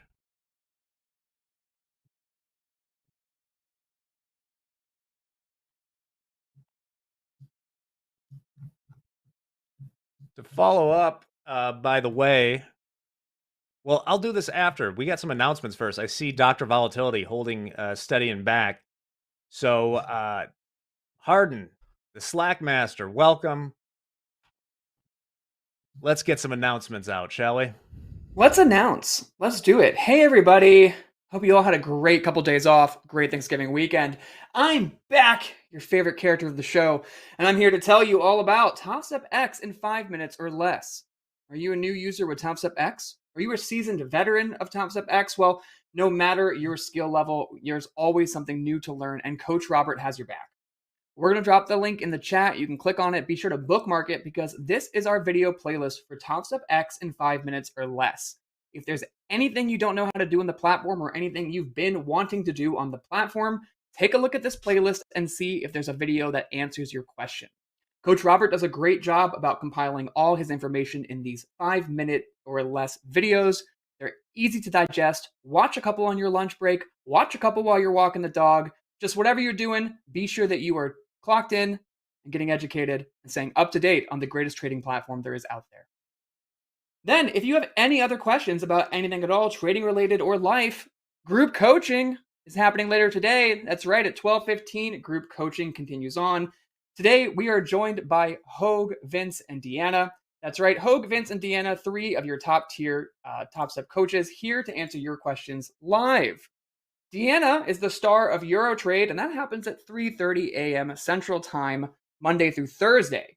If you're not awake during those hours, this is a great opportunity for you to talk to Deanna. When you are awake, submit your questions for the Euro Queen herself, and then be here at 12:15 p.m. Central Time for group coaching. Again, that is with Hogue, Deanna, and Coach Vince. Don't miss it. Be there 12:15 Central Time, right after shoulder tap. That's what I got for now. I'm going to throw it back to you, Jack. Thank you. Be sure to check out those videos and find out why he is Robert the Riz. The Rizzler. The Rizzler. All right. 6828. I did get follow-up from AJ Controller, by the way. That name, Controller, he's a air traffic controller. Really? Working at O'Hare. And I kind of forgot, has a family. There's plenty of places to live around there. You probably want to be out in the Northwest off of 90. I mean, check out Oak Park where I live. Probably about, 25-minute drive to O'Hare.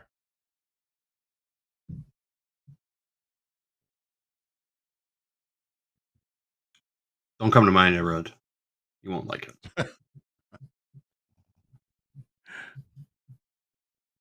Index is giving back a lot of that rally. We're back into the range almost now. Uh-huh. Yeah, Bitcoin going back to test these lows, 84,100 in the spot. It did dip into 83 handle. Right near short 7, correct? Yep, 7 at 33. Still looking for low 6,800s.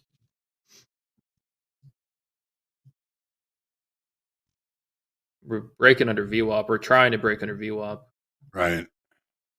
We've. I mean, there's a dependability on as far as VWAP today. And it could just be because we're testing ranges, and by nature you're going to see a lot of VWAP tests. But we've tested VWAP, getting rejected to the upside a couple times.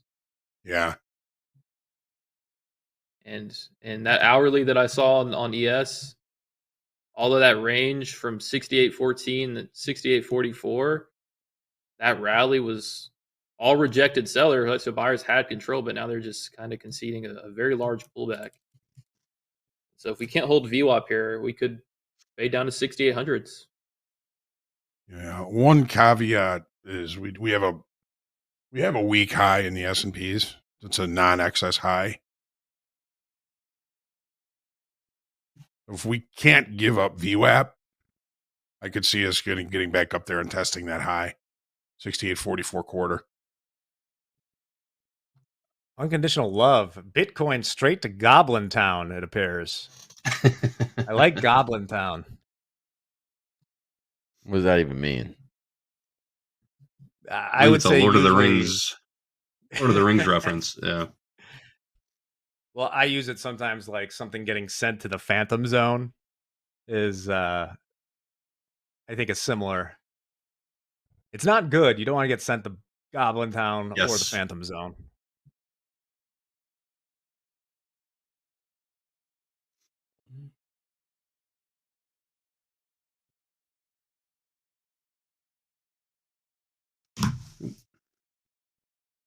Dakota's still in? Sailor. How close I do have we not get to lost your hope. Yeah, I'm still in. how close do we get to your CYA there? Oh, not really that close. As close as my TP.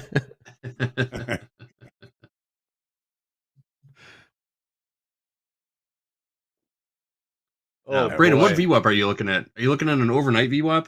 I have an overnight VWAP in the 5-minute at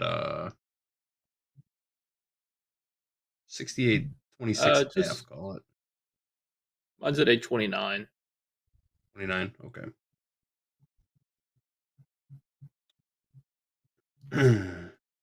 Strategy down 11.8%. JD, can you drive for one moment? I'll be here. I just need to do a quick little spreadsheet thing on strategy. Do your thing. I'm here for it. Let's go.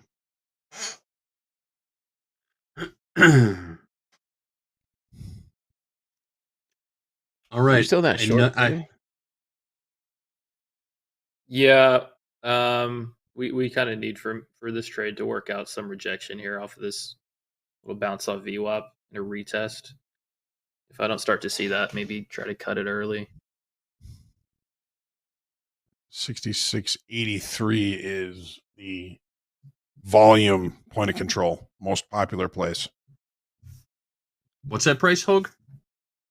68.33. 68.33, got it.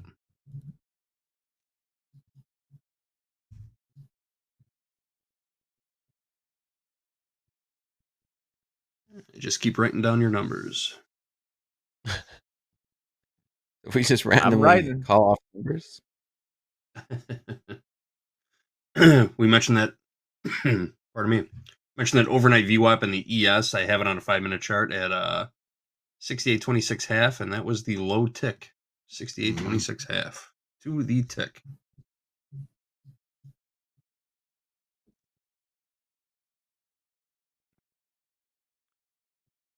Koryoki in the chat, go ahead and check your email. Emails were sent out last week. Nice. Well, Chano's covered too early. Strategy is trading a good deal below. I might count if that market cap is right. They're trading about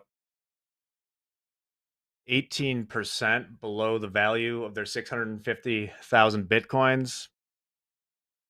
That is no bueno. Mm-hmm. Well, the thing about a mark is it's worth whatever someone's going to pay for it. On the way up and the way down. Exactly. But it works both ways. So, Dakota, if we do get back up to 420, would you be expecting another leg higher or a breakout above there? Or are you going to hold on for these 420s? Yes.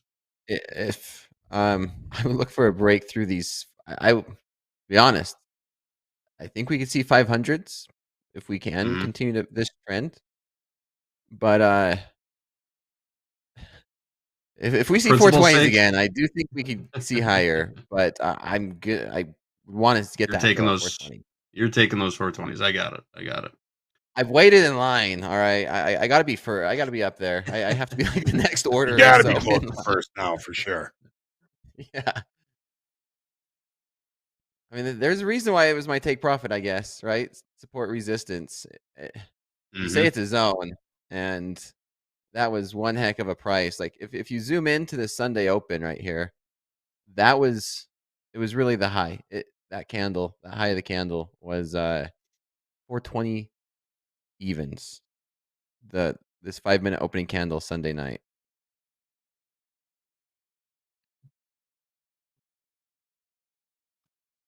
Well, as soon as we get off today, I'm going to look more into this, Hogue, but the bond yields are interesting to me.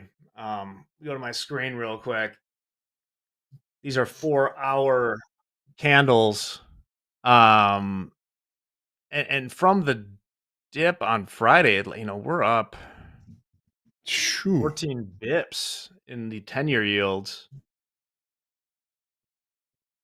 Now, I forget exactly. We are back above. I remember what this line is. The white line is where we were right before Powell announced the first cut.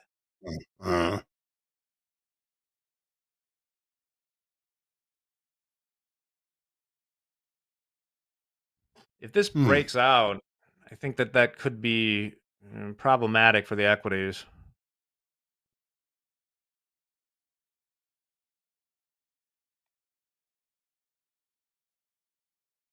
Quite the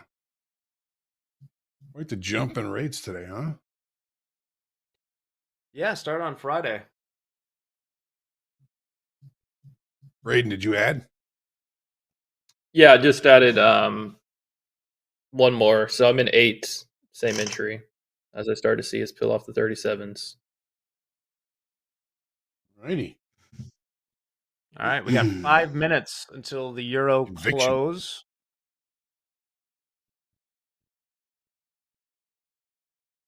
Gotta let Braden do what Braden does. Mm-hmm. Mm-hmm. Mm-hmm.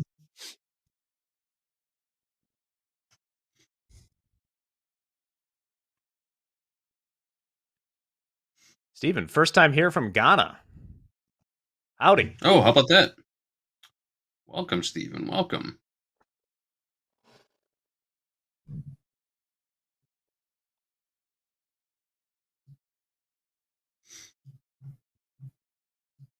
Gone quiet. We're fizzling out here. Yeah.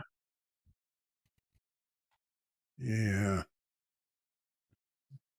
On 420.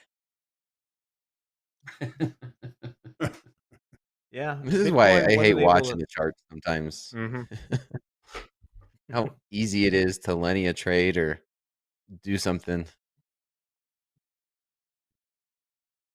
I mean, there's always opportunity, just sometimes bigger, sometimes smaller.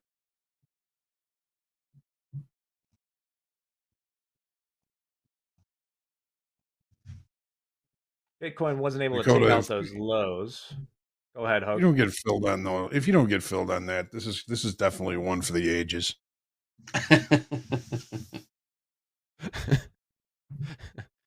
Just don't get filled and go straight down. Well, I have a trailing stop, right? This Yeah. is when you talk about a risk-free trade, right? You just let it play out and run it. Because I was in 2 and I already took profits. I'm up 542, and I've locked in, profit on this trade.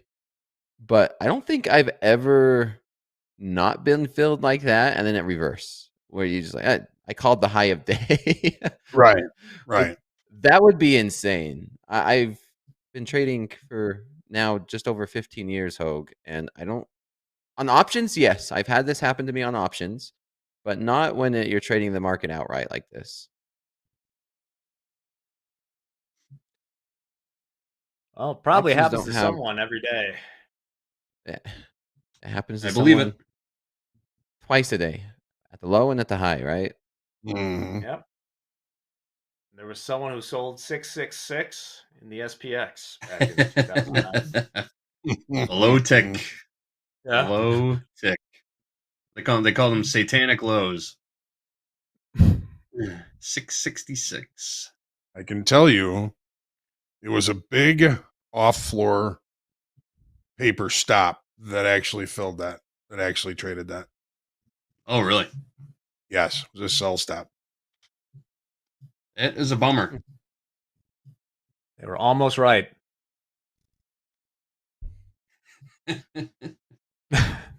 Sold the Set off low the of the stop. millennia. You set off the stop. The locals bought them all. And then they pulled the print, which means they couldn't Ooh. fill the stop. So it left all of those locals short in the hole because that was like the low tick. Wouldn't it just They so if they canceled? Oh, finish your story. I got a question when you're done. well, okay. So the market went down there. Somebody traded that. They filled. They lit up the stop, right? So the stop gets filled. The locals buy it all. Somebody had an order, like let's say it's 667, that didn't get filled. So if they trade through you and you're actively bidding for it, you can tell the exchange, "Hey, I'm 667 bid for 10. These guys traded through me. Pull the print." So if they do cancel the print, all those guys that bought the 666s and probably covered them by now are stuck short. So somebody pulled the print, So then they decide, well, somebody said, I'll sell you the 7s, get that print in for the 6s so that'll make us all whole again. And they put it in. Now you can't fill a stop on an added print like that, but the fact that it printed to begin with allowed them to fill the stop. There was a whole hullabaloo about it. I know guys that made $250,000 on that trade alone. Yeah, I believe it.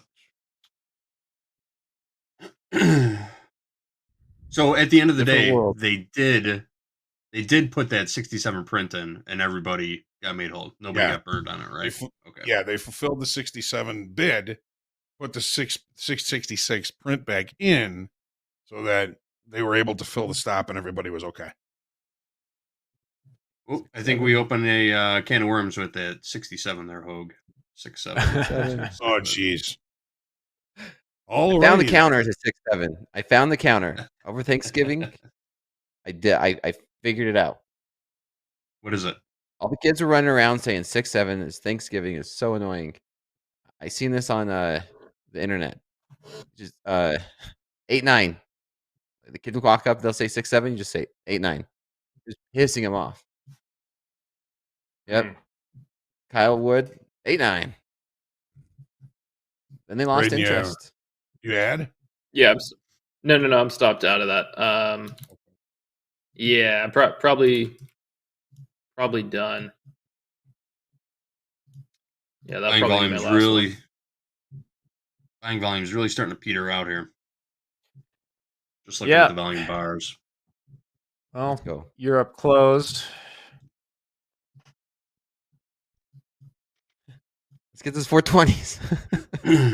Get them. Let's get them. Get them. 420, 421, whatever it takes. Hogue, is this a case of if you get the 420s, do you still want them?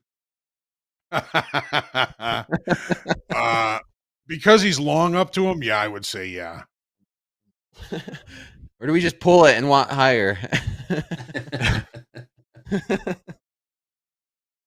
It's got that feel though, right? If it goes back up there, it's just going to blast right through.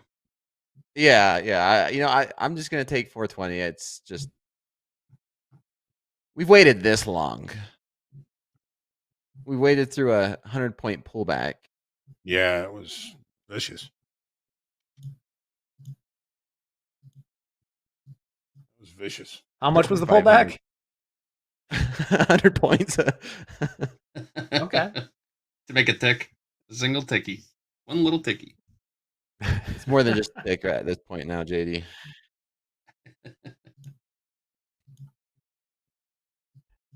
Well, boys, I'm going to head off to recap prep here shortly. Always a pleasure to be with you guys. Dakota, Braden, Jack, JD, James, everybody. Blessings. We'll see you in a few. You too. Take her easy, very much, Hogue. Hogue. Good to have Hogue back.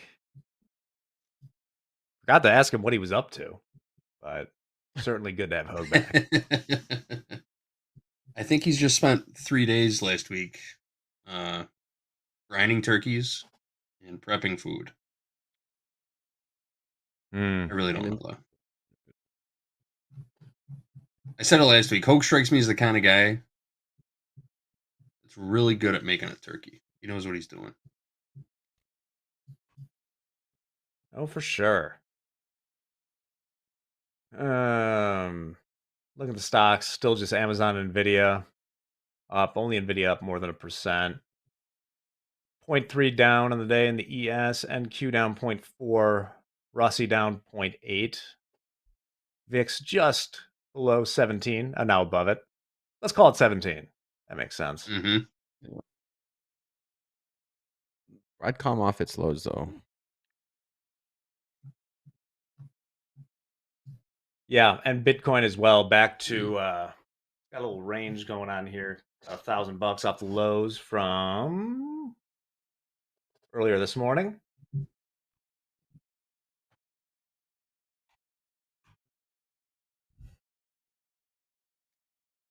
Someone says, putting on clinical patients. Well, I mean, that's what happens when you don't have such a big size, you get emotional about it, right? Yeah. It's true. It's a saying. You not care about the trade enough to where it's just you're so emotional about the result of an individual trade. It's more about the result of the process, the strategy, and like, yeah, what's the result for the month? Not every little individual trade that you're stressing about every move of the market. Because if this market goes back down, hits my stop loss, sucks. If it hits, that's the thing. Just enough size to make money, follow your process, but not enough size to care about it. Maybe that's not the right wording. Maybe to care about it, more like to stress out about it. I think you understand what I'm trying to get there. Yeah, for sure. Somebody asked too, is there a limit to profits in the live account? No. Nope. No. Absolutely not.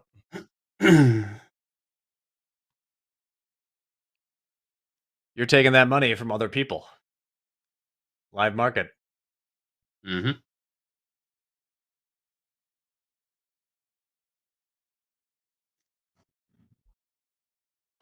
Futures being a zero-sum game, which, as we discussed earlier, all goes through a couple of data centers in Aurora.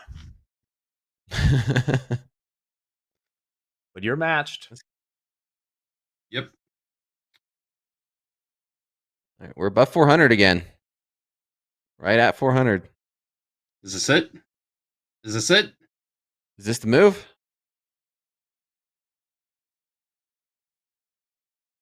Please let it be. I grow weary of this position, Dakota. We're all invested in this. We're all in this together. We're all in this together. We win together, lose together. What's your plan for the rest of the day, Braden? You shutting it down?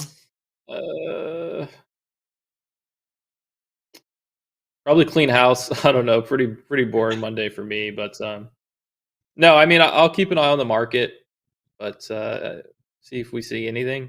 It just continues getting bought. I think Dakota's got the right trade on. Good patience on that. The pullbacks is kind of one of the reasons I wanted to make the switch from NQ to ES. Is some of these pullbacks just look so aggressive.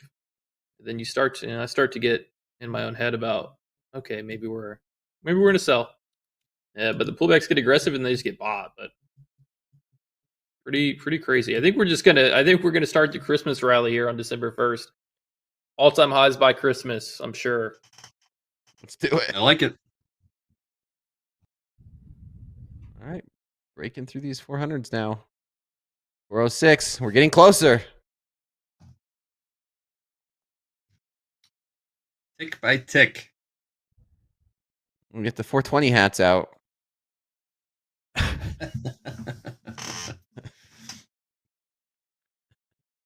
Just about 1.3% off the all-time highs in the SPX. Only a little less than that, 1.2% off the all-time high. Well, I guess not. What's the high close? A little over 1% from here.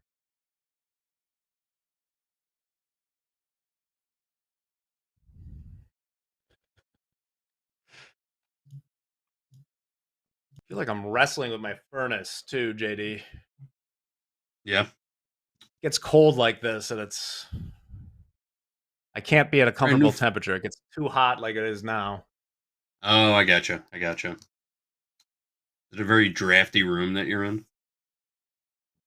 It used to be, but I got that new furnace, and it is working. Very good. Let's get it. Getting closer. This is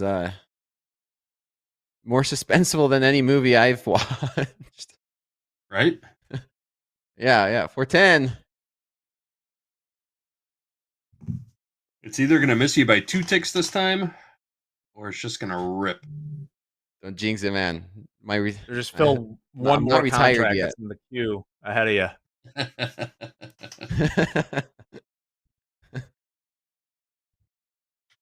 And then we'll get the Venezuela tweet.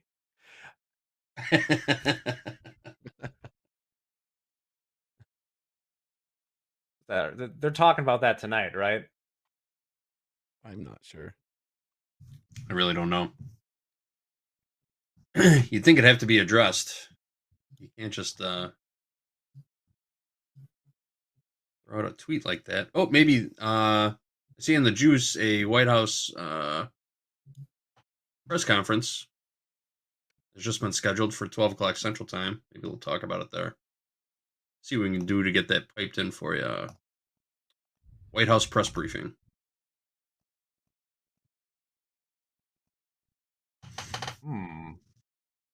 Oh yeah, that's new on there. Brand new. Ooh. Fresh.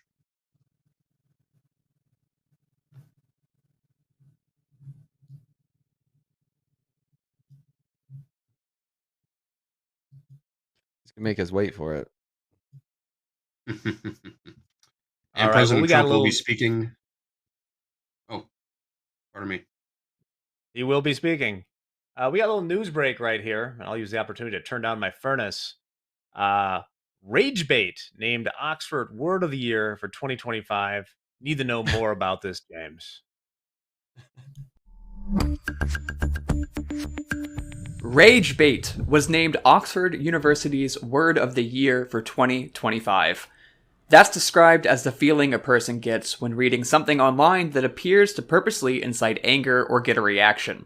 According to the UK-based dictionary, the use of rage bait tripled in 2025. More than 30,000 people voted to help choose the Word of the Year. Aura farming and biohack were the two other finalists.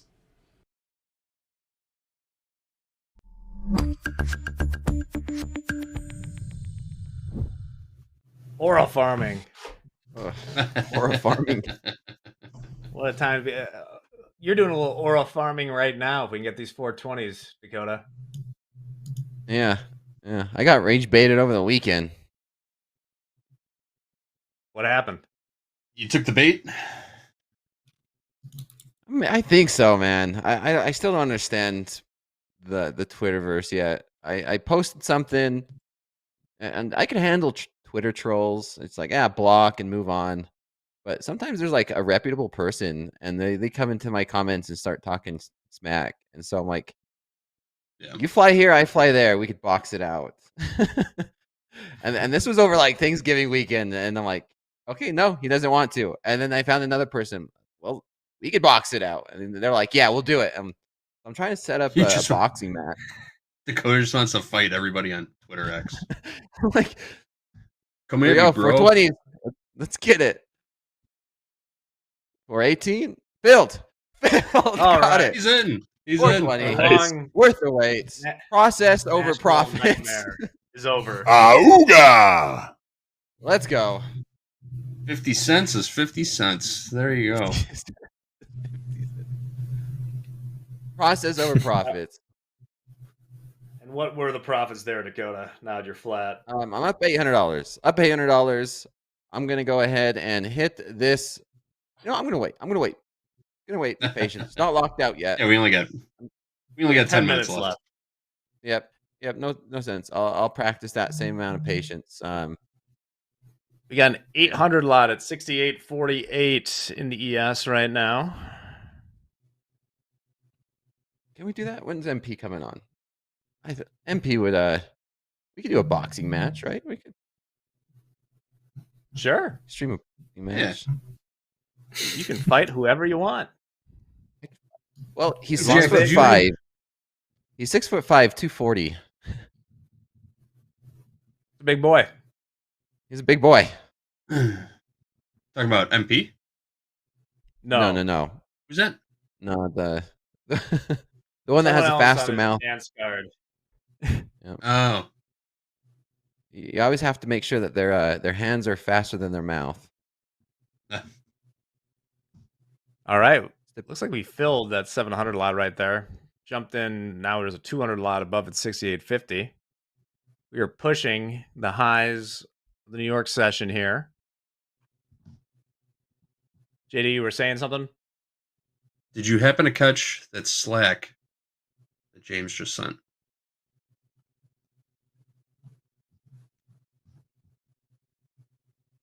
We knew it was going to go higher than 420, right? Yeah, we kind of Definitely. we were talking about that. We did a lead up to it. Looking for 440s, but take what you could get.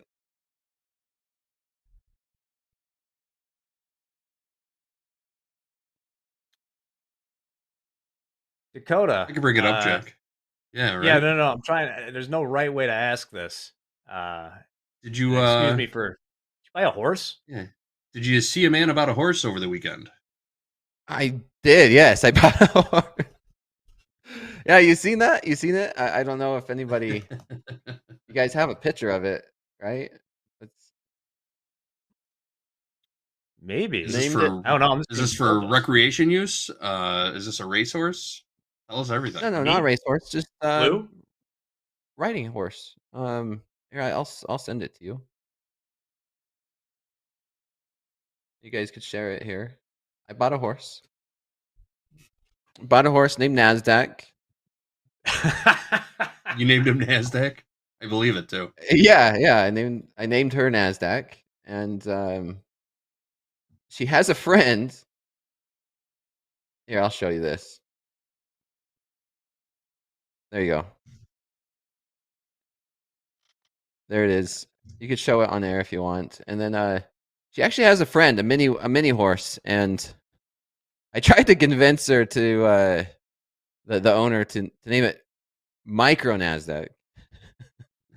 Micro and Mini? Micro and Mini, yeah. But she's beautiful. Very nice. I see it. It's a good looking horse. Is that your backyard then? I'm joking. I have not bought the little friend. I don't know what I'm going to do with a micro horse, or what do they call him? A pony? A pony. Yeah.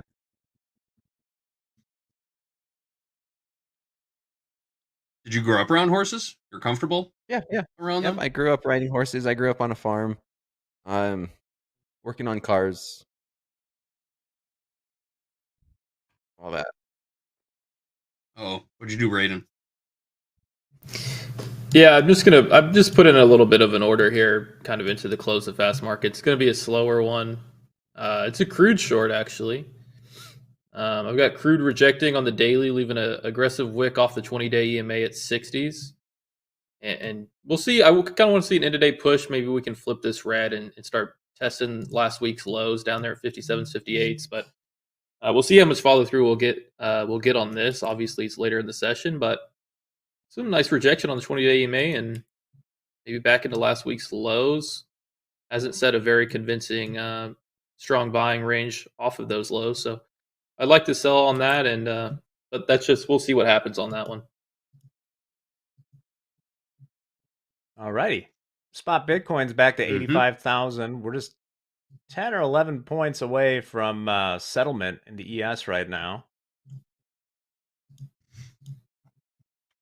VIX now comfortably below 17, trading 1679, getting into that normal range. And we got a 655 lot at 6851 in the ES. We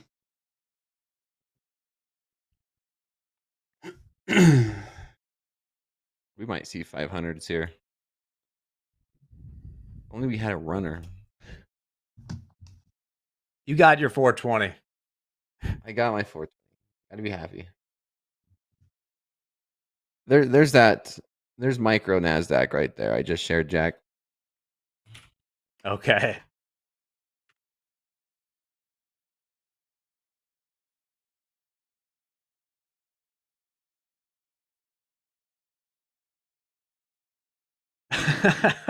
It's a good looking horse. Yeah, it is. It is. Yeah, they're best friends.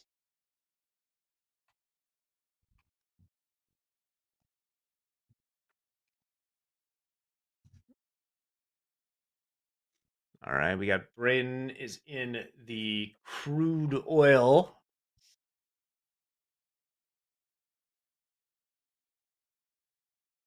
Mm-hmm.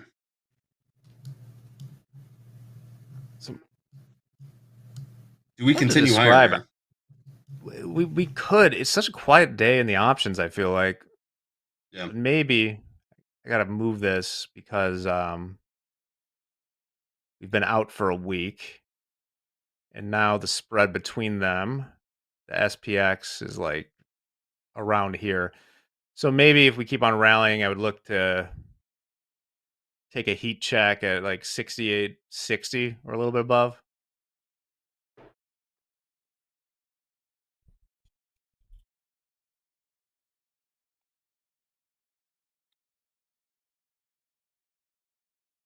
I had the 5 micros on Crude. I also put 1 mini short on Crude as well. Oh, okay. So I'm at 15 for total 15. Braden short 1,500 barrels. WTI Crude deliverable to Cushing, Oklahoma.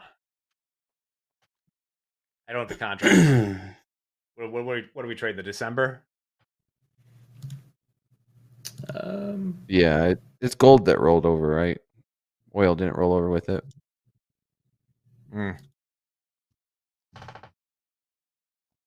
Oil rolled last week, trading the January contract. Oh, okay. Gold is trading the February contract. Take a look at Is there silver. is there any real horror stories of like somebody who was like on the line to take physical delivery of thousands of barrels of oil? Yeah. Contrary to popular belief, they will not deliver 1,000 barrels of oil to your house. You cannot store it in your swimming pool. It is sent to an actual storage facility, and you are sent the bill for the storage of said oil. Jack, do you have True. a... And well, I was gonna say the horror story is everybody who was, holding long oil and went to negative $40. Yeah, you gotta pay. You never want to actually take these things in delivery unless you are a physical commodities dealer. Very true. We need to take delivery of something here at Topstep. I vote silver. Silver or gold.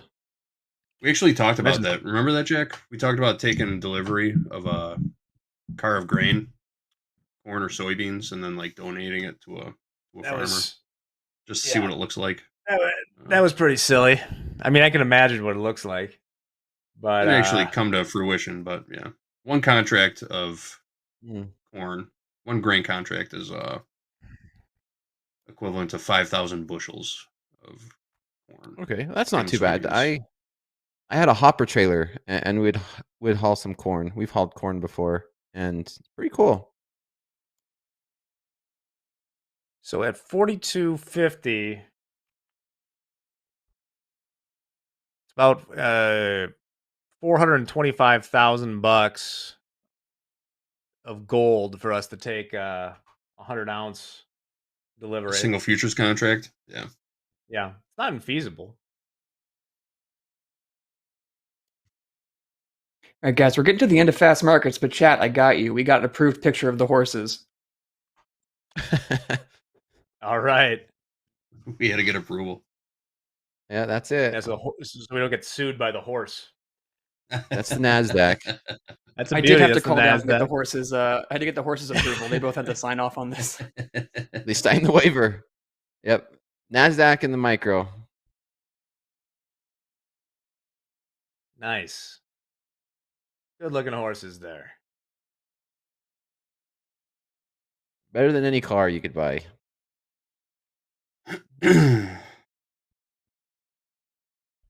silver trading 58,980. As I mentioned, it's up 17% since last week.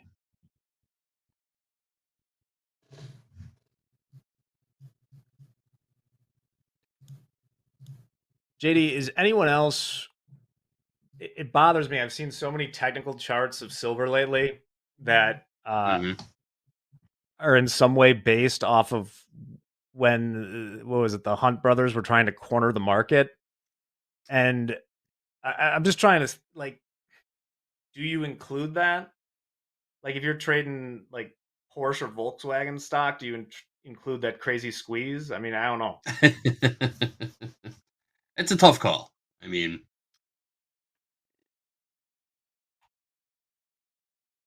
I really don't know. I mean, I would say put it in there because those prices did trade. So it makes sense to have them in the chart, but it was synthetic the whole Yeah.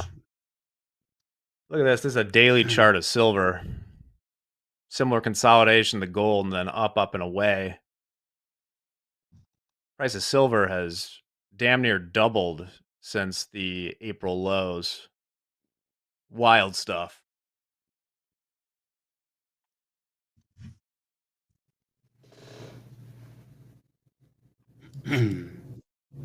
All right. Well, we are coming up towards the end of fast markets here. Braden, how's the crude trade going? We're starting to see a little bit of trickling down through low 59s. Maybe we'll get a break after fast markets. We'll maybe everybody keep an eye on that market, and I'll stay in it probably till the end of the session, and we'll see where it ends up. I kind of want to see it move into the 58s. It's kind of on track to do that, so let's see. I'll stay in it. All right. Braden is sticking around. Well, guess what? We're about out of time here, but Hoag's coming up next with the market recap. So grab your coffee refill. Then we got a coach's takeover. Little trade with Topstep. Jay, Hoop, and Vince will be in the house. We'll be here all day, all week, all month, besides Christmas, all year for 2026. We'll be around. So stick around. We got a bunch more coming. This is TopstepTV. Let's go.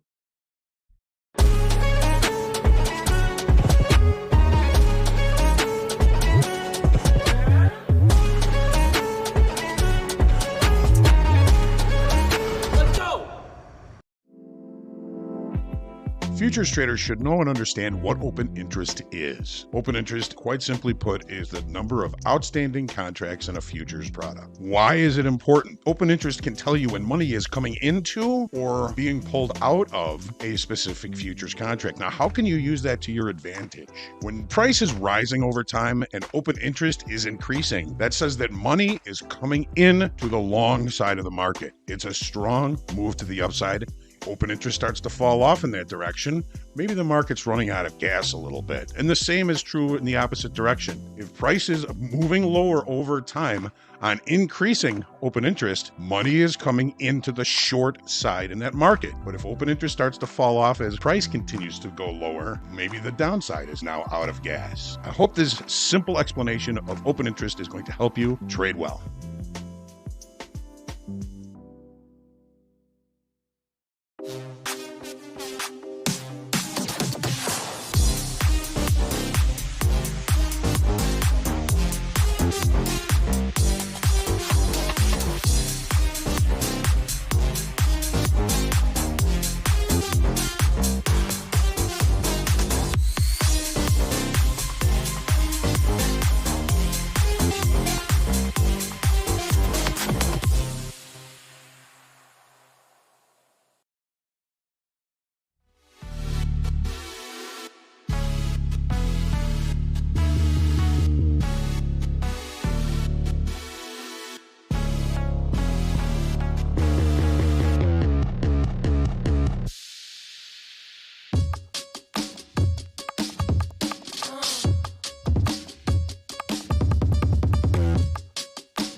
It is time for the morning recap. It is a pleasure to be back here with everybody. Certainly hope everybody had a wonderful week trading last week and a wonderful Thanksgiving if you celebrate. So we're going to take a look at the opening range trade in gold. It didn't work out in our favor, but again, risk management is everything. Let's take a look. This is the 30-minute chart. you get a little bit of context here. We know that Thursday and Friday were very low volume days. Very low volume days. We did have an open above the range from Friday, so we're kind of looking for the market to maybe not go check the session high from Friday, which was, to be precise, 42.5630. Well, the market did open, leaving the opening range initially at the low of the session, but has now turned around and come back and checked back all the way to settlement, basically a session gap close. Settlement 42.5490. Let's take a look on the 5-minute chart. Take a look at how this trade was executed. So again, the opening range was probably about 60, 70 ticks. We wait for the first 5-minute bar to close outside of that range. It wasn't until after about 7:30 that we got the bar to close outside of that range, getting us long 1 micro gold, 42.93 even.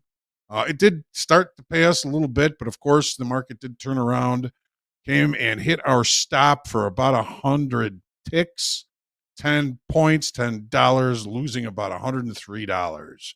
We did not take the opening range trade in crude oil. It stayed in the opening range for too long for us to really be paying attention to it that much. So again, looking at context, the market has been pushing higher, still putting in higher highs, higher lows. We do have Braden, who is short 5 micro gold and 1 CL as we were ending fast markets. He's starting to see a little bit of price action in his direction. Let's take a look at this on the 5-minute chart. So, well, let's go back to the 30 for a second. Failed upside auction. That failed upside auction, the target could actually play out all the way to the initial balance low, which is 58.90. But we don't have the best trade location on this short. We're going to see how this plays out. Now back to the 5-minute chart. Braden was seeing, I'm sure, market is putting in lower highs, lower lows off that failed upside auction. Got a nice little pop here. Got short again, 59.19. 1 CL, 5 MCL, basically 15 micros, and is pretty much kind of hanging around his entry point here. Did start to see some price action in his favor. Again, we'll hope that this trade plays out for him. We also had Braden trading the S&Ps today. The house took a trade in the S&Ps as well, but pretty much just a scratch. We won't even think about that one. I think it was about the same time Braden was short these MES. Now, again, looking at context, we did have a weak high. I'm still looking for this weak high to get taken out at some point. But again, the October 10th high gave us a decent degree of support in the overnight session. Now let's take a look at a couple of Braden's trades here. Braden. So he was short 2 MES, 68.33. Did take about a 10-point profit on those down at 68.23. Started looking for continuation to the upside as the market was going back up and retesting the initial balance high, 68.44.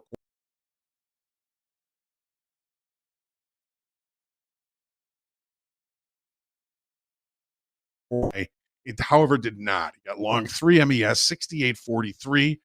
Got stopped out of those at 10 points, about 68.33, where he ended up getting short 8 MES, 68.33.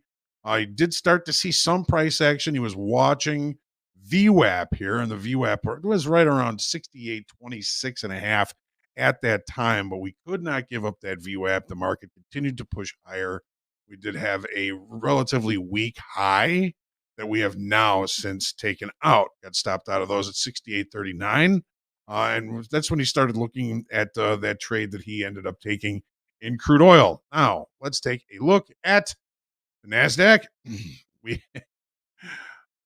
fact that Dakota didn't get filled on that 25.240 the first time was just amazing. All right, so again, looking at context, this is the 30-minute chart. What are we doing? I'm missing some stuff here. The market did open With a little bit of overnight inventory to the long side, we were kind of looking at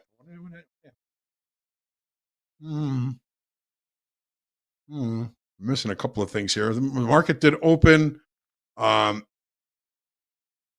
Overnight inventory was a little bit to the long side. The market did close the session gap from Friday. Dakota was looking at the opportunities here. Let's take a look at the 5-minute chart here. So Dakota got long 1M&Q, 25,248. Took a pretty good profit on that at 25,280. Dakota started looking to the long side down here around 25,289. He accumulated 3 longs there. He got out of 2 of them, not 3 of them, right up here around 25,340, and said he's going to get out of those at 420, 25,420. The market came up, actually traded 420 in a live market. He was not close enough to the beginning in the queue. He did not get filled.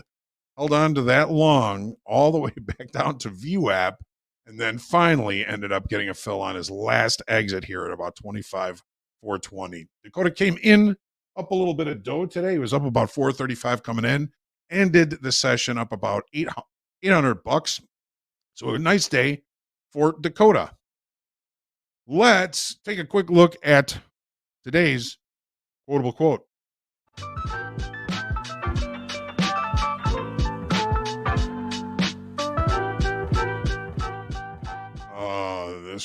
This one hits, at least to me. The lesson you refuse to learn will be repeated until you do. Reminds me of something my dad used to say. And that was, the beatings will continue until morale improves. There's lots of lessons that we learn over and over and over again in trading. And until we do, we are bound to repeat those mistakes, if you call them mistakes. But don't let the market do that to you. No beatings need to continue until morale improves. Just do the work. Look at what you're doing. Review your trades. Always be thinking about how I can improve these outcomes. That is our quotable quote for the day. We got a coach's takeover coming up here. We're going to be joined with Hoop, Vince, and Jay for Trade with Topstep. Looking forward to seeing that. And always, it's a pleasure to be back with all of you. Let's trade well today. This is TopstepTV. Let's go.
TopstepTV. Trade with Topstep Coaches Edition. I'm Jay. In the middle, we got Vinny Two Ticks, Coach Vince, and to the far right, Coach Hoop. Vince, Hoop, how you guys doing today? We'll start you, Vince. I'm doing good, Coach Jay. Doing good. A little bit tired over the weekend. Did a little bit of housework. So just recouping a little bit. Try to get some stuff done that I couldn't get during the week, because we're trading all the time. So it was nice to take a little bit of advantage of that. And, I had to polish some flooring in my house. So took a little bit out of me. But I'm hoping to find a trade here. So how about you, Hoop? How was your break? It was pretty good. I kind of did more tinkering a little bit with my charts, and you get those downtimes and you start adding some bells and whistles, deleting some bells and whistles. Good, spent it with the family. The Italian Thanksgiving always has a pasta dish in it, so it's not just your traditional turkey. So I'm designated to make the spaghetti sauce. So nice. And I'm in a natural gas trade right now. So I'm long a couple micro natural gas here. Holiday was good for me. Holiday was good. Spent some time with the family.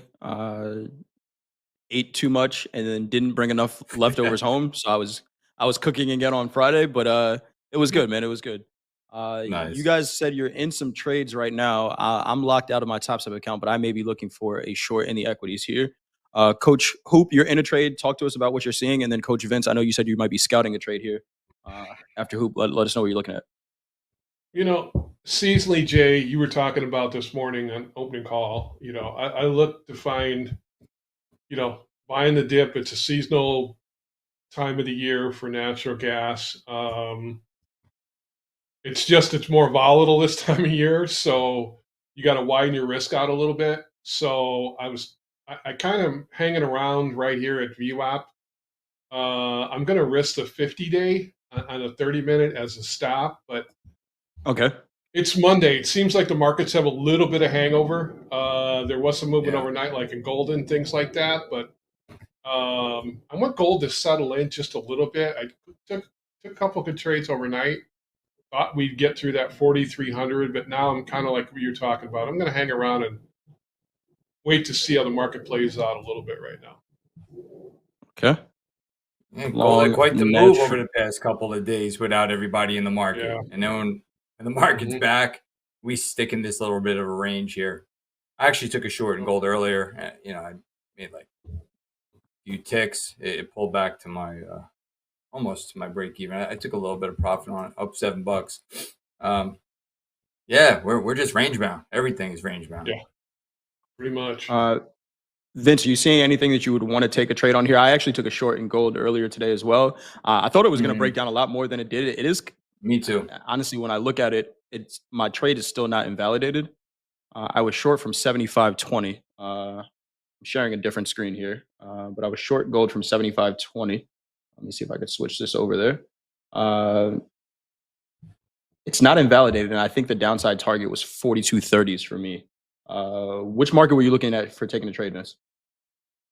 Right now, kind of looking at the S&P here. Not sure. The Dow, the range. We kind of megaphoned out. Now we're consolidating. The ES is looking, we're above value, pulling in. We're going to see if we can step back inside the initial balance here. I'm going to keep my eyes on this level, which is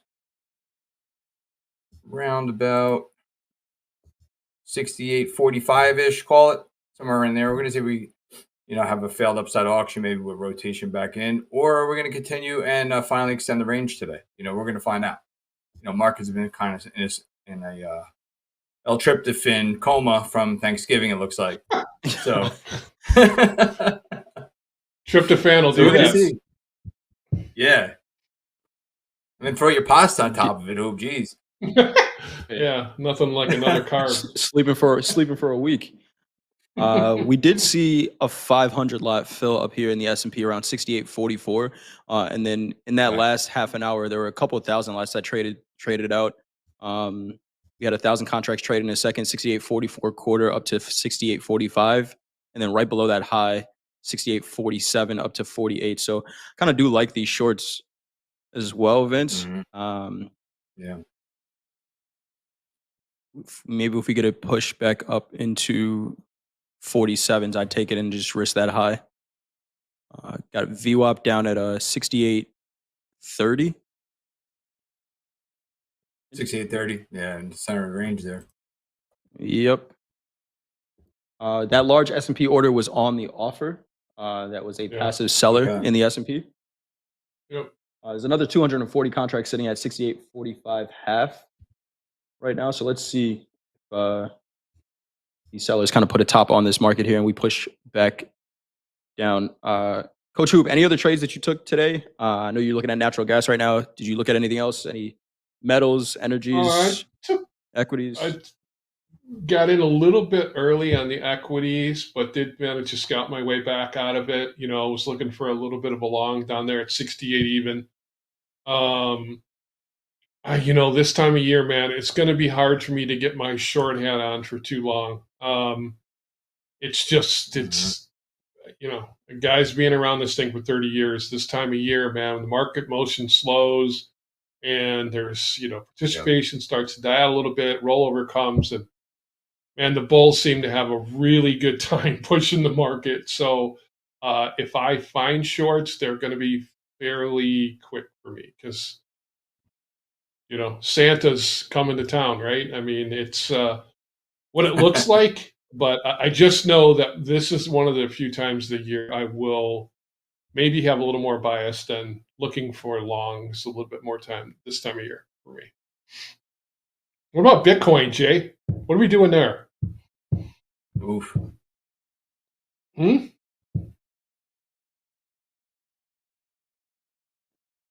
just Bitcoin's at 85,065 right now. Yeah. Made a low of 84.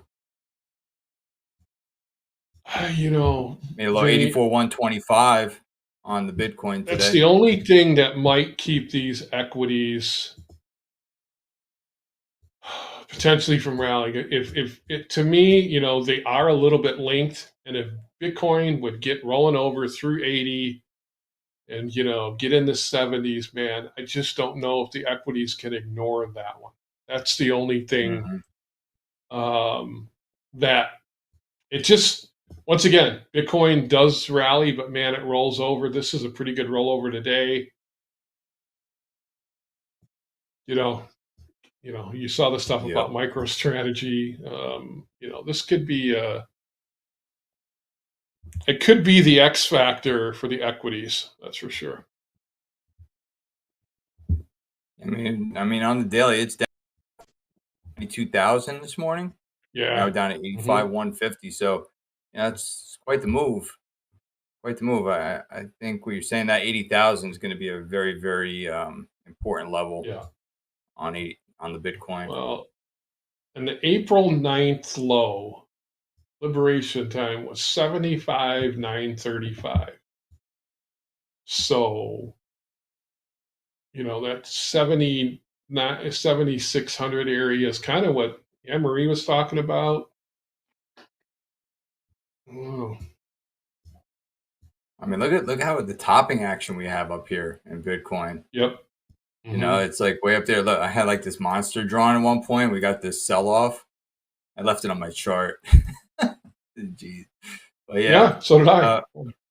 We kind of have this one here too, right? It's kind of moved itself. Yeah. We call this the Bitcoin monster.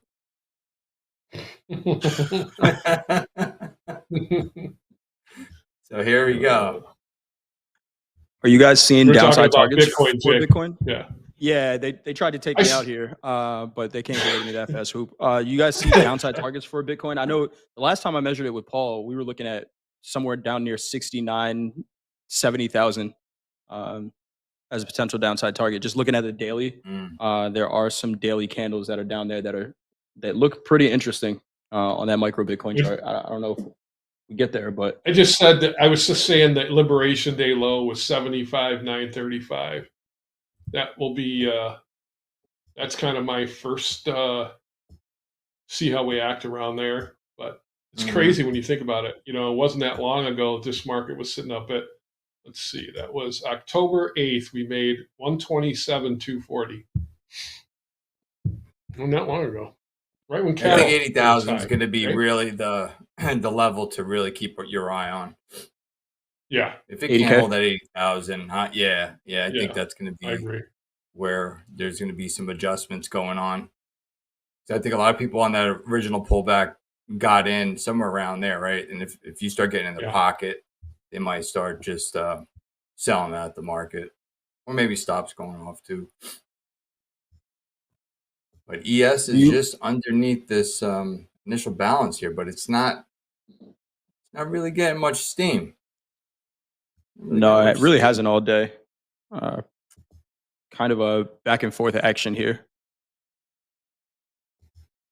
The Dow was interesting earlier. If I wasn't in that gold short, the Dow short was a pretty nice one, Vince.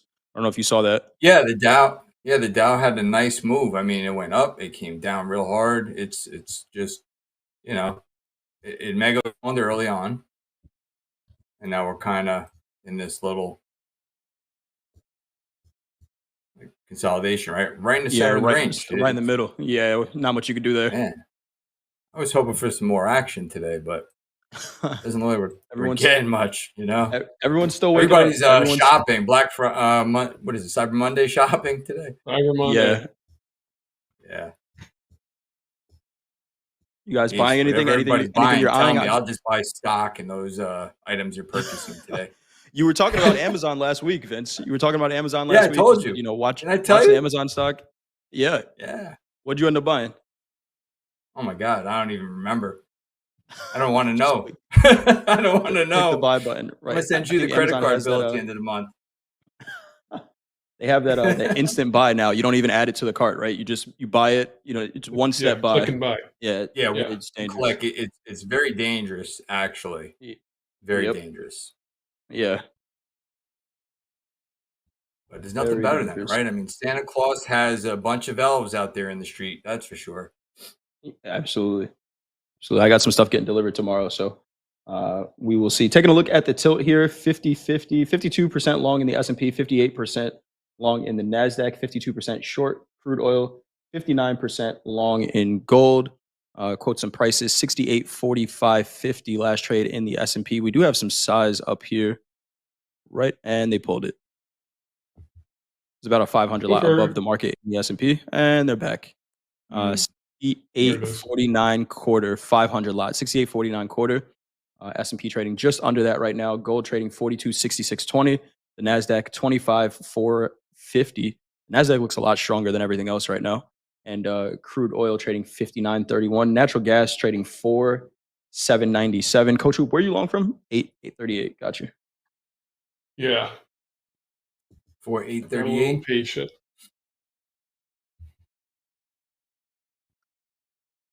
AJ says just hit the buy button now. When the motion slows, the buys seem to always be a little better. I'm not just looking at short and cattle here. Hope you have a target on that, or equities I'm staying away from, Vinny, for the rest of the day. I think I'm gonna for watch my natural gas and look for some gold. Yeah, I just think we're going to be in. You got a target on that position? Yeah, I mean, basically, to me, we go back and get near those highs again. You know, like 490s. Yeah. Mm-hmm. You still got a couple hours before New York close. So once again, as the weather forecasts come out in that market too, Vinny, you know, for the future, that tends to push that market too. So trust me, from trading it for a long time, if the weather forecast shifts to a little colder or a little warmer, you'll see that reflected pretty quickly in that price for sure. Yeah. Well, you know, the Northeast is getting snow everywhere, right? A little bit here, a little there. Yep. I want to be where you're at right now. Funny that you say that, Vince. We have a little news package on holiday travel and the weather. We can bring this in. A massive winter storm is crippling travel across the Midwest just as millions of people return home following the Thanksgiving holiday. More than 50 million people across the northern tier are under winter storm warnings right now. Jen Sullivan is tracking the storm and has details on how it's impacting travel. Let's bring that clip in. Crews in St. Louis out treating the roads as a massive winter storm slams the Midwest. Cars blanketed in snow. Still snowing pretty good up here. This St. Louisan showing just how slushy and treacherous the roads are even after being treated. Right now, we're fighting a storm. City officials say more than 30 crews were out Saturday clearing the streets and highways. This is a very unusually early snow. St. Louis could see up to 4 inches of snow by Sunday. About 95 miles north in Springfield, Illinois, a snow emergency was declared. Oh my God. More than 20 million people across the northern tier are under winter storm warning Saturday. Chicago could see up to 10 inches of snow. As of 4 p.m. Eastern, more than 1,000 flights at Chicago O'Hare International Airport were canceled Saturday, according to FlightAware. It's one of the busiest airports in the world. All of this coming during the post-Thanksgiving travel rush. AAA estimating nearly 82 million people to travel the week of Thanksgiving through Monday, with Sunday being one of the busiest days for the skies and roads. Drivers in many areas are being warned not to travel. If there's a crash on the interstate and it closes lanes, sometimes that lasts for an hour, if not multiple hours. It's not just the snow causing dangerous conditions in some areas. As temperatures dip and winds pick up, the next big concern is ice. Officials in Des Moines, Iowa say they've already responded to several crashes. The road conditions are going to get very bad here very quickly. This monster system expected to shift east Sunday, dumping snow and rain and causing more headaches for travelers. I'm Jen Sullivan reporting.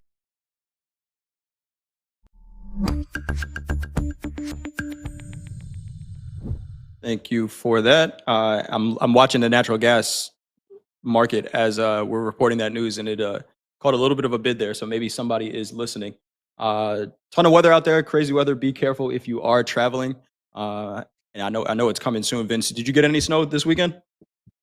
A little bit, maybe an inch. Didn't last long though. Nice, not bad. I didn't have to shovel. Springfield, Illinois. It's coming about an hour from where our farm was. Man, I know what that. Good luck driving in that, man. The ice on those roads, like what they're talking about, the snow's nothing. It's the ice. It's like a skating rink, you know. Yeah, I don't mind the snow. It's the ice that gets to you. Ice, yeah. Seeing some size here in the S&P, 68.49 even and 68.49 quarter. Between those two prices, there's about 1,100 contracts offered. 620 at 49 and another 500 at 49 quarter. Right above the high of the New York, right below the high of the New York session. Let's see if the market does go and fill those orders up there.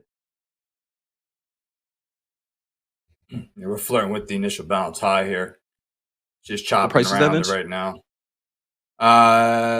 Call it 44 quarter. 68.44 quarter. It's like peaking, it's hanging out there. Peekaboo. Yeah. Right. And the Nasdaq's above it. Nasdaq left the initial balance well behind. Yeah, the Nasdaq. I actually missed a long. I was trying to get long the Nasdaq. Where was I at here? So Nasdaq. RJ in the chat asking what happened to the volatility. It slowed down. It slowed down. You know, coming back from the holiday, first day of the last month of the year. There should be some volatility throughout the rest of the year, but we'll see. Maybe we just get a slow grind Santa rally up. Yeah, I was trying to get along the Nasdaq 25,296. It pulled back to 25,318, I think, or 16. So I missed a fill on that by a little bit, but a little too cheap on it. That would have been a pretty nice trade, actually. Yeah, would have. It's up 130 points from there. Yeah, just missed it by this much. Hoop, I heard you mention cattle. What is it? How's it looking over there? After that limit down day, I'll be honest, I have not looked at that market at all. You know, we made contracts highs October 16th. And since then, we've had, that's about a $40 move from low to high almost, which is pretty big. We found a little bit of support in here, but the fundamentals might have changed in that market. You know, there seems to be increased production. So this time of year, though, the only thing that starts to happen, if it gets a little cold and it gets like wintry like that and they can't move the product around, that can be a little bullish to the market. No pun intended. It's just this time of year is just the demand as opposed to the you know, the spring to summer is a little bit different, but you know, it still feels like to me we're probably in a seller rally mode. We still have a lot of structure down there, so yeah, I've been looking at a short. I almost eyed one a little minute ago, but we've got. It's the only thing about meats. They close an hour and a half. 3 minute. They really slow down in the middle of the day. Well, we've seen this hour. You get that one pop, Jay, that you've always noticed. Right. You know, right at the top of the hour, right at 11 Central. We do see, and I think we saw it again today. But outside of that, pretty quiet. We came right up to VWAP just a little bit ago before we jumped on, up there around 216. Once again, when you're trading the smaller compounds data, we've talked about it. I need micro cows.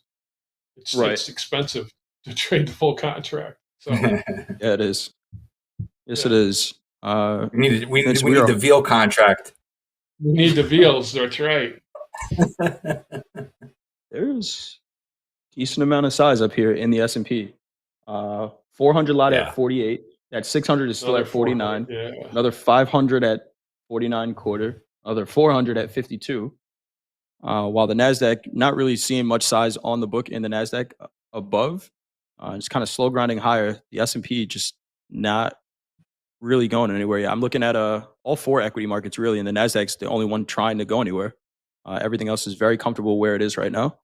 But that can change. Take a look at the Mag 7 really quick. Nvidia up 1.68%. We got Microsoft down 0.62%, Broadcom down 2.62%, Google down 0.71%, Apple up 0.25%, Amazon up 0.5%, Meta down 0.7%. And if you're looking at my screen here, this depth of market is what I'm looking at. You can get this on TopstepX as well. I'm trading and driving right now, but trading in a personal account. They moved the 400 lot up above the 1100 contracts, Jay. They moved it up just below that 50 area. There is some size trading here, or attempting to trade here. Let's see if we have any buyers willing to go and take those out. Right now, they're kind of just holding price down now in the S&P. Kind of stuck between these orders, Coach Vince, and that initial balance high.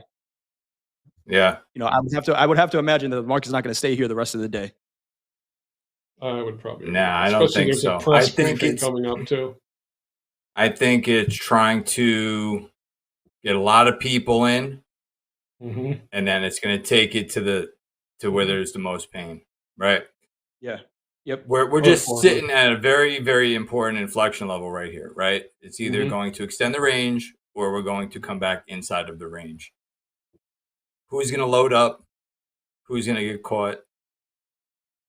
It's to be seen, right? We're going to find out. I mean, I'm so tempted to maybe try to take a long here, though. Nasdaq. Yeah, we're kind of making higher highs, higher lows on the shorter time frame chart, but maybe that's what it's trying to do, right? Maybe it's trying to get enough longs in there to then just sweep the rug out from underneath, right? Yeah, so we're 2,000 contracts sitting up there now, Vinny, up there above 64. 68.48. Man, I would love to just run them, and before they can pull it. I would just like to sting one time. I wish I had enough money in the bank where I could just run the market, and just teach them a lesson. Yeah, I think they have a lot deeper pockets than any of us. Vinny? I don't know. Yeah, but I would think so. If they're showing a 600 lot, they probably do. Bigger pockets than Hey, me right now. strength is in the numbers. Don't forget, though. One day. Strength is in the One day. numbers. Strength is in the numbers for sure. Taking a look, quotes and prices: 68.43 half last trade in the S&P. The Nasdaq 25.451. Gold trading 42.70.30, and crude oil I took off my screen because it wasn't moving. So we'll quote micro Bitcoin instead: 85.290 last trade in micro Bitcoin. 4.804 last trade in natural gas. Coach Hoop is still long over there. Corey in the loop says, anyone else in natural gas longs? Coach Hoop is in that long with you. Yeah. Chat, let us know. Let's get a little vibe check in the chat. How is everybody doing today? First day of the month. First day back after a holiday week. Are we up on the day, down on the day? Anything that we learned from the day? Saw a comment that I liked in the chat. Pure Tone Ascension says, down 700 with a positive mentality as always. Live to trade another day. Love to hear that. Right? As long as your losses are measured, you could always come back. Losses are a necessary and they happen all the time. It's part of it. Common part of trading. It is a part of the game. It's about a series of trades at the end of the day. It's not one trade makes or breaks you as a trader. It's about what you do over the long term, right? It's a long-term game here. I know everybody wants to get rich tomorrow or yesterday. But if you want to remain solvent, you got to learn how to be consistent and take losses and take your gains, right? Yeah. How isn't crude higher? That was pretty bullish OPEC news about production. That just shows you that's such a dog market, but it is. It's just Tell us how you really feel. God. Nasdaq's got that should have moved that thing like $2-3 and it's up, minuscule. It's just once again, it's just traders see it as a range bound market, and that's what it is. And I choose not to race. As a Seinfeld, I choose not to participate in that range bound. Oh yeah. Market. Yeah, I look at that market because we have to during the opening call. We review it, right. But not many trades I'm seeing there. Coach Vince, I heard you said the Nasdaq's kind of pushing here. We do have some size. It's got a little life to it. Yeah, it does. 300 offered at 25,489 in the Nasdaq. Let's see if we go take those out. I'm tempted to lean in. You were saying you were looking for those longs. The Nasdaq seems like the one. Yeah. I mean, if you look at all three of these, the S&P is, obviously the Nasdaq is the strongest right now, right? Presently the strongest. Right. Agreed. The Dow is in the middle of the range. The ES is trying to do something, but it's not sure. So we have, range bound, trying to do something, and this is starting to trend here. So Nasdaq actually is looking a little bit more interesting to me. See if these are going to get filled up. We're here. going to see right what's under going on. Right under sell a little bit of life to it. A little life to the ES. That 300 lot came down in the Nasdaq. Also, they were at 89s. Now they're at 79. Moved it down 10 points. See if they get a fill here. They end the loading up short for the press conference. Is this a White House press conference? What time is it? Yeah, it's a White House one. Yeah. What time is that at? Top of the hour. Okay. Nasdaq pushing up on these orders here at 479. 300 offered there. S&P gold died.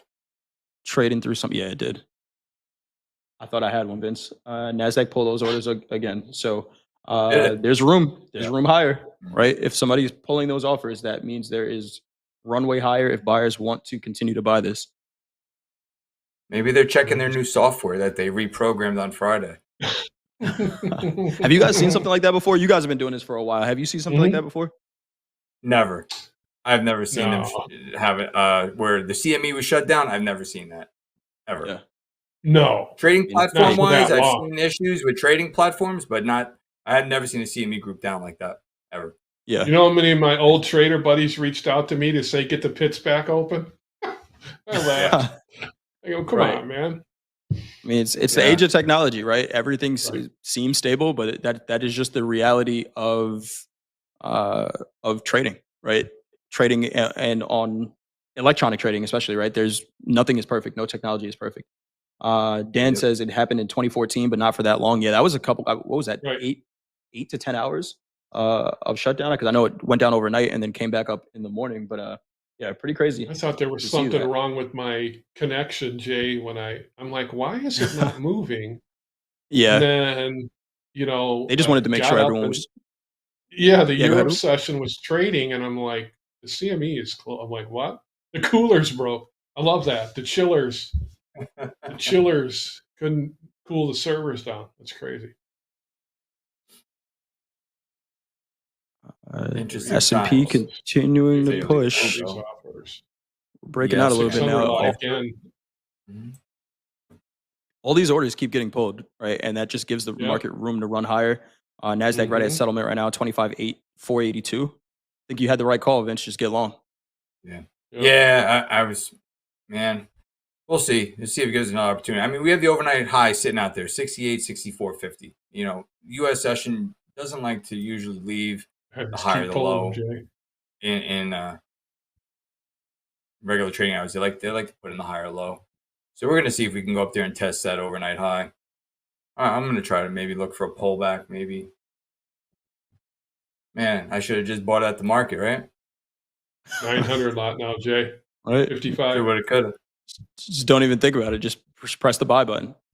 Who said it? I think it was our friend AJ in the chat that said just buy it now.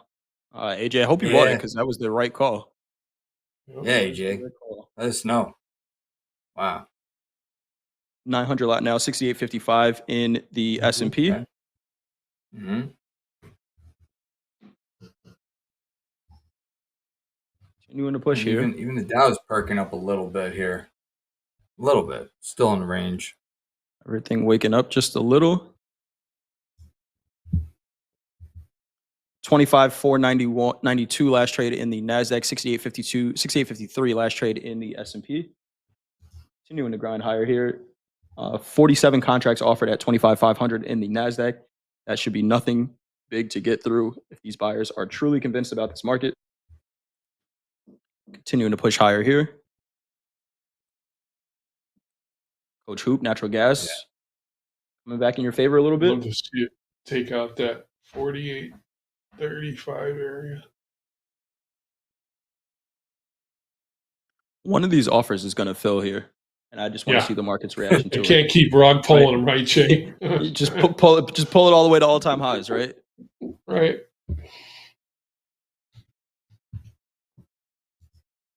Pull it all the way to all-time highs. It's the Aladdin rally. Yeah, right. The magic Aladdin rally. The Aladdin rally. Yeah, right. Wells is asking any levels that I like. Which market? Let me know which market you're looking at. S&P or the Nasdaq. And Phenom, I'm kind of with you. There's not a ton of volume behind this move, which you don't necessarily need, right? We saw the Nasdaq move 5% last week on no volume, right? So sometimes if there's not a passive order selling it, then the market just has room to just continue to grind up. So it is lower volume, but these markets are meant to go up. They don't really need a reason to buy it. Average true range in the ES is only 6 points today. On the 5-minute? 5-minute, yeah. It's 28 points on the Nasdaq. Pretty small range there. Just kind of glad that gold rollover is done. Yeah. It's nice to get some decent price structure in there. Have you looked at silver at all? Yeah. Silver scares me, Jay. And there's not many markets that do, but man, that market is. Whew. Yeah. All-time highs. Yep. Wow. Look at that. 59. What's the high today here? 59.43. Nice. Yeah. Yeah, I remember a friend, it's March now. A couple of my friends and myself, we were talking about silver when it was at $27. Like, yeah, let's load up on silver. Should have bought the futures contracts. My gosh. Right. Yeah, those half dollars, Kennedy half dollars aren't going to make you the same money, are they, Benny? Nah, hell no. $59.50, right? At 27, that's $22 times 5,000. That's what, 110 grand on a one lot. That's a pretty impressive move there. Wow. Look at that silver go. I hope silver. It is. Nasdaq above settlement right now, 25,482 is settlement price. Last trade 25,489 half. For my friend Eduardo in the chat, any big sell orders at 25,500? Not a lot sitting there. It's about 70 contracts, but above 25,510, there's another 300, right? So that 300 lot. Anybody remember the original price we saw it? It was 489, then 479. Now they pulled it all the way up to 410s. Just again, watching the market's reaction to it, sometimes that big order can be a little bit of a distraction, but can anybody think of a reason they might pull an order or move it up in this case? I didn't want that fill. So they're giving space for the market to continue to run. We can see the S&P here has about 950 contracts offered at 68.55. Let's see what happens here. Scalper in me would have just been leaning on short and all that rug pull offers up there. Okay. I was like, it's probably a better short scalp as they pull the rug so it market starts to kind of, push back down again because everybody's trying to get out of them because they kind of got, this is the retail trade, right, guys? This is a lot of retail. Yeah. That's getting pushed around here right now. So Anne Marie is talking about the other day. So well, think about it. If you're a major fund, manager and you're up a good percentage, 15, 20%, you want to lock in those profits for the end of the year, right? You don't want to throw back in December. You want to end the year strong and start fresh in January. So I mean, these markets have been running this year. It's everything's moving. Commodity market, stocks, crypto's not looking. Yeah, everything is up. I was gonna say everything is up, but Bitcoin this year, right? And maybe the Russell, but suckered in that one. Everything else. B. Cole says, "Hey, what's this giant ass red candle?" We did see some selling, little pullback there. That giant ass candle is relative, right? The charts I'm looking at, it doesn't look too big. It's actually still a green candle on my charts, but I'm looking at a 30-minute. But if you're looking at like a 15-second, a 1-minute chart, could be a little bit of a pullback here. And just to me, what I'm seeing is just some rejection at these orders up here. If you guys were watching the opening call this morning, we talked about 4,300 in gold, and big fat round number. There's going to be a ton of liquidity sitting there. And I think it was 150 contracts at 4,300 in gold. And you can see the market's reaction, right? We ran away from that price.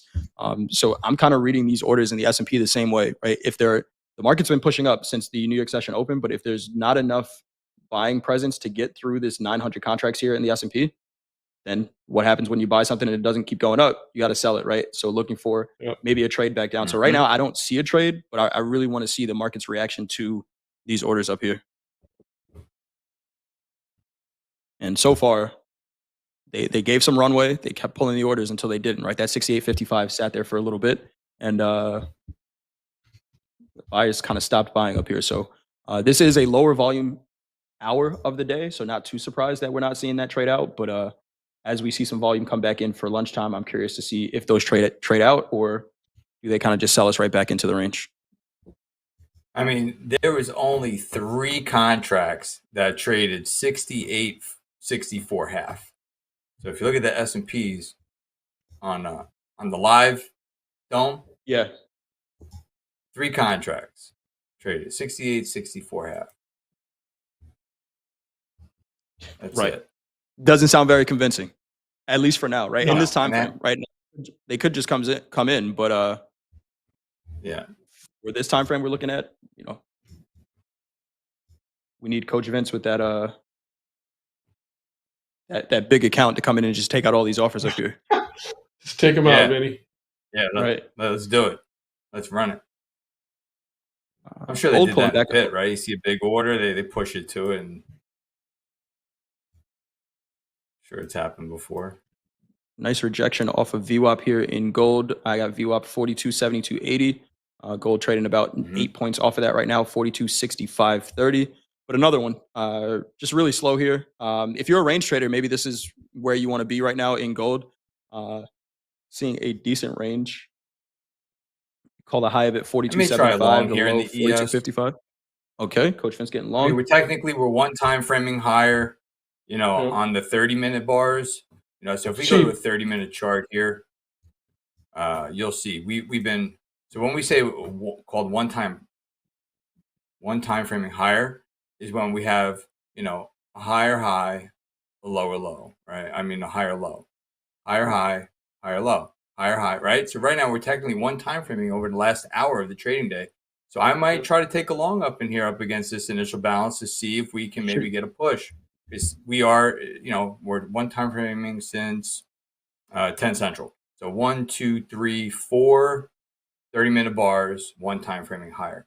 It doesn't feel like it's a much of a trend, but it's kind of showing itself as, we're starting to get into a little bit of a trending state. So we'll see. I'm going to be a little bit patient. Maybe I'll get a trade off here. I'll let you know. Awesome stuff. Thank you for that, Coach Vince. Oh, yep. Speaking of letting you know, I was supposed to let everybody know that we have a form pinned to the top of the chat for group coaching. So make sure you get your questions in there. And I'm going to let you know who is on group coaching today as soon as I pull up that schedule. But again, that form is pinned to the top of the chat.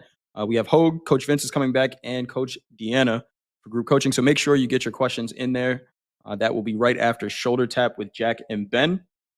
Make sure you get your questions in. Coach Vince, let us know if you get into a trade here in the S&P. I know you'll be in the chat and back on the show. Yep. Coach Hu, we got a question in the chat for you. Your natural gas trade, do you have a stop on this trade? Where's your CYO in that trade?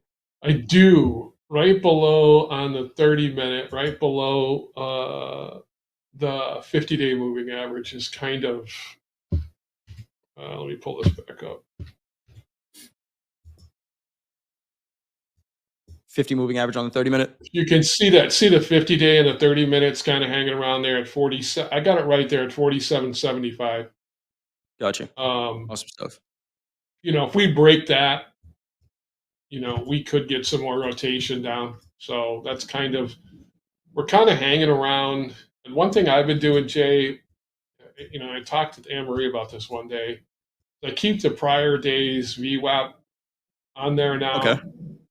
And I do keep today's just as a reference point, So just trying to see where price at. And once again, the point in the volume profile, we're kind of hanging around that area. So probably might be a little bit before we see any action on this. Okay. It may be closer to that last to the close. Bit of to the close. Awesome stuff. Well, thank you for that, Coach Hu. Keep us updated on that trade. We're going to take a little bit of a break here. We got Jack and Ben coming up for Shoulder Tap. And then after that, group coaching, Coach Vince is coming back with Hogue and Deanna. So make sure you stick around. If you haven't done so already, hit that thumbs up button. This is TopstepTV. Let's go. Click like, click subscribe. This is TopstepTV. Let's go.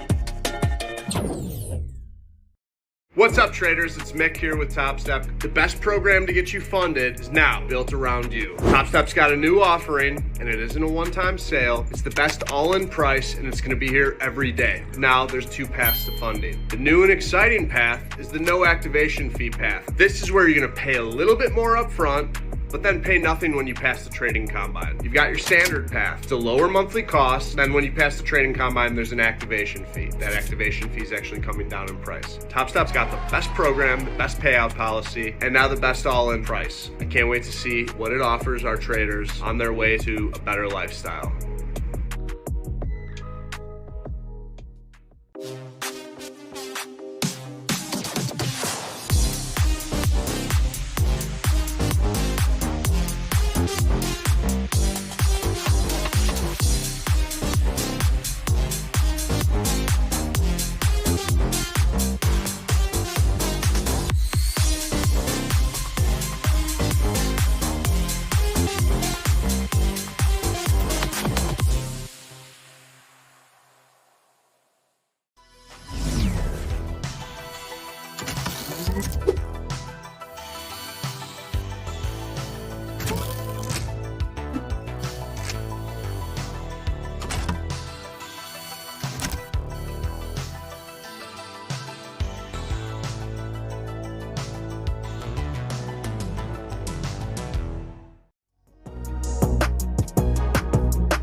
Good afternoon, everybody. Welcome to Shoulder Tap. It's a new week. Same old Ben's here with me. What's going on, my man?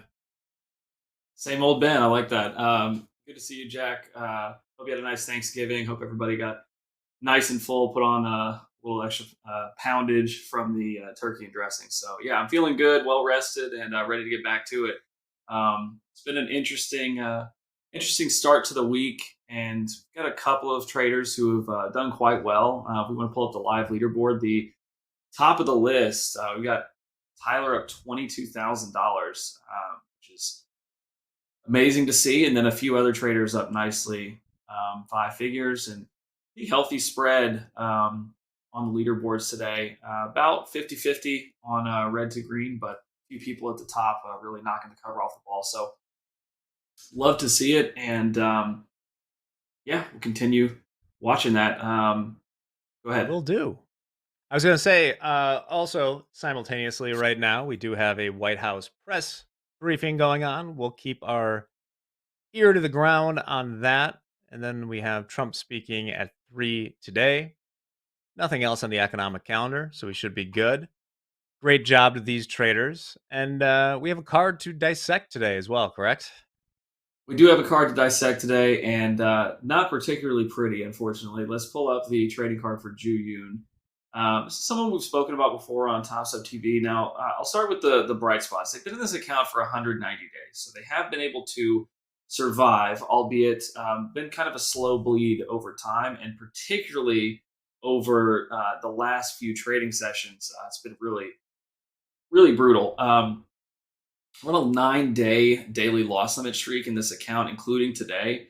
They have taken $12,000 in payouts. They've had this account for a while.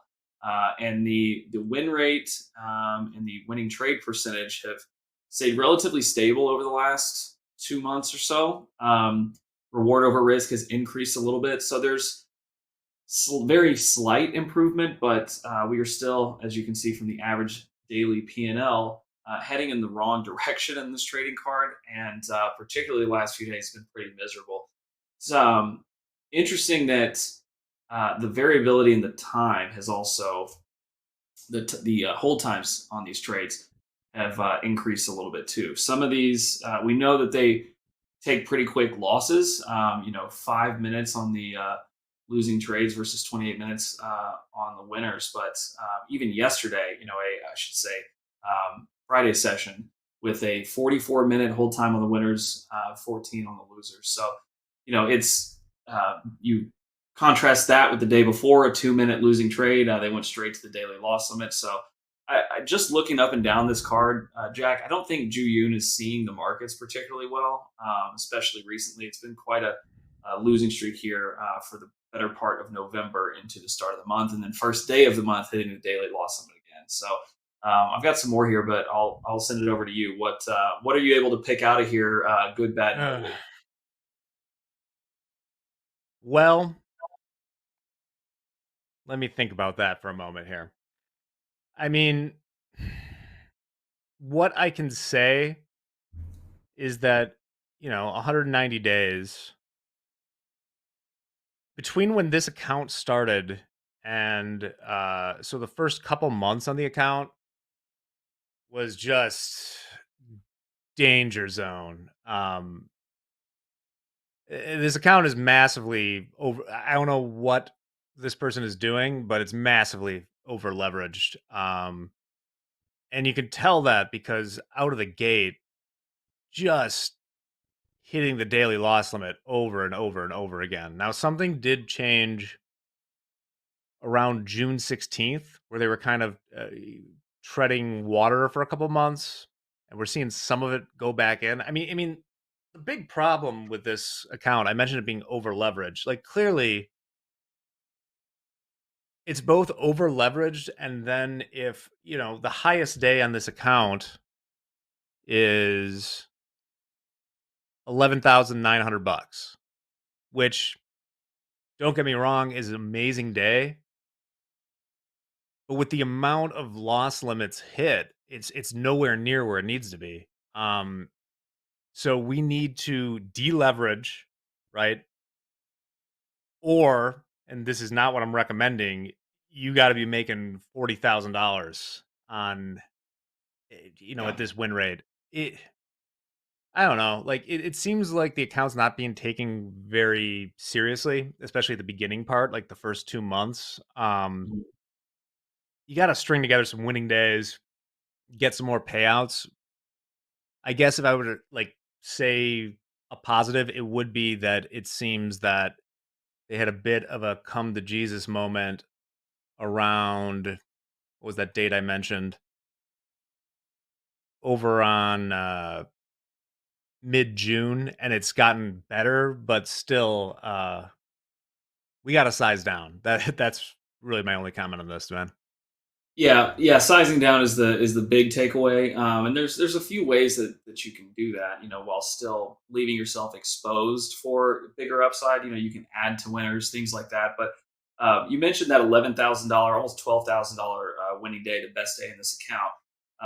November 5th, they had a $9,000 winning day, and then November 6th, almost $12,000 day, that best day in the account.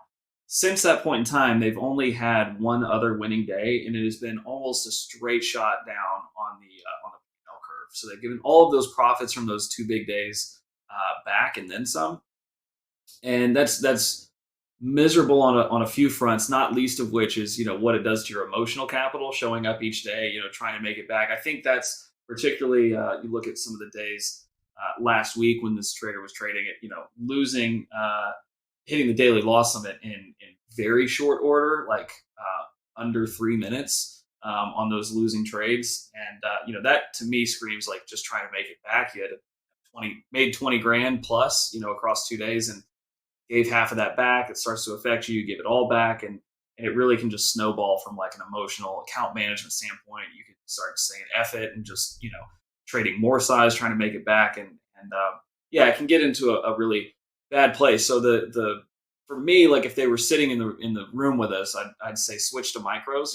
Every product they're trading, there's a micro version of it that's quite liquid, so they can switch to micros and just focus on putting together a profitable week. Don't worry too much about a single trade or a single day. Focus on walking away with profits on the week, because this trader has been able to do that before, even with some of the P&L volatility. But right now, it seems like they're just not in the best place from a X's and O's standpoint, and it can snowball further. There's more room to go lower, so got to find a way to pull it around. Starting with a week-long focus, I think is a good place to go. Yeah, I don't want to pile on too much. I saw some comments of like, how do we let someone trade like this? Well, I mean, just by nature of the program, you have a massive amount of autonomy that you would not have at like if you started your own proprietary trading firm. Yes, there are definitely ways we can not allow that, and this wouldn't fly if you were at any firm like that. But we're all big boys and big girls, so yeah, just deleverage this. It's hard to see without the trading.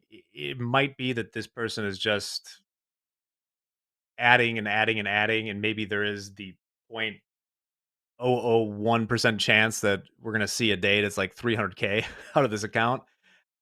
I do not think that's a great way to trade, but at least we've seen some change. So I'll leave it at that. I don't want to go too far into it, Ben.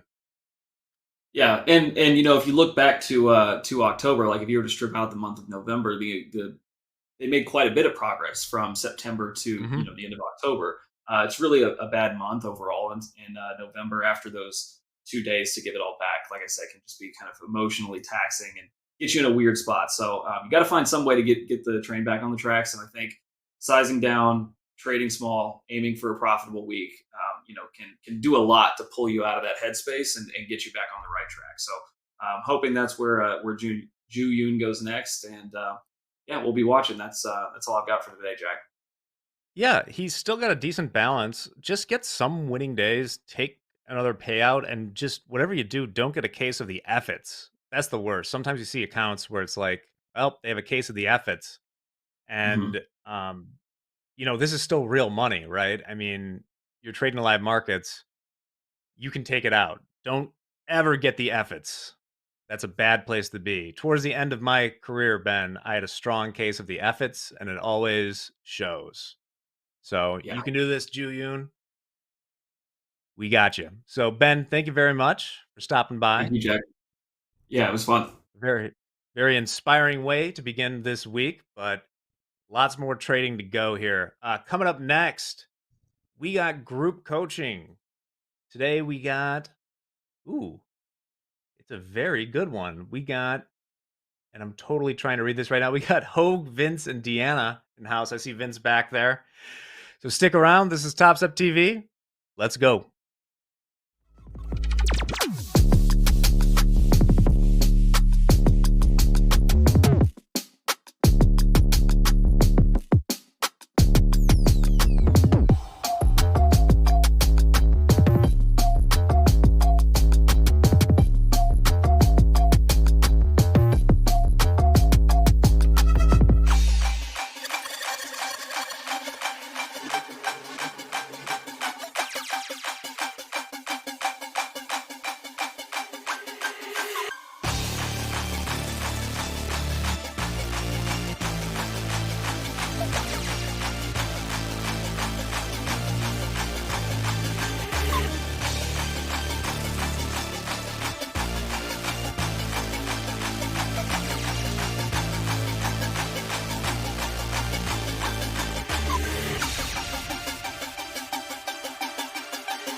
Well, you made it. It's everybody's favorite time of day. It is group coaching time. Get your ham sandwich, get your glass of milk. I got two old friends with me here.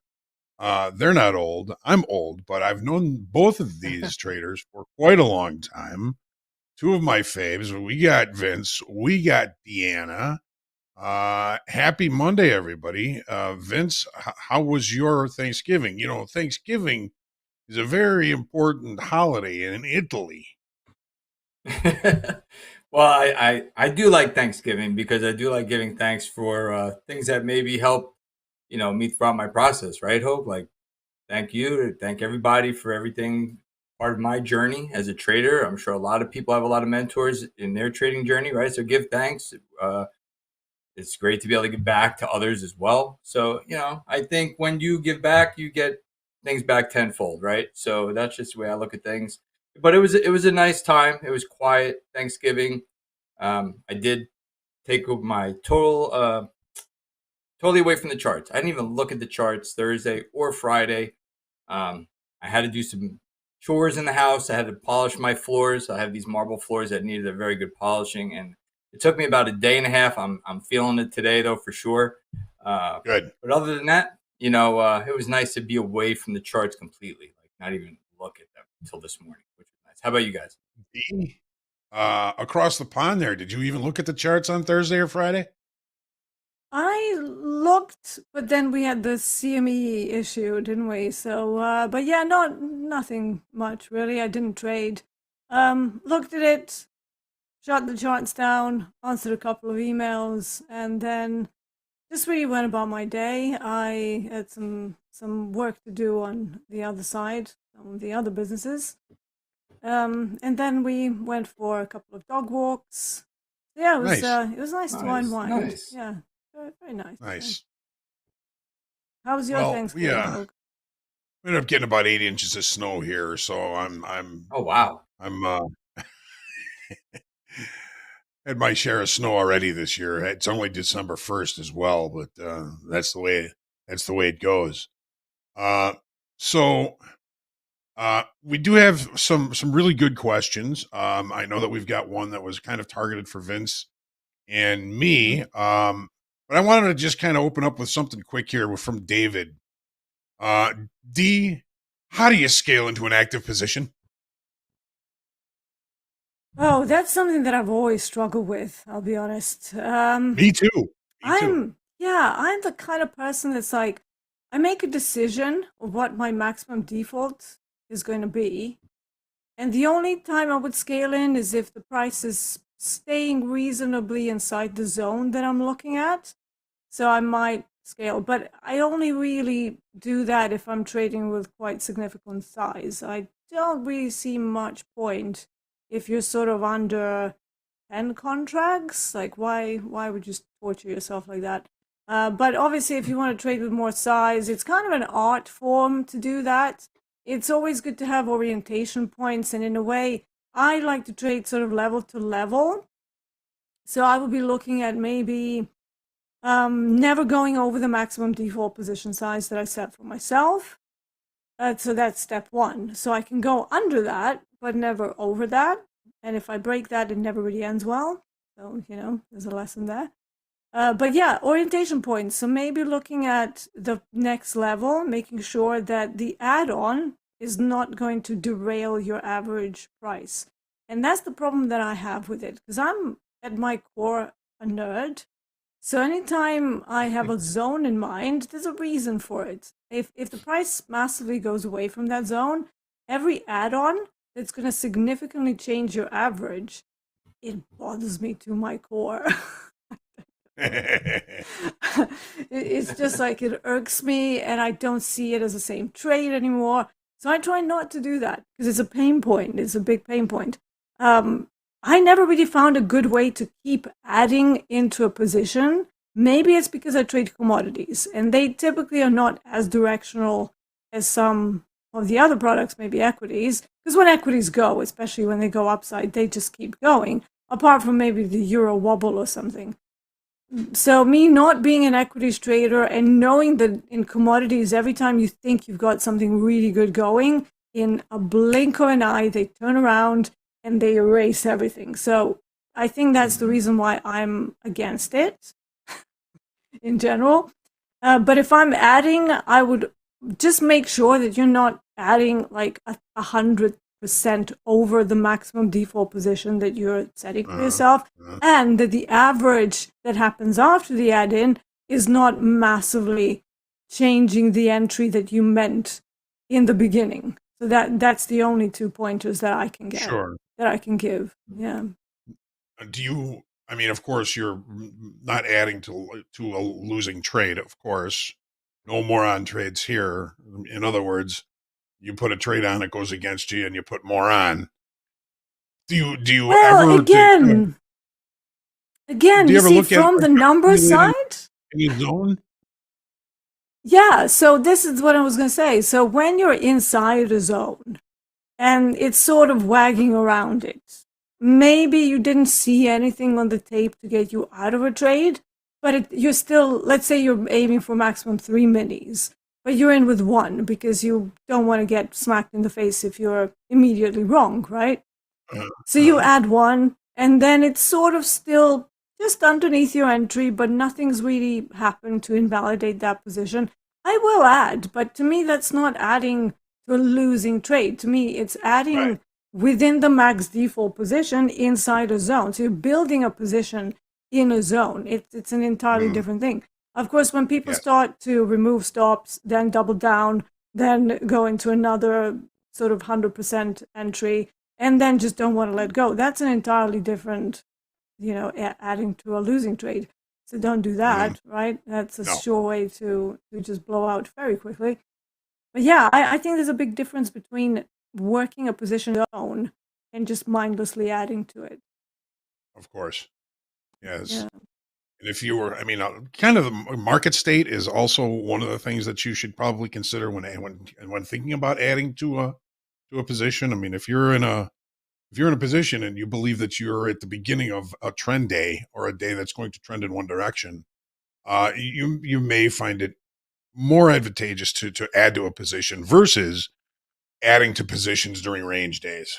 Just a kind of a contextual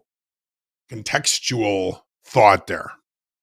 Yeah, I agree. Yeah, so range days are difficult because they require precision, timing, accuracy, and then once that location, the perfect location for a range, which is the edge of the range, is gone, I do see many people trying to add in the middle, which is quite possibly the worst thing to do on a range day, because then you mess up your average.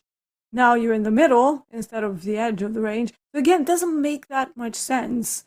So market state definitely important.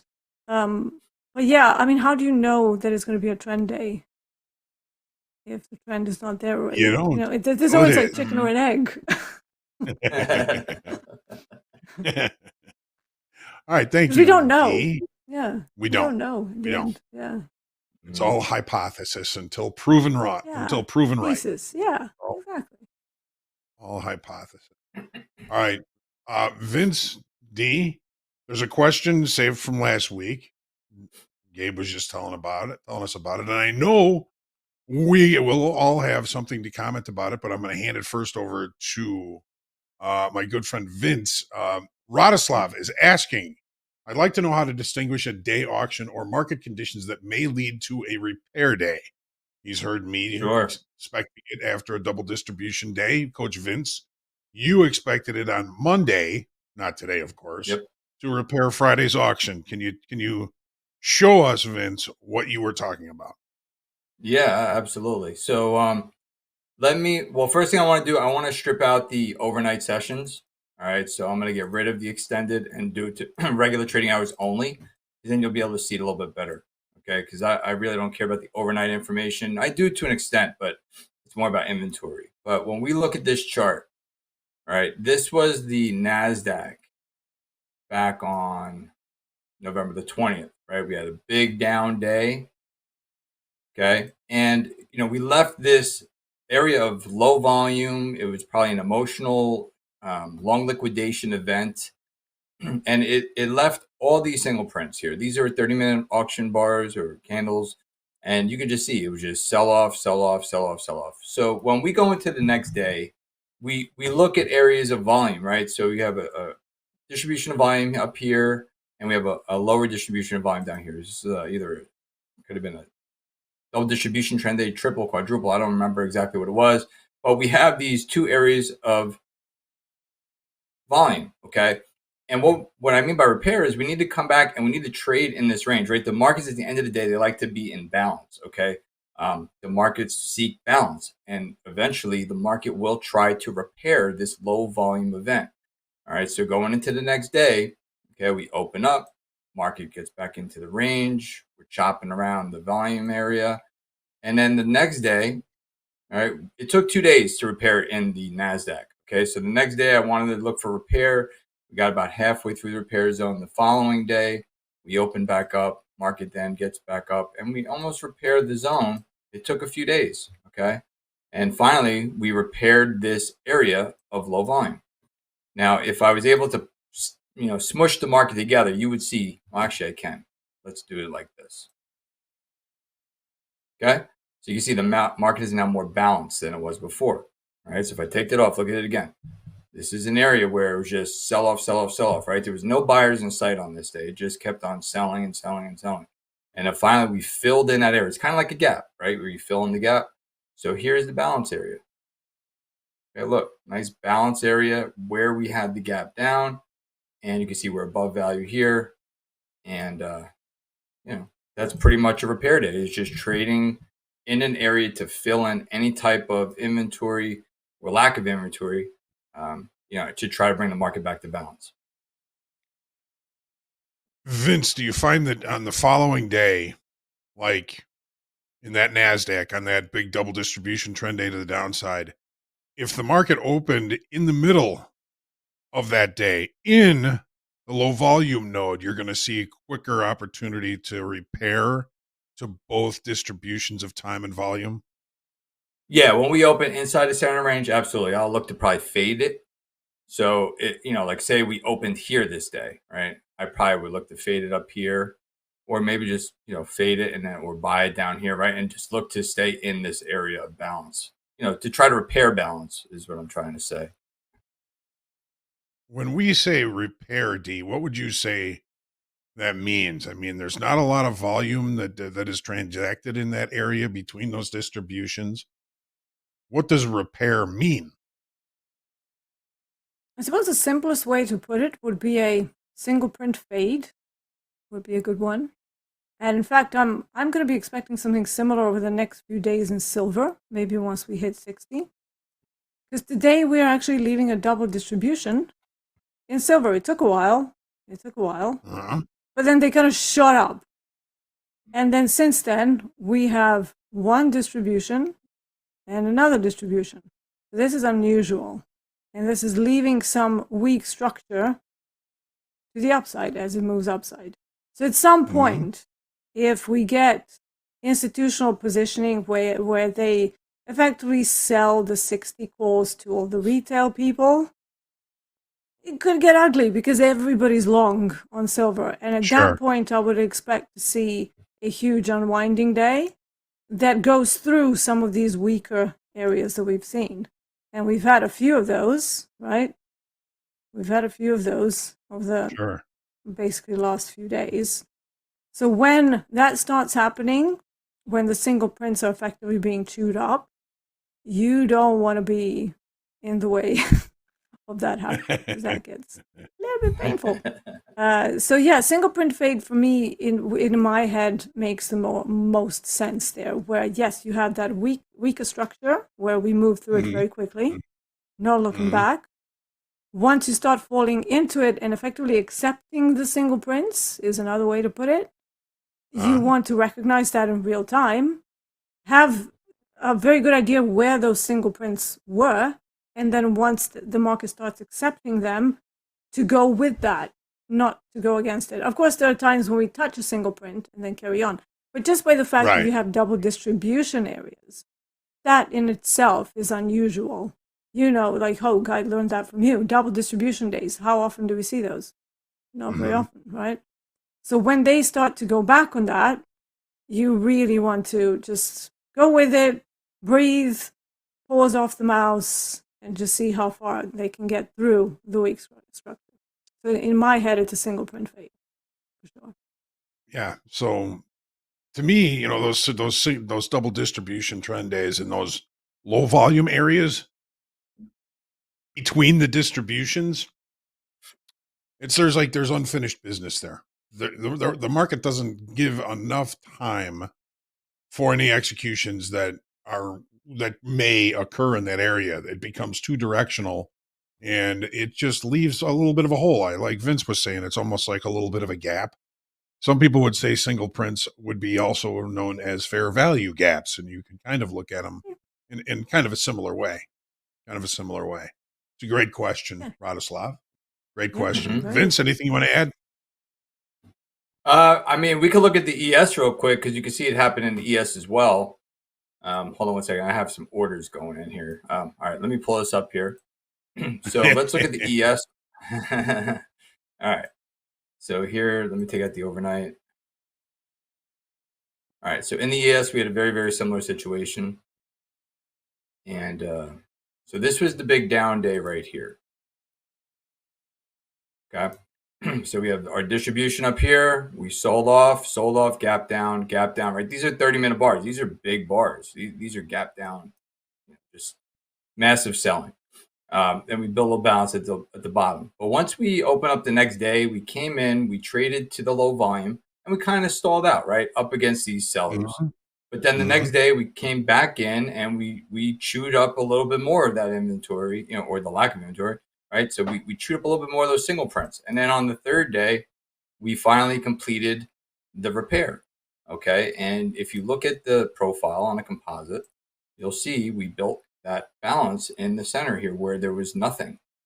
So that is why when I refer to repair day, it's just saying that I'm looking for the market to come and actually test and try to trade in this area to bring balance back into the marketplace. And that's pretty much all it is for me. Thanks. S&P's taking off without me. Uh-oh. Yeah. We don't want that. One quick question. Jim is asking, regarding open interest, where can you see that in real time while trading on Topstep X? You cannot see open interest in real time on any platform.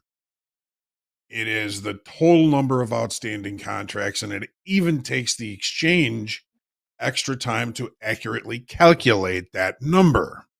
It's one long, one short equals one contract equals one in open interest. But there isn't a platform or anything out there that can look at the orders coming through the exchange and say, Well, that's a new position against a new position that adds one contract. Another trade comes back and it's an exiting position against an exiting position that removes one contract. The other thing that can happen is a old position can sell to a new position, and that doesn't change open interest at all. All it does is transfers the risk. There have been platforms that have attempted to try and estimate open interest in real time, but there's no way for them to accurately do so.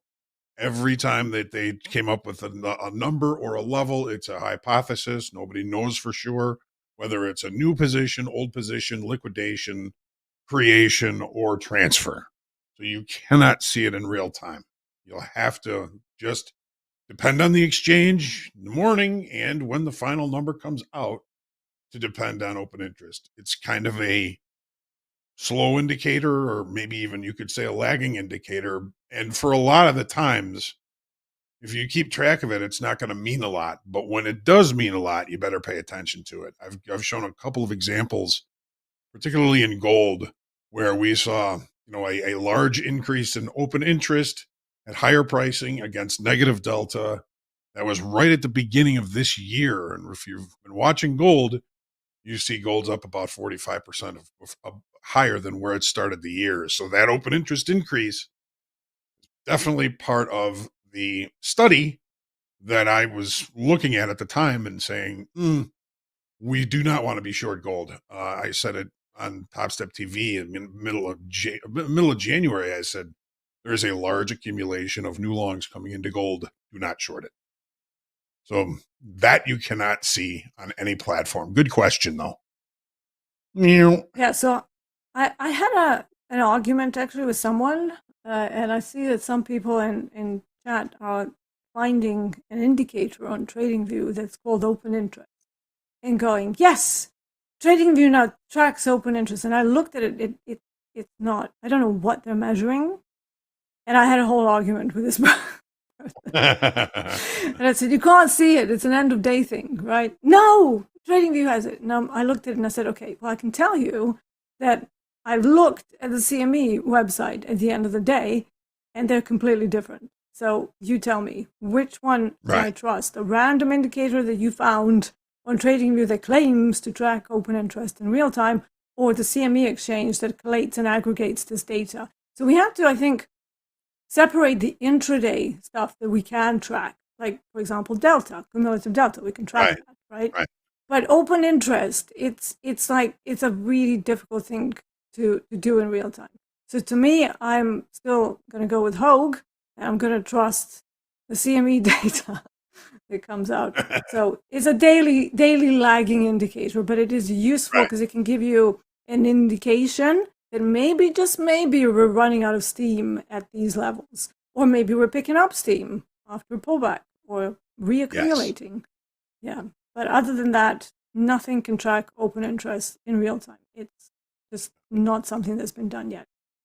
It would take information coming from the exchange to tell the platform whether this execution is a liquidation, a transfer of risk, or a creation. And the exchange is not providing that information to any platform. And the reason we know this is when you look at the open interest bulletins at 6:30 in the morning, it says preliminary. And then at 9:30, 10 o'clock, when you check it again and refresh it, it says final. And the only thing that is going to change is going to be the open interest. So they may be able to maybe sometimes be close in some sort of platform to be able to see open interest in real time, but it's nothing that I would trust, because I just don't see how at this point in time that it's possible. Yeah, I agree with you there, Hogue. I mean, how many days do we check open interest in the morning, and then after the opening call, it changes? You know? Yes. Yeah. So here I can kind of look here. All right, ES. Said 25,000 positive open interest on Friday and Thursday and Friday. That is incorrect. That is last. That's 2 weeks ago. Sorry about that. So ES said negative 6,800. I can probably show you.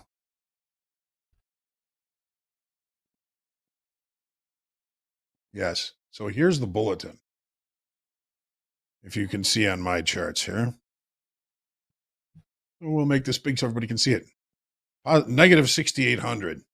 Refresh. Negative 6,500. Pretty close. Pretty close. But that's the actual exchange. And sometimes, Vince, I know, and D, I know you know, sometimes they're way off. Sometimes they're like, it's like EIA Crude. They can be way off. Oh, yeah. Absolutely. That'll be the day when they get the numbers anywhere near what it actually should be.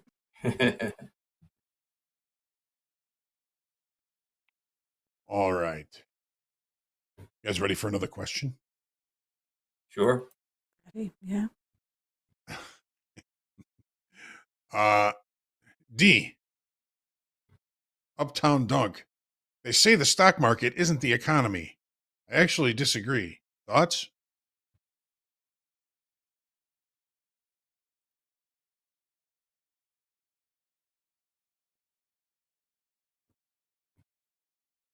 They say that the stock market isn't the economy.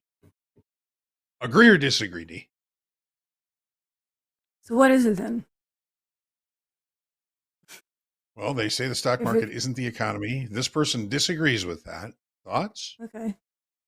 Well, I would say that there is a huge connection to the economy. Is it all of the economy? Probably not, because there's a lot of psychological investor sentiment that goes into it, right? Especially if we see something like AI exploding. But is the economy doing better because AI stocks are also doing pretty well? You know, it's up for debate.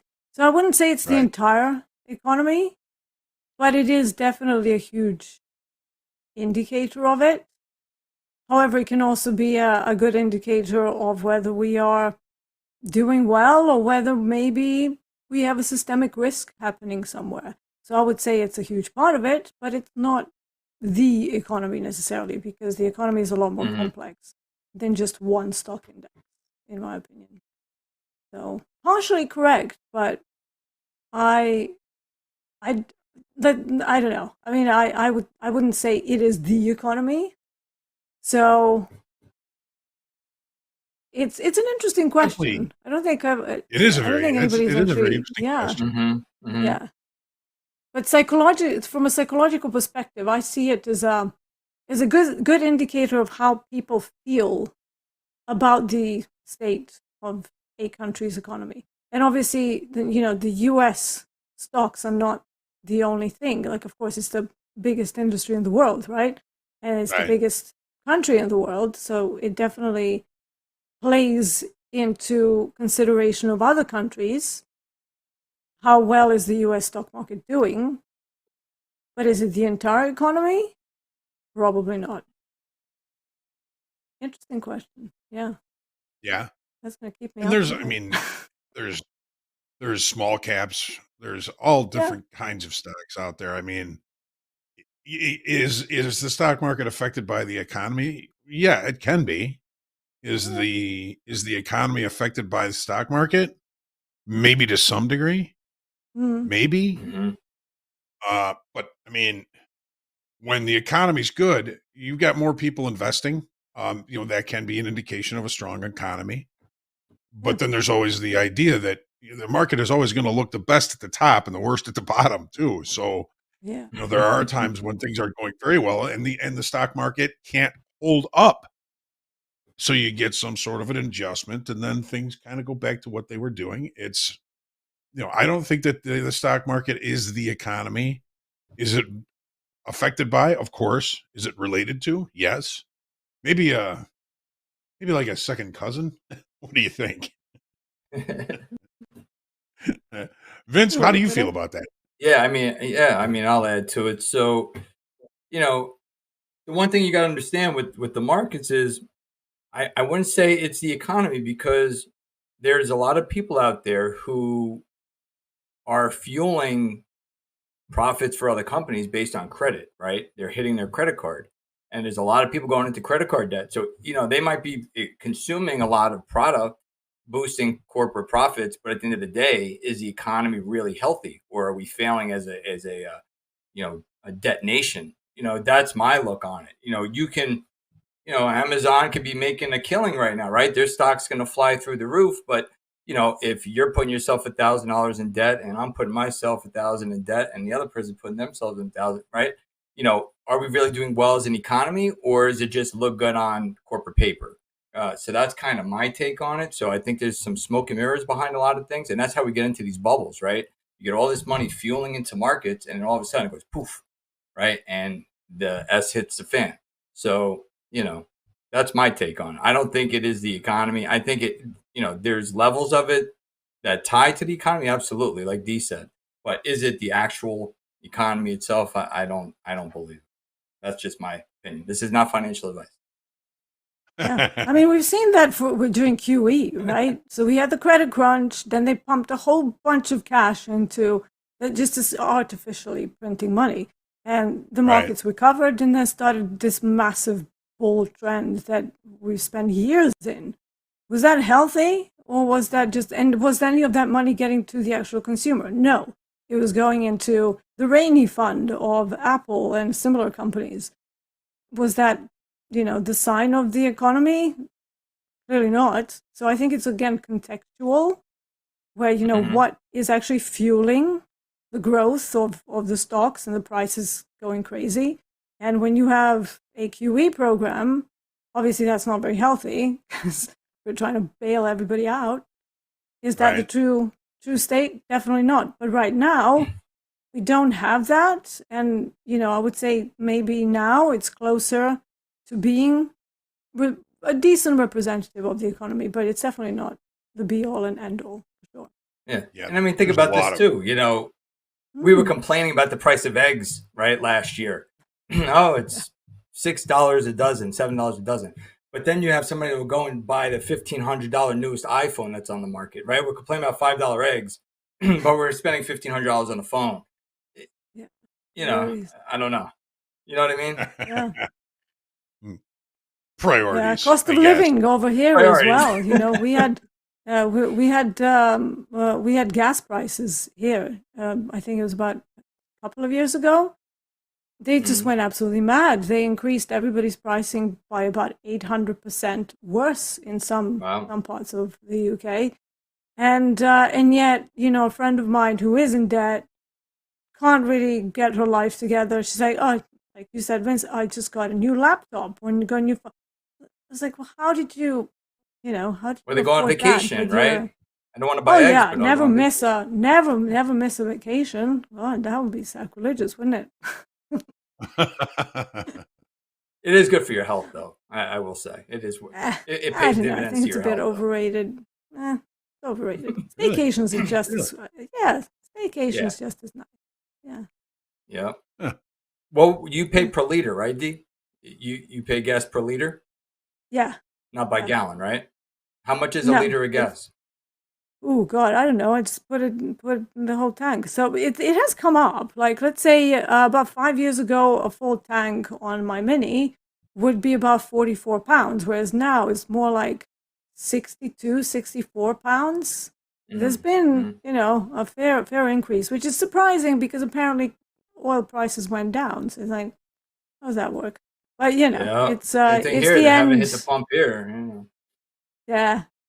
It always intrigues me. People are like, oh yeah, gas prices are going up. Better put petrol in. Like, they're already up. They're not going to wait. Yeah.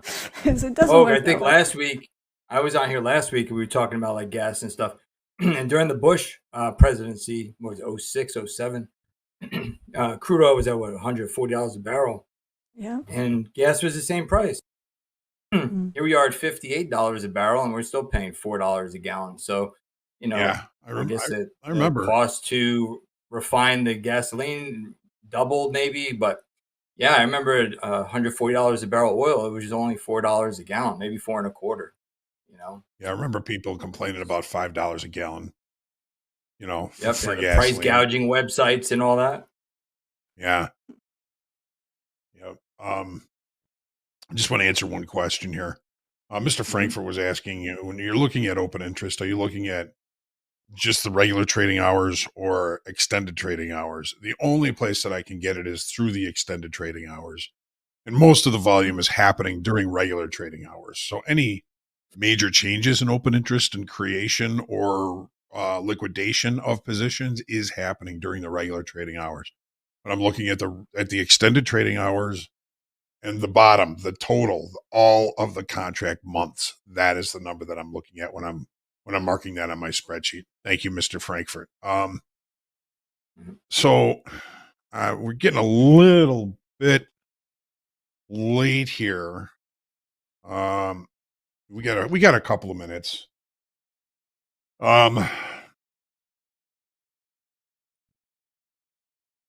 There's a couple of the standard kind of questions that we get a lot here.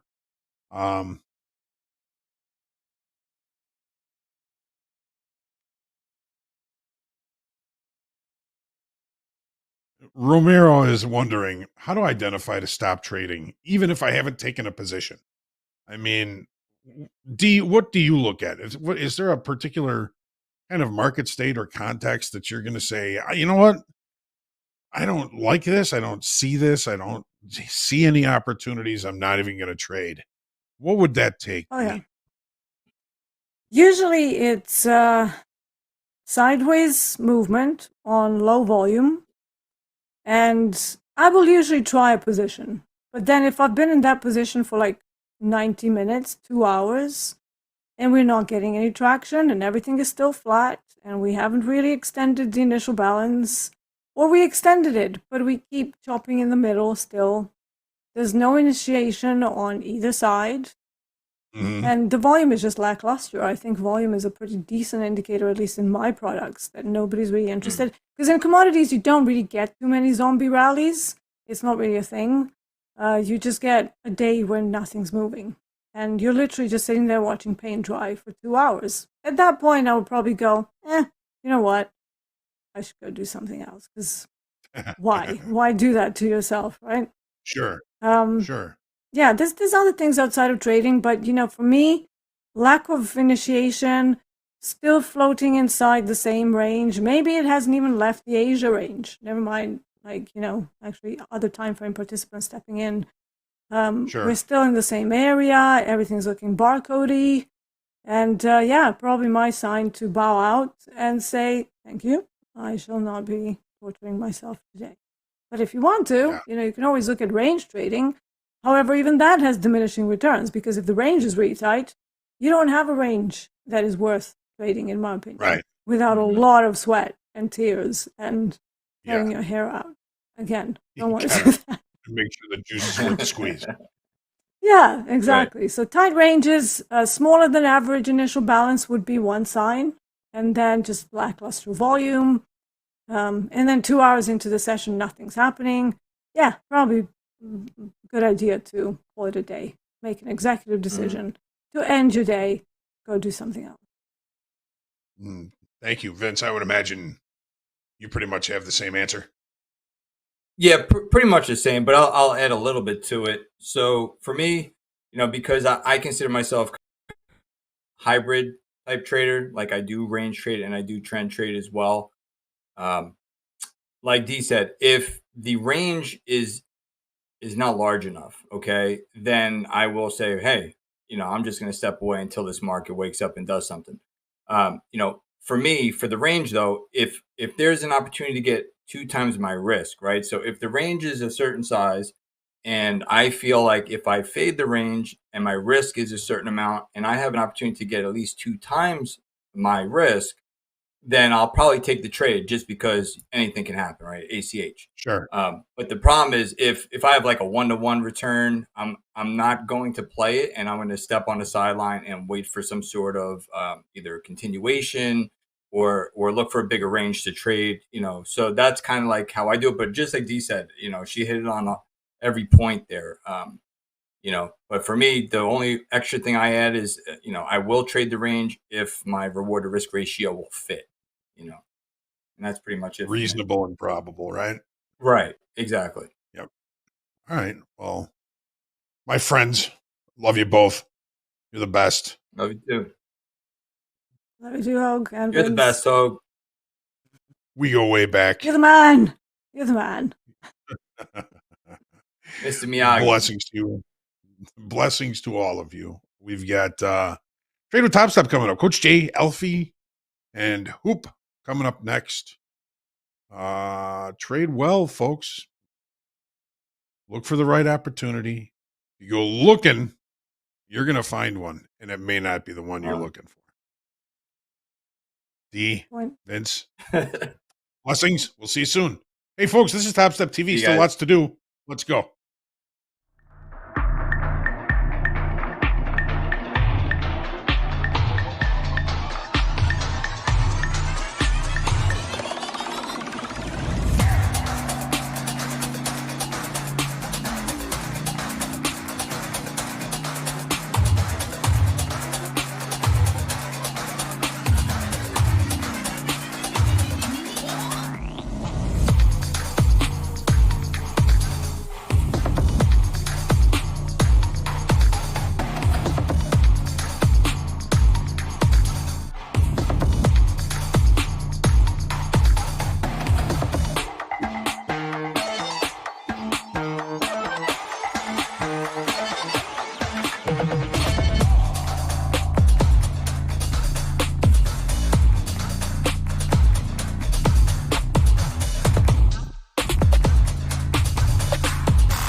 All right, welcome back to TopstepTV and a trade with Topstep. I'm Jay on the far right. We got Coach Hoop over there with the nice natural gas trade going into the end of that last segment. And in the middle, we got Alfie. Alfie, welcome back to TopstepTV. It's been a while since we've seen you, man. How you been doing, Alfie?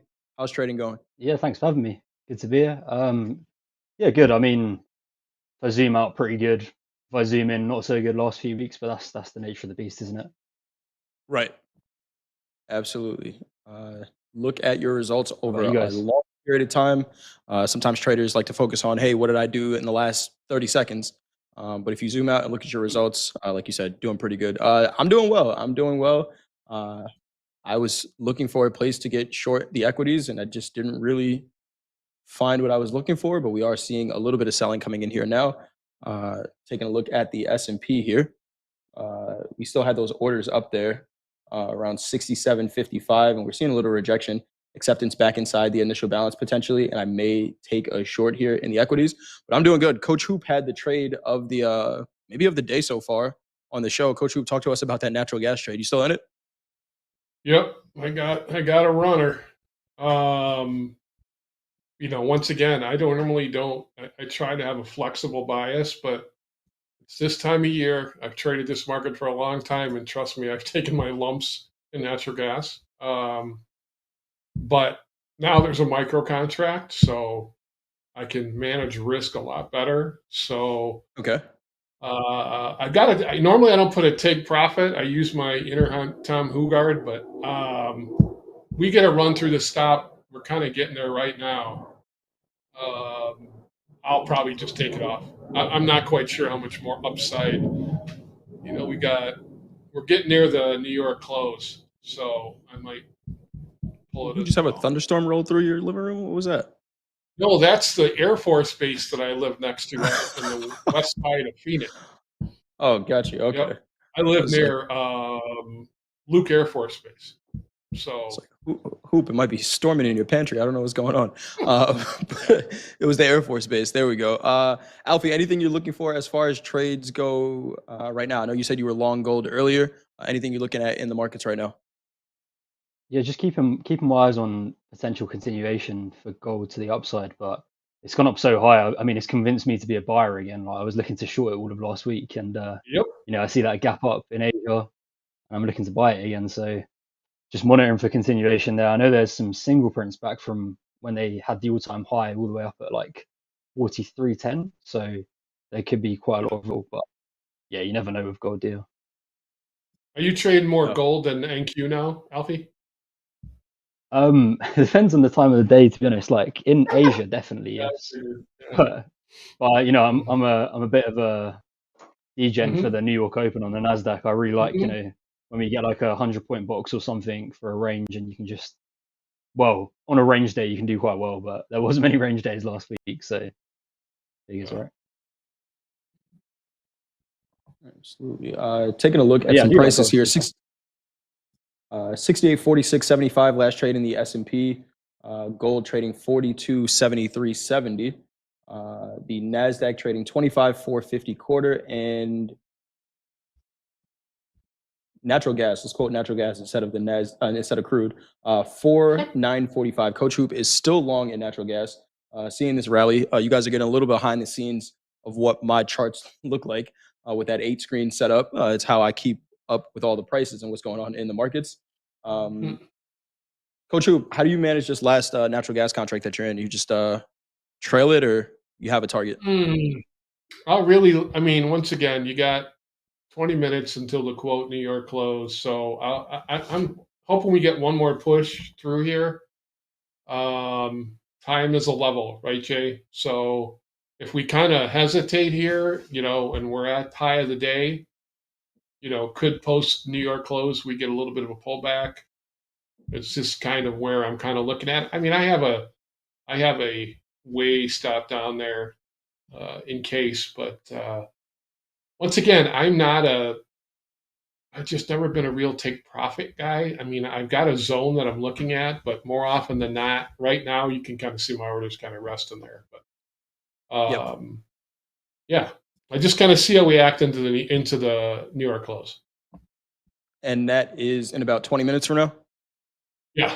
Mm-hmm. Yep. Same time as Either we crude get a pullback, one of the two. Awesome stuff. We have a long tilt in gold, 63% right now, 42.73.60 last trade over there. Gold has been pretty range bound for most of the session so far. We got crude oil 60% long over there, 59% short in the Nasdaq, and 58% short in the S&P. Alfie, of course, if you know, as always, if you get into any trades, let us know. I see you got the Nasdaq up there. What are you looking for here? Nvidia keeps flirting with 180, and I think that's quite a big level, just quite a round number. So I'm just seeing. I don't know if you guys noticed on the Friday where the market was quite illiquid.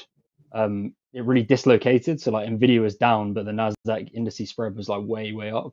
And I just kind of have been watching that today. Really, I think Nvidia was down to like 175, and Nasdaq was all the way up at 25,400s at one point, and it just kind of swings in the night, and it's one of the most interesting things to watch in Asia when the post-market scores come out, because you can kind of see if Nvidia is leading or lagging the Nasdaq, and like they kind of pass the buck between one another. So it's been really interesting to watch, especially with Google recently coming back into the fray of like $4 trillion company. That's good for the market, though, don't you think, Alfie? Too, man. I hate. The thing is, we always know the huge percentage that Nvidia has, but it's nice. I think Anne Marie was talking about. It's nice to see a little bit of rebalancing in there, so we all don't live and die with every Nvidia earning and what they're doing too. Yeah. Bow down to to the Terminators, basically, or Terminator chip company. That's what it's eventually going to be. Right. Equities are trading a little bit lower here off the high, 68.43.75 last trade here in the S&P. Seeing a little bit of selling coming in here. I got a VWAP down at 68.32. Yeah. This looks like the short I was looking for, Hoop. This looks like the short I was looking for, Hoop, but they just didn't do it the way I liked it. I like the trade, right? It was it's kind of just a slow grind up. We saw, these thin 30-minute candles, and then all at once we're getting this pullback. I don't think any of those offers that we saw up there actually got filled, but what we did was we checked into the candle that opened the session, traded right into it, no price acceptance, and we fall right back in. And this kind of looks like a range bound market. I could see us trading right back down to this VWAP here, 68.33. The question is there a trade for me? I think if we pull back up to 68.48, I'll get short. Yeah, I'm going to put that on right now, actually. 68.48.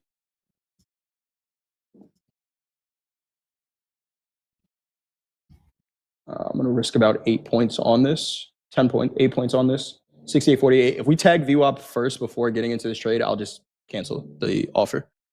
But looking to maybe get short here in the equities. Alfie, Hoop, anything else you guys are seeing personally? Got an eye on Bitcoin at the minute. I know it's pulled back a little bit of late.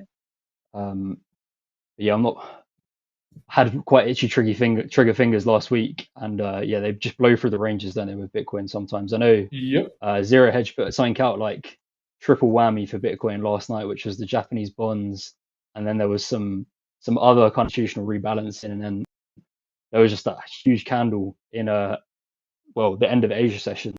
It took it down from like 88 to 84k, but you kind of always got to zoom out of Bitcoin. It's quite hard to day trade, just because those kind of things, right? 100%. It is not, and it's changed a lot, right, Alfie? I mean, I hate to say it. It just seems like most of the action does tend to happen a little more overnight than during the day session. And once again, there's a lot of people outside of it's not a U.S. thing. It's everywhere. So I don't know. 73,000. They call it the New York Slam, don't they? Yeah. Micro Bitcoin right now trading 85,315. Yeah, go ahead, Alfie. No, I was just really kind of wondering what the play is here, because obviously all of the 4-year cycle guys with Bitcoin will be pretty much saying it's all over, but now we've got like institutional money. Does that just exacerbate that 4-year cycle even more? or like the other guys, everyone's a macro expert on Twitter, but people talking about the end of quantitative tightening being like today. Was that already priced in, or there's a lot of kind of unknown unknowns with Bitcoin. So yeah, like I wouldn't want to be short for too long because you just never know what might happen with something like this. Yeah, with all the suits getting into Bitcoin, right? You got to imagine they're gonna not let it fall too far before they start buying it up again. It started, really look like an equity market, especially this year with all of the investment that we're seeing coming into it. So we will see where the plunge protection team comes in for crypto, if at all.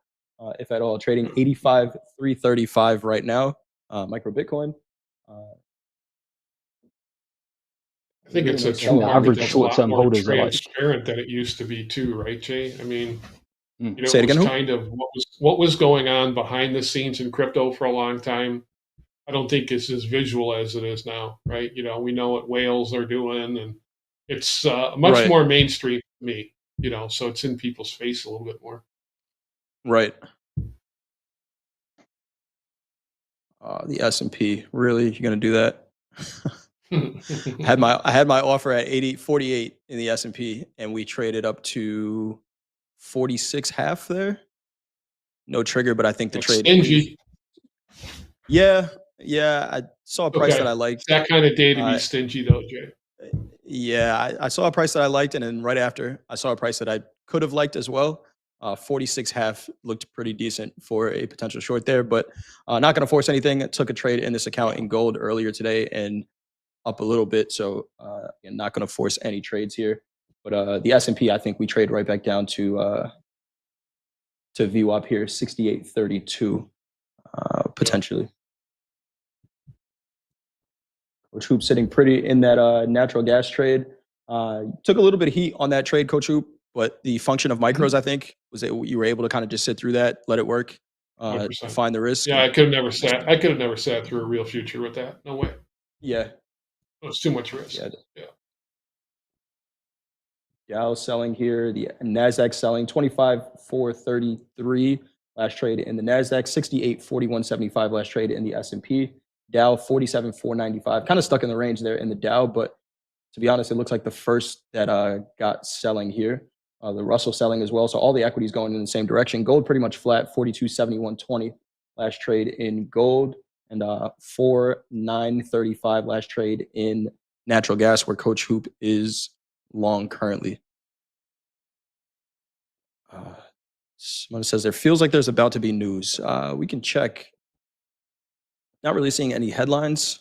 We did have that press conference tonight, right? As well. Yes, Trump a little bit later too. Yeah, Trump speaks right at the market close. It looks like we do have Powell later tonight, so we will see what happens out of that. Not really seeing any headlines right now. Seems like just a technical sell. We found the last buyer up there, and time to turn around. We talked about this, Coach Hoop, with all that size that we saw up there in the S&P earlier. If there isn't a convinced buyer to trade up there, the market's just going to turn around. And right now, I'm seeing there's still some size up at the high, 68.57.5. There's those 900 contracts still up there, but no one convinced enough to buy them, and they keep pulling it higher. But this all looks like weekends buying up here, and we're just coming right back down to the middle. Katie says someone is front loading. Front loading what? Front loading Powell's speech? Front loading Trump? What are we seeing here? 68.40 quarter last trade in the S&P. Chat, let us know. Are you guys looking at any trades, actively in any trades? Here goes that selling. It's like you ever take public transportation when you lived in Chicago trading? Used to take the metro to the work. Ever missed the train? You're like, you can hear the train pulling into the station, and you start running to catch it, and you're like, damn it, I'm not going to catch that one. That's what I feel like in this S&P trade here. We got to the 2 points of my entry. Could have just jumped on, but here we go, 68.39 quarter. About 10 points from where I was looking to enter this trade. Got Crazy Lou short the Nasdaq. Caleb short 5 MES from 54.50. Nice trade up there. He pretty much caught the high of the New York session. It looks like a lot of people are short in the chat. Let's take a look at the tilt. What the tilt says. 61% short till in the S&P, 64% short in the Nasdaq. Crude oil 61% long, but crude oil is really not doing too much. And gold 57% long. Gold also pretty range bound here as well. We got 10 minutes to go. I just went for long that. gold here as well. All right, Alfie getting long. 42.72 half. Yeah, just again, just kind of continuation of this move up from where we bottomed out at the beginning of New York. Yeah, I'm going to keep it tight with the risks. I'm risking probably like a 3-minute ATR, so like 4 or 5 points down to 69s, and I'm just going to look for it to continue back up. Alfie long 3 micro gold here, 42.7190. Yes. Nice looking trade so far. Already about $2 in the profit there. Nice trade. David Castillo says, by that logic, when I miss a train, I say, well, I'm surprised that comment got through, but I say F it and take the train the opposite direction.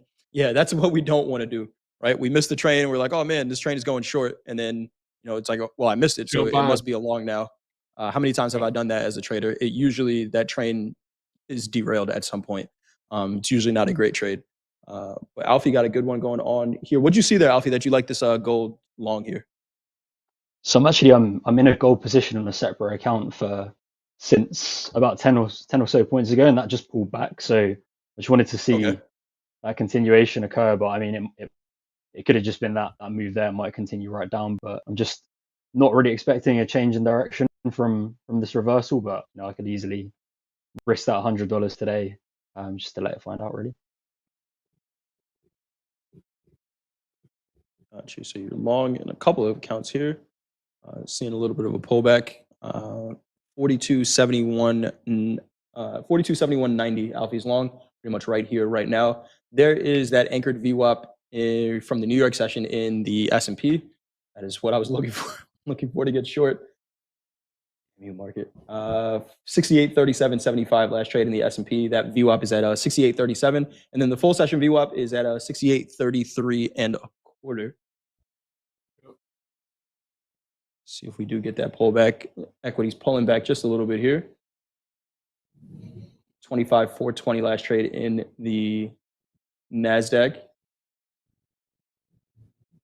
You have a target on this gold long, Alfie? I'm just going to see where it lands really. If I can stay, I'll just let it kind of run till the end of the session. Sometimes gold's been getting some crazy moves in MOC, even though I don't know, there might be rebalancing that I'm not aware of, but I'm seeing like a little bit of flavor in the last 10 minutes. Sometimes of New York for gold, so I can keep hold of it. I'll keep hold of it. Well, once it does its New York settle, it sometimes get really directional and just there's not as much volume to push it around, so it just gets going directional pretty good, Alfie, for sure. Do you think that's what happened last night, Hugh, with that big gap up with the Japan news, or? I think anytime there's uncertainty, especially with what's going on with Japan, there's always that.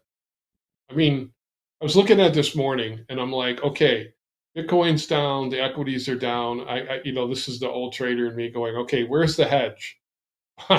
There wasn't any. Gold was up, decent. But right now, at these levels, gold seems to be gold seems to still be the safety one because bonds aren't, because they've been down a full point most of the morning. So yeah, there goes the equities. Here comes VWAP. Look at this selling. Yes, it is, Hoop. I'm over here shaking my head. I was actually just listening to the Mark Douglas. He had a seminar about trader psychology. I was re-listening to it. I've listened to it a bunch of times. But he was basically talking about just getting in market orders. And my guy, Coach Paul, who I work with doing at the buzzer every day, famously was quoted saying, "Does your market button not work?" And that's kind of how I'm feeling here in the S&P. This is a short I was looking for all day. And just, hey, does your market button not work? I would have had to pay up a little bit, pay up about a 1.5 points, but this is the trade I was looking for. And I saw some comments in the chat. What caused this sell-off? If you're looking for headlines, I don't really see a headline that did it. For me, what I was looking for this short was just a lack of participation.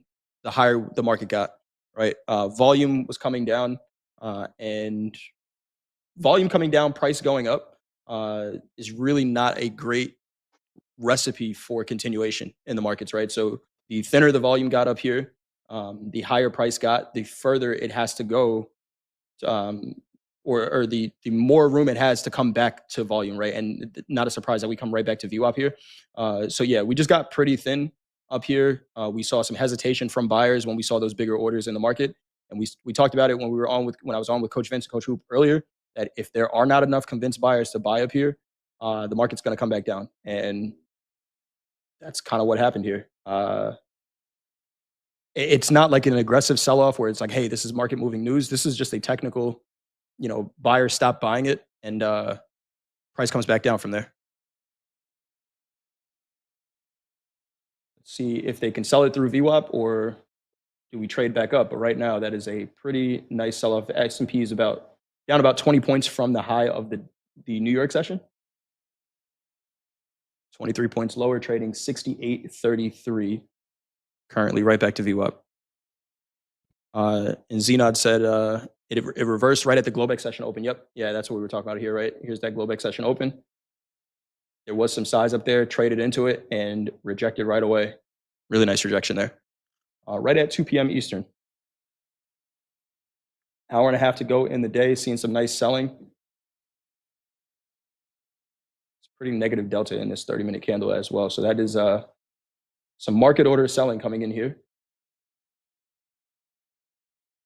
Where can I get that volume profile? So the platform that you see me using here is Quantower. The reason I'm showing Quantower is because I trade the Quantower on my personal account. But you can also connect your Project X, your Topstep X accounts to Quantower and use it here. The volume profile that I'm using, this one you see is just an overnight volume profile. Nothing special about it. It's just, the overnight session. So 6 p.m. Eastern to 9:30 a.m. Eastern time. But yeah, this is just the Quantower platform. But you can get the same volume profile on Topstep X. I was actually just going to get into a trade and show you guys how I trade, but the market said, forget that. Alfie, how's that gold trade looking? Yeah, so far so good. About three or so points in the money. Yeah, hopefully it should just be a quiet one and just continue in this direction, but we'll see. I mean, it's gold, right? Silver's been blowing its head off as well recently, hasn't it? Nearly touched like 58 last night. Yeah, it hit a new all-time high last night in silver. I think it pulled back from that high. Yeah, it did. Didn't trade $60 yet. I'm curious to see what happens at $60 in silver when we get up there, because that is a big fat round number. It's a market that is up. Can't remember what it's up percentage-wise on the year, but it's a lot. And well, there goes gold. Oh. Gold moving now as well. Yep, 42.76 last trade there in gold. We got Alfie long gold right now. Equities trying to hold VWAP here in the S&P. Nasdaq trading 25.408. Shout out to all the traders that were short. Hopefully, you see some profits on this trade. For where a lot of you were saying you were short, you're in the money right now, but I'm not sure where your targets are. Either way, nice trade. 42.75.80 last trade here in gold. We got Alfie long as well. Coach Hoop chilling in that natural gas trade. Not going to touch it. Natural gas pulling back just a little bit here, 492.20. Last trade over there in natural gas. Good stuff here. Alfie, do you trade you go on Aaron trades at all and trade it? You go watch him at all? Sorry, say that again. Do you go on with Aaron trades since he's over there overseas? Oh no, I've never been. In the morning sometimes, yeah, I'll be watching Aaron, but I've never been on with him in the morning. Seen him at night? Morning before, but yeah, he's really good. If I'm awake. Yeah. Aaron trades one market, man. Yeah. Definitely something to be He says he trades. He says he trades one market. But he does. You're right. He does. We've heard Aaron come on. Jay. Heard Aaron come on and say, I cheated on gold with the Nasdaq, and that's just the nature of the Nasdaq, right? It attracts everybody to it, and it's like, hey, what's everybody talking about over here? This fast-paced market, there's quick profits to be made. But yeah, Aaron kills the gold market for sure. Man, nice rejection here. So the S&P traded below that VWAP from the New York session, got below VWAP from the overnight session, and then came back and tested the New York VWAP as a resistance. 68.35. Looking at a 3-minute chart. This has some room down. 68.06 maybe. If we really see sellers step in here, 68.06 is the high of that October 10th candle. We talked about that one a lot, for the last month or so. And it was the support today where the market kind of took off. If we see this selling come in, I could see this. I don't know that there's much holding this up before that 68.06 level. So let's see what the equities do here. Alfie, that gold trade is looking pretty good from what I'm seeing. Yeah, so far so good. I'm actually tempted to long the NQ here. I'm going to test the waters with a micro here, just to see if we get the bounce back into value. I think I've got the value high of today at 403, so I'm going to kind of accept risk into the 70s, the 370s, and then just see if we can get that bounce back above the 400s to sustain the day. Because I'm looking at Nvidia and we're still pushing above 178, 179, so there's still a little bit of potential for it to get back above that 180 number. So we'll see. But only one micro because this looks pretty ugly selling wise. I think 1.2k negative delta in the last half an hour candle or something on the NQ I've got. 1.2 in the last half an hour. Let's see. Yeah. Yep. That looks about right. Something like that. That looks about right. Some real selling there right now. What do they get for it? Right. That's what I ask all the time. Right. Yeah. We got negative delta. Great. But if negative delta means sellers coming into the market or it could be profit taking from longs, do they get priced to move in their favor or not? And if they don't, then you might see that pop if they can't sustain that. Nasdaq trading that New York session anchored VWAP a couple points above it. 25,378 is that price. Last trade 25,386 evens. 68.30 in the S&P. Not really seeing any size on the books other than that order that was up there at the highs in the S&P. Alfie, did you get in long there in the Nasdaq as well? I did, yeah. I might get tagged out in just a second. I'm long one micro from 390 half. Got you. 390 half. 390 half, one micro. Small size. Keeping it small, trading micros. We see our live traders do it all the time during fast markets. Nothing wrong with trading micros. 68.28 quarter. Traders that were getting short when we did the vibe check in the chat, let us know. Are you taking profits? Are you guys seeing much lower? Where are you looking? I saw some traders short the S&P and the Nasdaq. 57% short S&P right now, 59% short in the Nasdaq. So peeling back just a little bit on that tilt. Yeah, that just tagged me, by the way, guys. All right, Alfie out there. Small loss, not too bad. Gold. All good. Gold just arranged. There goes the equities. Bye-bye. There they go, Hoop. Hoop, you seen any downside targets?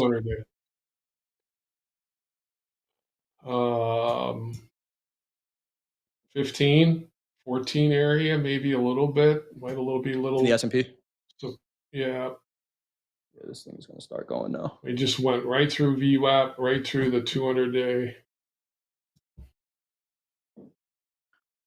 Market Wiz wants to know if there was news. No news. I do see a headline. Microsoft CEO speaking on Monday. The company is increasingly looking to Europe as a key region for its AI strategy. That didn't do it. I think this is really just a technical sell-off here that we're seeing. Right. Really just a technical sell-off that we're seeing. Let's get to some news really quick. We got Coach Hoop in a natural gas trade. I think this is talking about some different gas, but we got gas prices falling over the last week. If we are ready with that clip. Many Americans are paying less to fill up the tank. The national average for a gallon of gas was $2.99 as of November 29th, according to Gas Buddy's online tracker. That's the lowest the average has been for 4 years. Officials at Gas Buddy say all 50 states saw a drop over the past week, which they say is a rarity. Among the factors causing the overall decline, lower crude oil costs, record oil production in the U.S., and improvements made to refinery outputs.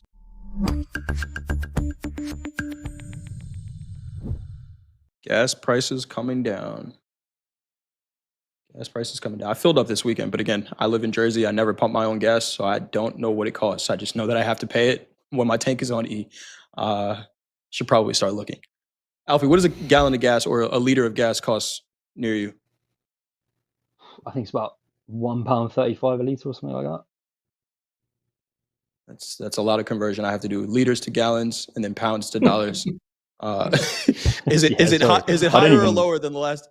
It's all good. It's going up. Definitely over here, like most things. Yeah, we're not very energy efficient here in the UK with producing our own, unfortunately. Right. A lot of importing. Coach, what do you pay for what do you pay for a gallon of gas? Out here, it's $3.25, right around there. Okay. So it used to be less, but now we get taxed like everything else. So. Yep. Let's see here. Nasdaq just bounced off of VWAP. Just held that full session VWAP there. Alfie, I know you got out of that trade there. Bounced off that full session VWAP, which I have at 25,358. Trading about 30 points higher than that right now. 25,394 last trade in the Nasdaq. 68.31, 68.32 last trade here in the S&P. Saw some targets to the downside. Someone was looking for 25,000s in the Nasdaq. That would be a hell of a move, but we've seen crazier things happen. We have seen crazier things happen. Today feels like a quiet day, but hey, that's when they surprise you. Sneak attack, 100%. 400 points to the downside. I'm pretty sure last week I saw an ATR in the New York Open where it was like 5-second candle was like 12 or 13 points ATR. Within the 2 to 235 open. It's crazy. Yeah. It's like 3 micro and you actually full. That's like having full leverage. It really is. It really is, right? Paying attention to that ATR, on the daily and even on a shorter time frame, right? We have traders that, hey, I trade the Nasdaq with a 15-point stop, and it's a 15-point stop could be a 15-second candle in the Nasdaq, right? It could be half the spread could be your stop. So you got to pay attention to that market volatility. Seeing a nice bounce here, 68.36 last trade in the S&P, 25.411 last trade in the Nasdaq. Came down, tagged that full session VWAP to the tick, and is up 50 points from there. So Patrick says, so what now? 100 points up?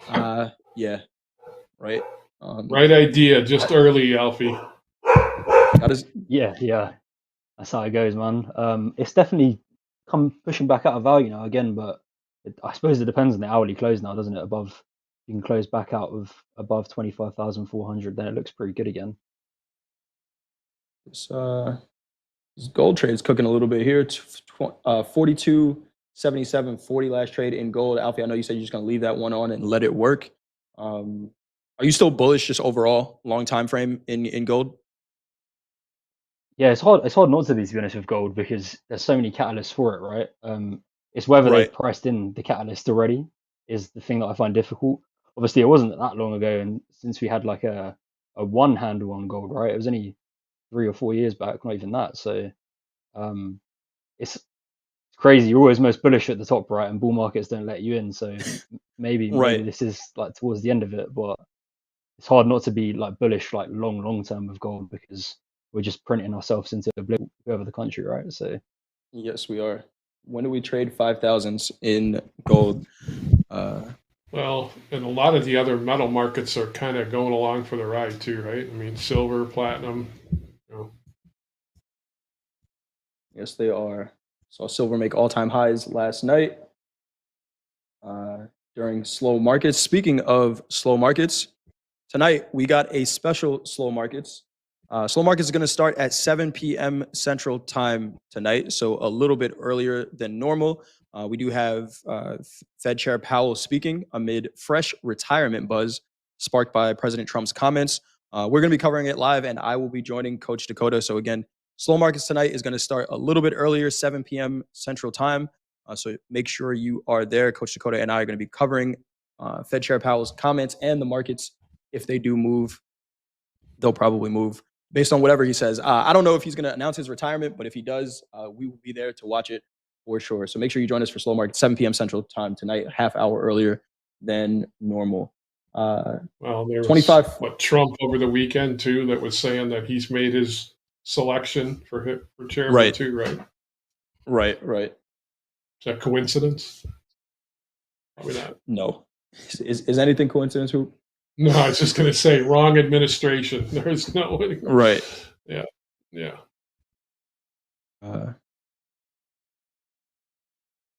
Dania says, I'll be tuning into slow markets. I will be there as well. Make sure you all join us again a half hour early. All is well says, can you talk about how you use fixed range volume profile?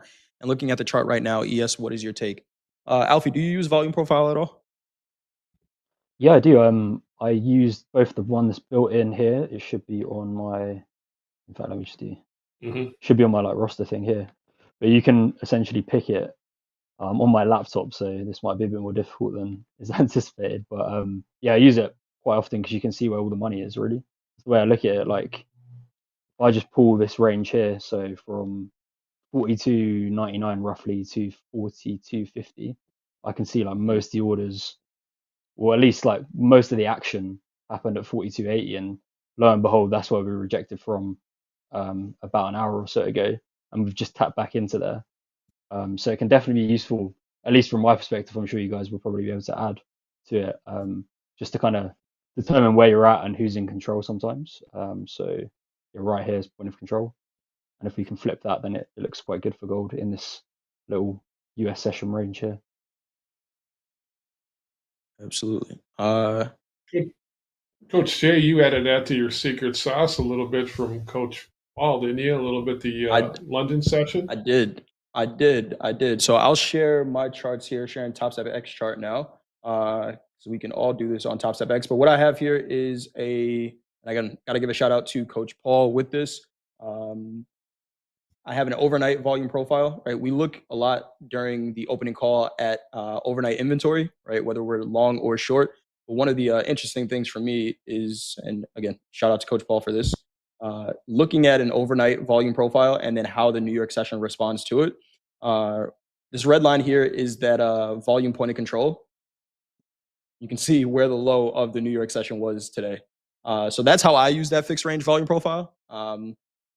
Is it always this perfect? I'd be a liar if I said it was. Nothing is in the markets, but seeing how the market responds to the overnight volume, and you can see it. You can see it in just price, right? We have that overnight range, but I think adding that volume profile to it, especially as a volume trader, helps me understand how the New York session responds to what happened overnight when most of the volume comes in for the day, right? So you guys have seen me do this before, but anchoring a VWAP to the New York session open, even if price traded under that overnight point of control, volume never did, right? So this market all day has been telling us it's pretty bullish.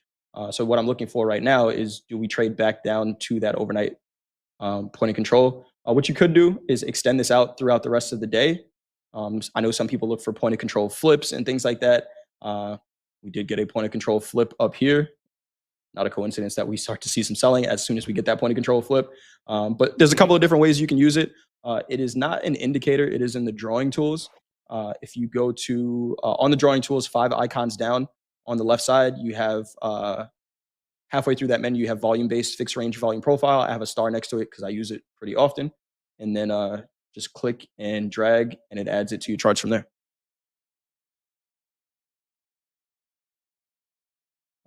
Great Everybody's a little finicky about fine-tuning it, as I've learned watching Coach Vince and Robert, and about percentages, how many bars. Everybody's kind of got their own secret sauce a little bit to how they like it. Absolutely. Again, does the tool work? Nothing works, but everything works, right? It's all about your interpretation of it. Hoop, you got some volume profiles up there. Yeah, I've been adding them on the sessions. The biggest thing, know where the point of control is. Where are you far away from it? Are you right around? Once again, you're probably not in great trade location if you're sitting around the point of control and you're trying to force a trade outside there. So yeah, depends on the market too, right, guys? I mean, right.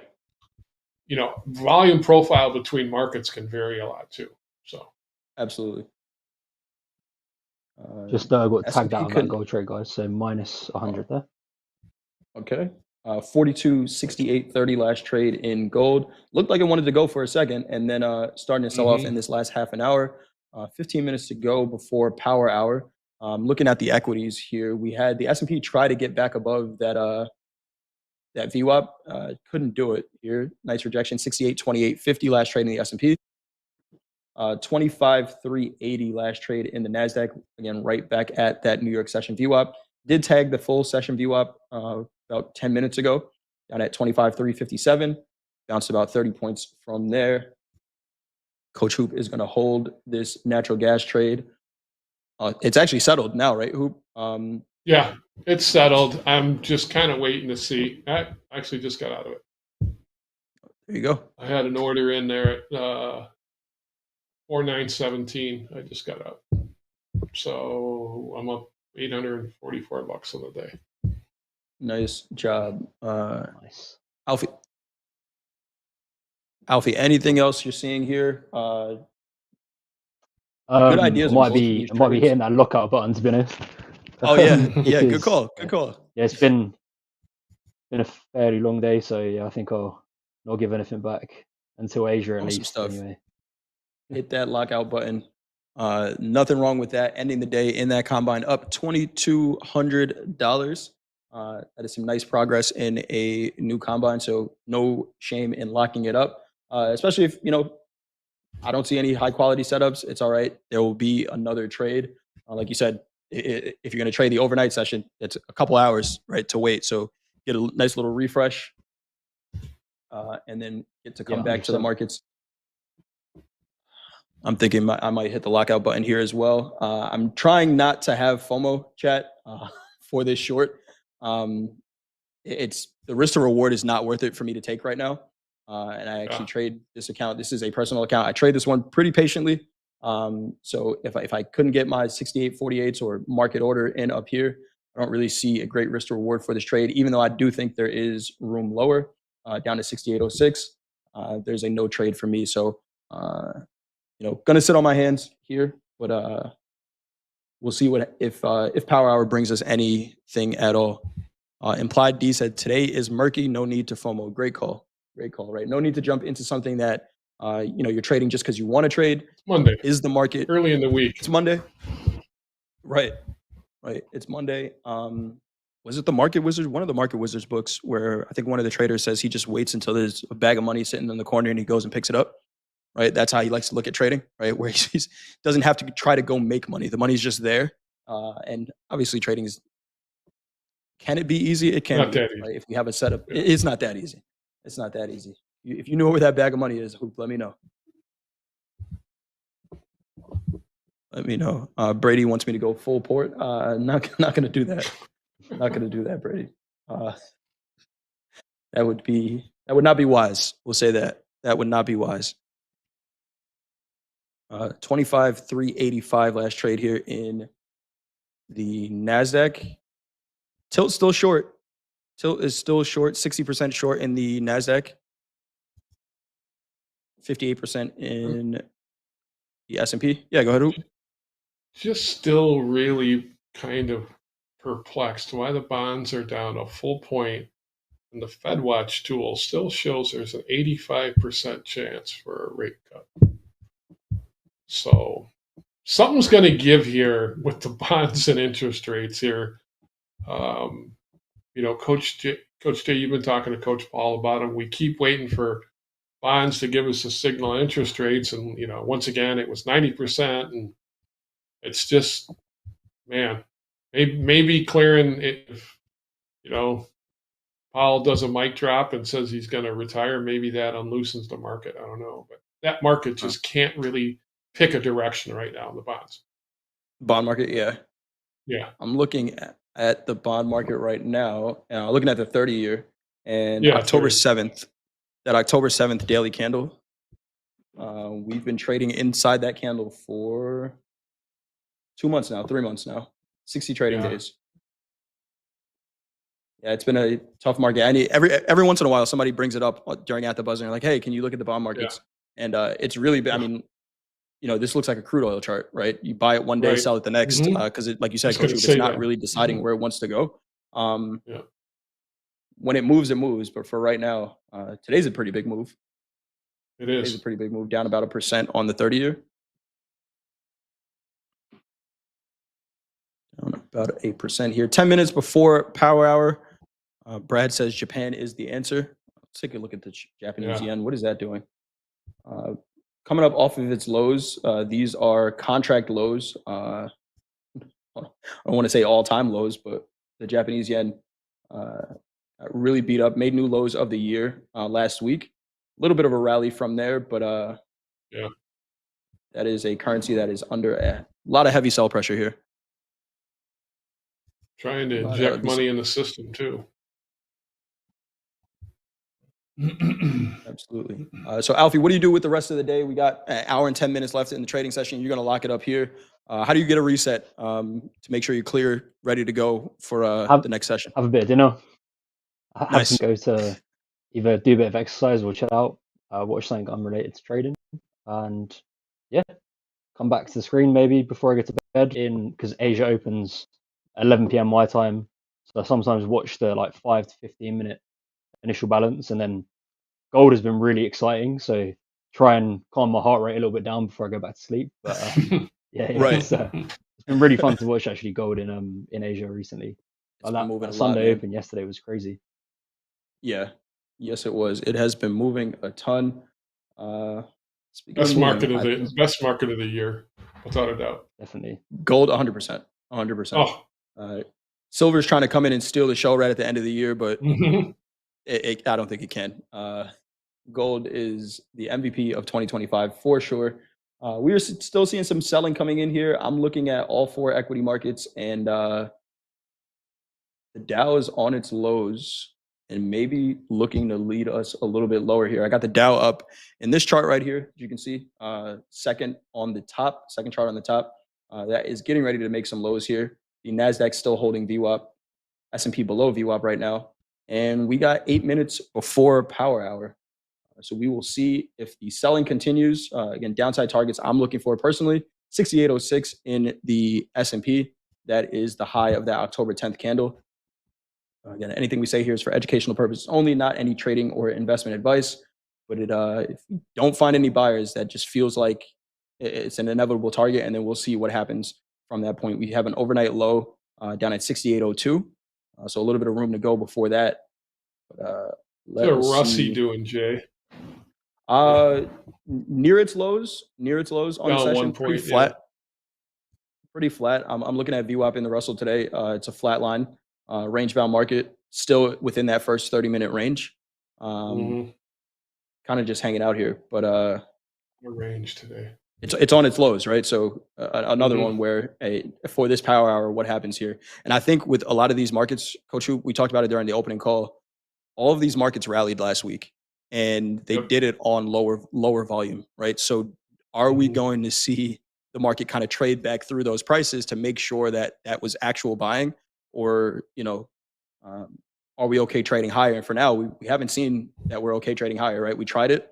The Nasdaq looked up near 25,500s and rejected. We're down 120 points from there. So we'll see. These markets are strong. They are resilient, and I think we have real potential to be talking about all-time highs before the end of the year. But we need to convince somebody to buy it.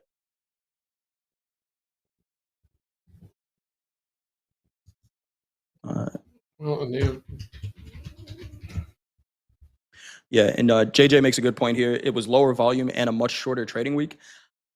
I'll be honest, I think that's more of a reason why it shouldn't have gone as far as it did. We had a 3.5 day trading week last week, and a 5% move high to low in the Nasdaq. That quote unquote shouldn't happen. Of course, it's going to, right? There's low volume means low volume on both sides, right? Where there's lower participation for passive sellers as well, which makes it easier to move the market on lower volume, and then naturally they just kind of bid up. But every once in a while we see that volume come back in, and we get a nice pullback before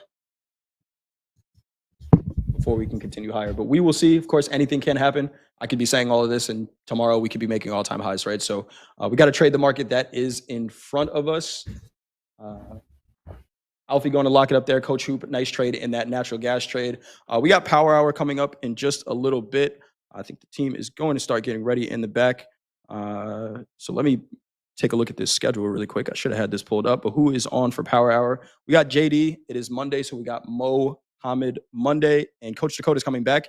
We saw Coach Dakota in fast markets today and making some nice money in the micro Nasdaq. He's coming back for Power Hour as well. So make sure you stay tuned, stick around. If you haven't done so already, hit that thumbs up button. And just a reminder again to everyone, tonight for slow markets, we are going to start a half hour early, starting at 7 p.m. Central Time to cover Fed Chair Powell and his press conference. Alfie, anything you want to say before we go for the day? Always a pleasure, and Merry Christmas. I don't see you guys. So, cheers. Absolutely, man.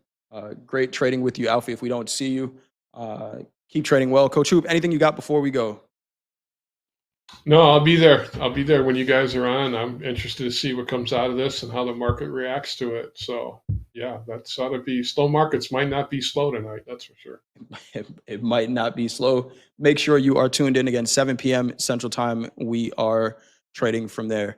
MOC numbers, Miss Capselis, those are going to come out in about 45 minutes. So make sure you stay tuned. This is Topstep TV. Let's go.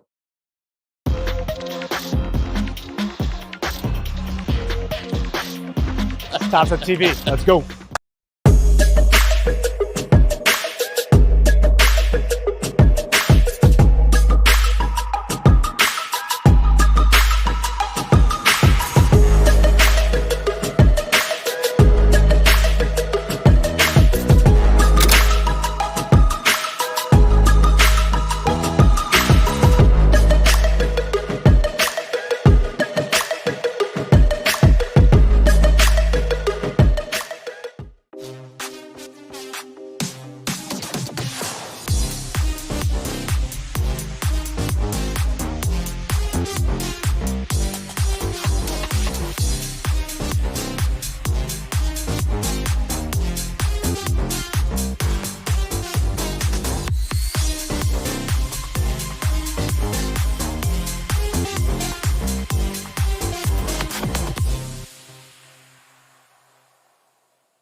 Here we go. TopstepTV. It's Power Hour, the most exciting hour of the day. It's the final hour of the day. We've got a couple all-stars here in the middle. We've got our man Mohammed here on Mo Mondays. Over there on the right, my other bookend coach Dakota. Dakota. He was here with us in Fast Markets earlier today. Let's check in on what these guys have been doing. Good afternoon, Mo. How are you, my man? What's going on in the markets today? What are you looking at? I'm good. Happy Thanksgiving to everyone here, and I wish that you have a nice holiday. As we said in the green room, it feels like, already Christmas. It feels like market is chopping, low volume moves. When it comes, you don't know where it stops, so it's always by the dip, but how deep is that dip? So it's tough over here. I'm trading my combine now. I'm already in a short, looking for the low of this channel that we had earlier this hour. So we have a strong channel going down, and the market buyers bought it. However, they're struggling to make a higher high. So it's trying to visit the same low of that channel. Again, same thing in the opening range. As we can see, the market opening range in ES, the high was 68.44, the low was 68.12. The market extended higher. However, the sellers made a fair value gap to the downside inside that range, which means there's a target for the sellers to the low of that range at 68.12. And I'm using my setup to enter this trade. I mean, the market just stayed here. So the market touched the moving average. I shorted this at 68.29 with a stop at 68.33. So almost 5 points of risk. Looking at the low to take some profit, I'm only short 2. I will take one at 68.24.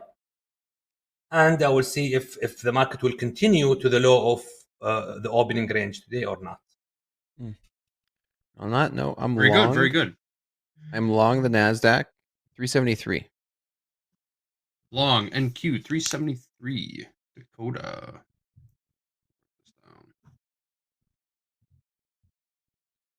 And Mo, one more time. What's your position right now?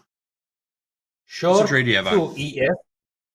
Short to ES at 68.29. 68.29. Got it. Thank you. And Mo, I couldn't agree with you more. This is the time of year, if back in the day, we would trade the first week of December, and then we would take a month off and come back the second week of January. So it's about that time of year where people are starting to leave their desks. If traders, especially on the retail side, if they've made their money for the year, they're really not dabbling. This is like capital preservation month. We usually talk about capital preservation Friday, but December is capital preservation month. The same Friday. December is similar to Friday for the week.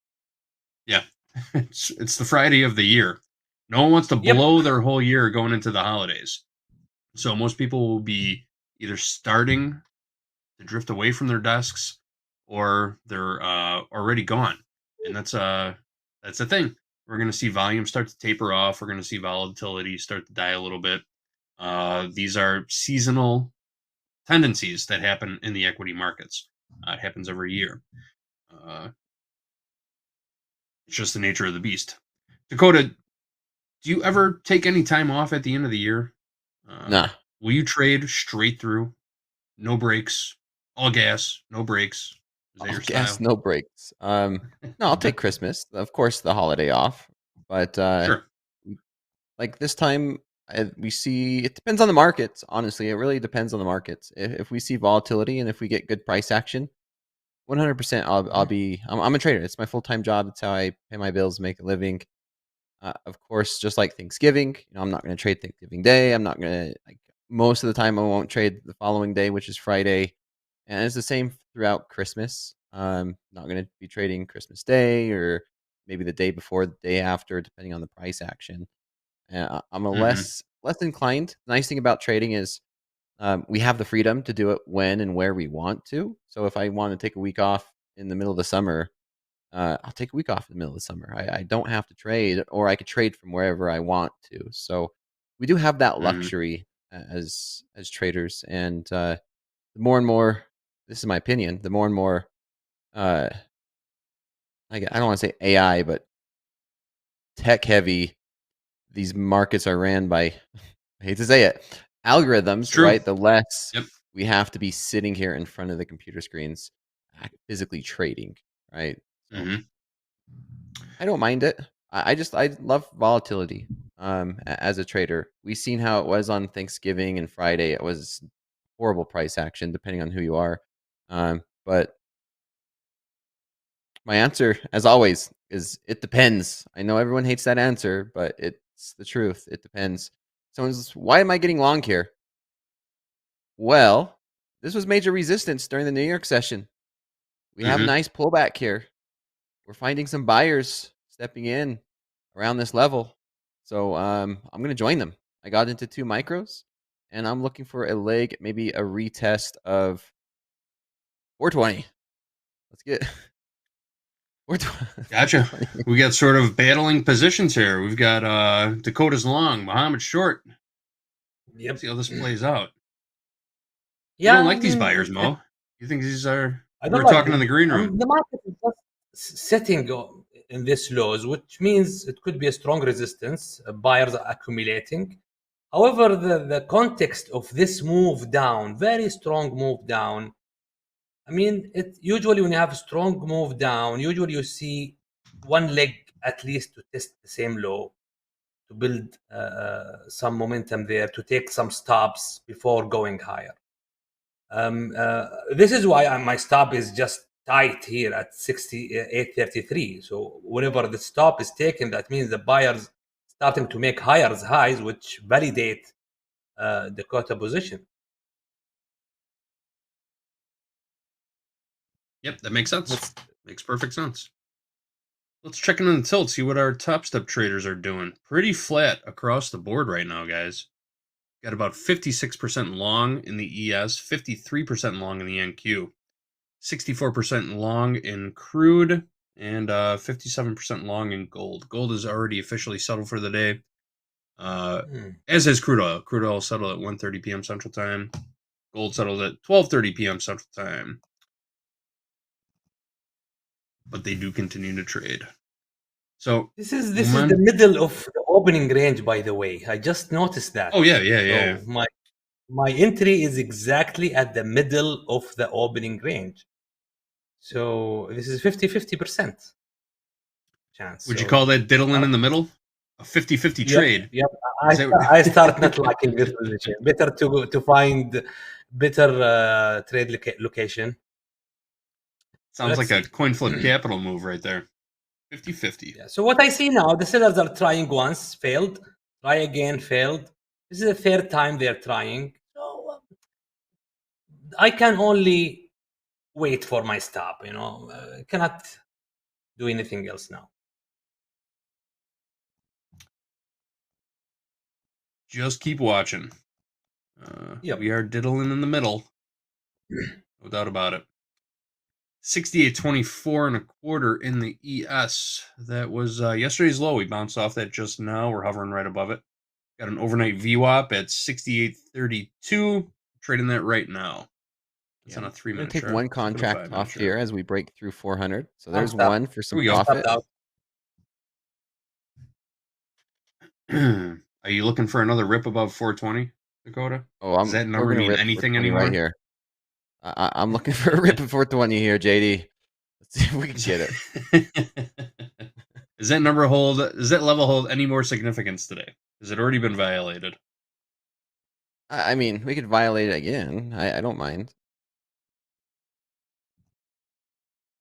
I have my take profit there, so we'll see how it works out. Bitcoin's catching a bid. I see that Apple's up 1%, Nvidia's still up 1 1/3. Broadcom's taking it on the chin. Broadcom's down 4%, but the rest of this market's holding up pretty well. I'm happy. I did enter a brand new position. I know we post a Topstep risk disclosure all the time, but in Bitmine Bitmine immersion, it's just me getting a little invested in crypto on this crazy sell-off. I might as well put a little money to work. I want to hear more about this story. Why did you do that?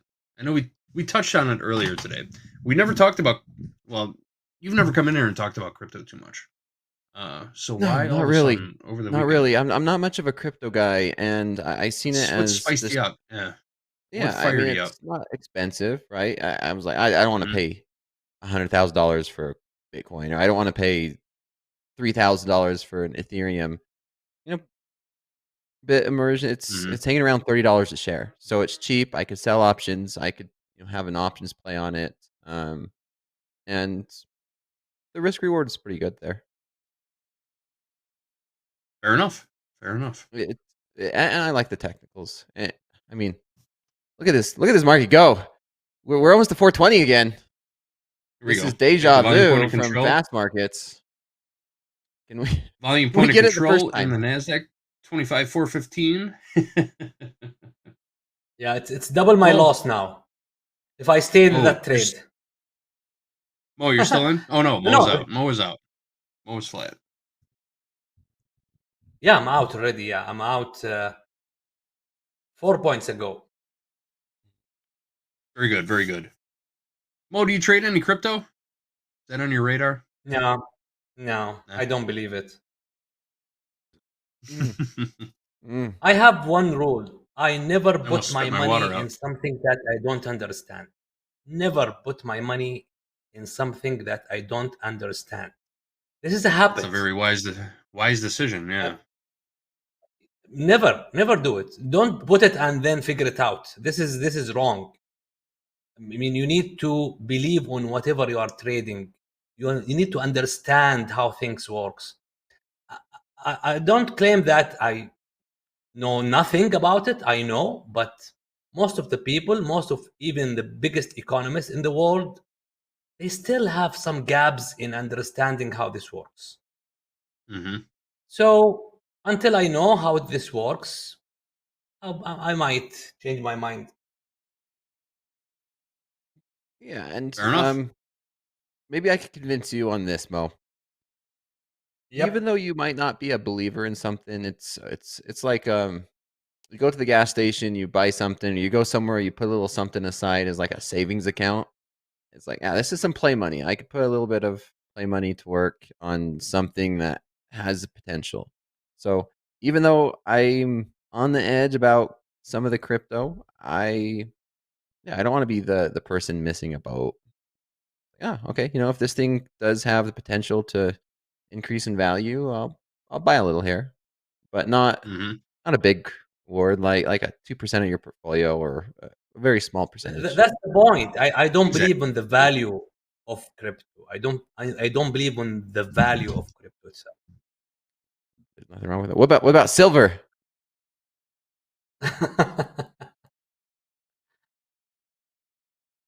Silver's doubled.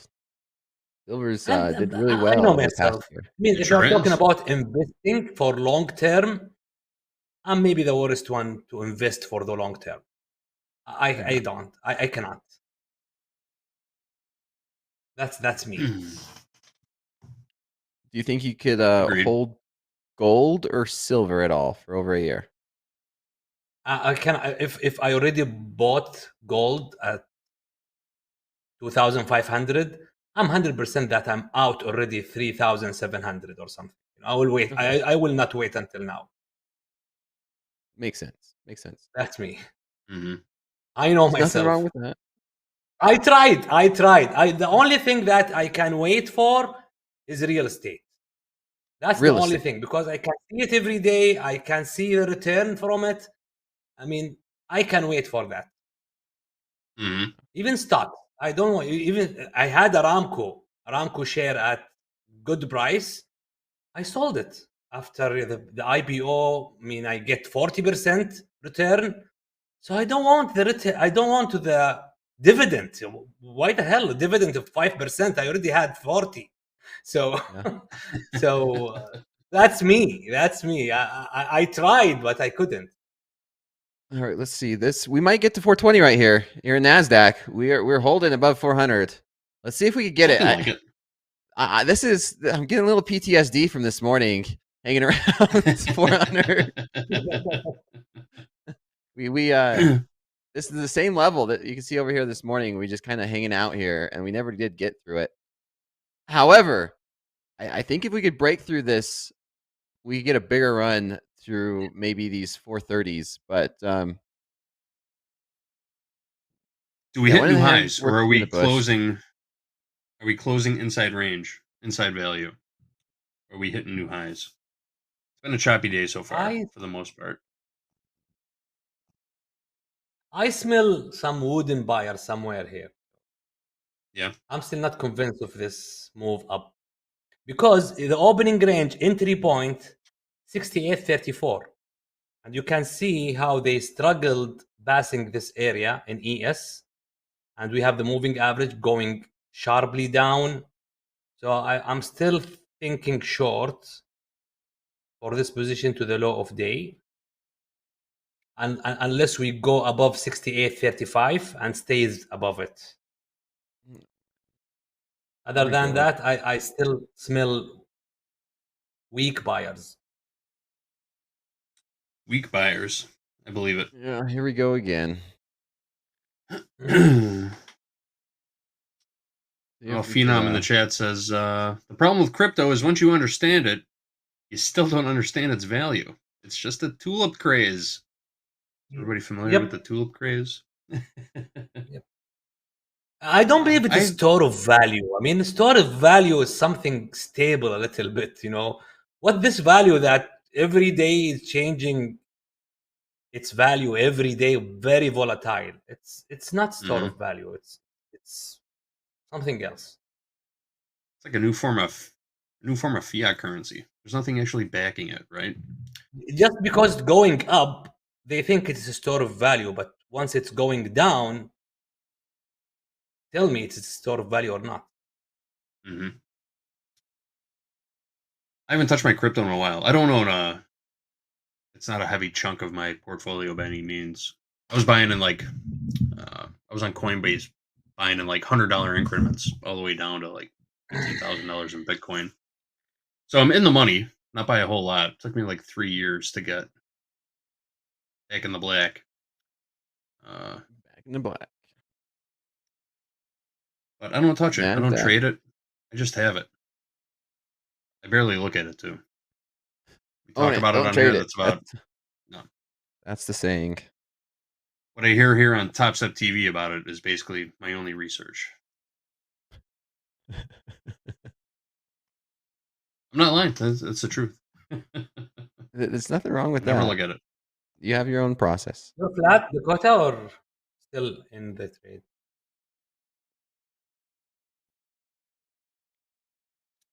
Come on, Nasdaq. Get on up there. We got up to 414 and just PTSD from this morning, man. That was it. We could still make another run. It's just so choppy today. It's just patience, right? Patience. Is this going to do the same thing we did this morning? We have 40 minutes left, so timing is not my friend.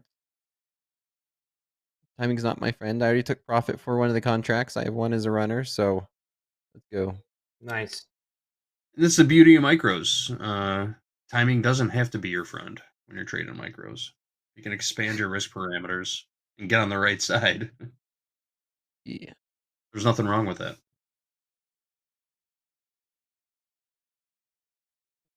I'm looking for failed buyers here. If it happens, I will jump in a short.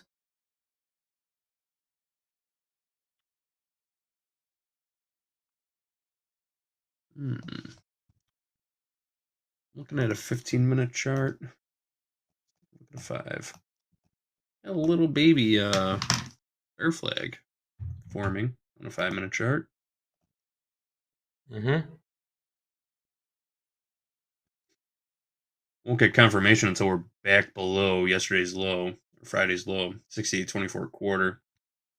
It'll be our confirmation to get short. Okay, show me strong red candle here.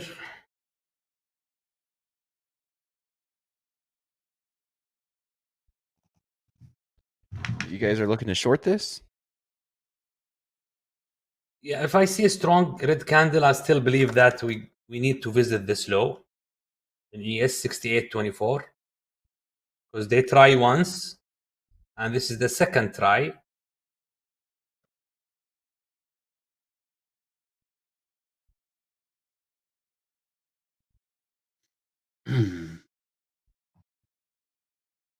Okay. Yep. We are in a range, actually. Basically, the high of the range 68.35, the low We of are. the We've range been- is 68.23. So, waiting for We've the been barcoding. visit, the full rotation to the low. Barcoding for the better part of an hour. Just kind of drifting sideways right now. Mm-hmm. You could even call this a little Dorito pattern here on a 5-minute chart. We're flagging. It's a pennant. It's a triangle. It is what it is. You could play a breakout on either side of this move right now, or either side of this formation. Yeah.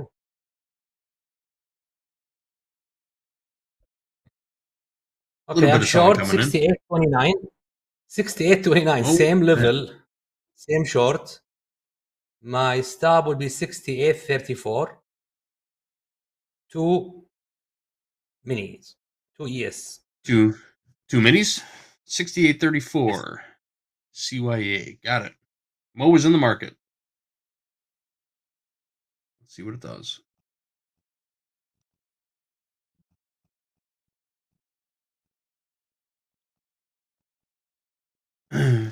Dakota, are you going to go ride horse after the close today? What's the plan? Are you going to go visit your new buddy? Maybe the weekend. Maybe the weekend. Yeah.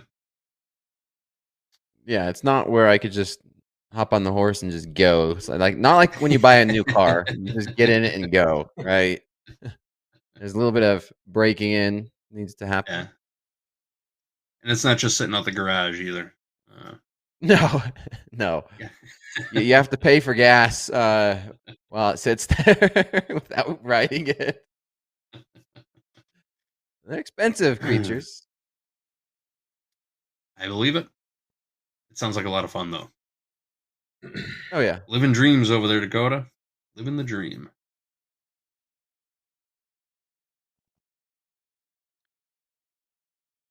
If you guys weren't here earlier, during fast markets, Dakota made a purchase over the weekend. A pretty excellent purchase. Probably one of the better ones. Better ones this year. Of course. Caballo.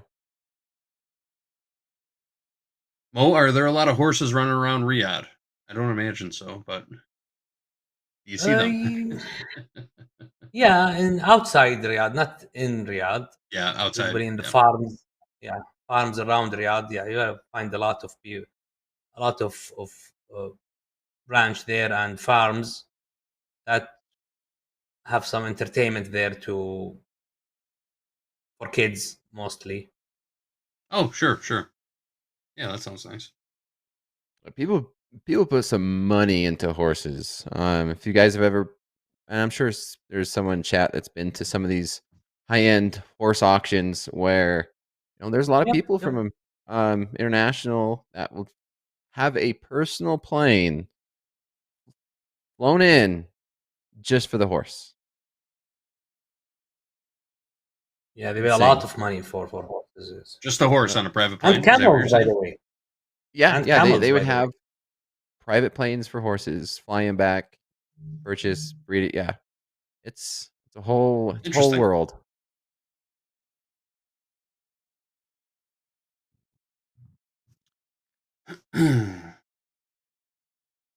Best breed of horse outside my wheelhouse, Jacko. Yeah, you sell the breeding rights. That's where the money is.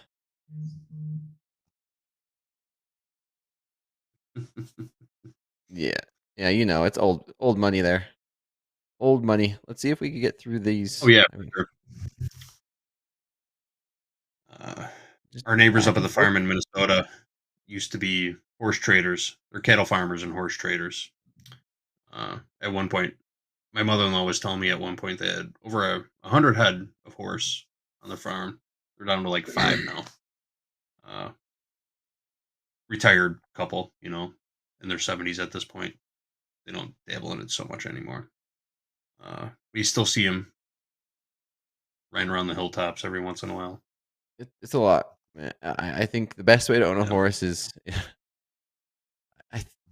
there's two like sides of the spectrum, right? It's like you barrel race from the country. That's where you put your money. Like that's your money pit for feed and everything. You know, shoes and taking care of it. Then the other side of the spectrum is like you have a lot of horses and you just pay someone to do all that for you. There's not really a middle ground. Very rarely. No middle ground. Yeah. Dustin says it's a sad power hour. So far, it is a sad power hour. We're talking about. What do you mean? I made 20 points. Sleeping power hour. So it depends on what side of the market you're on.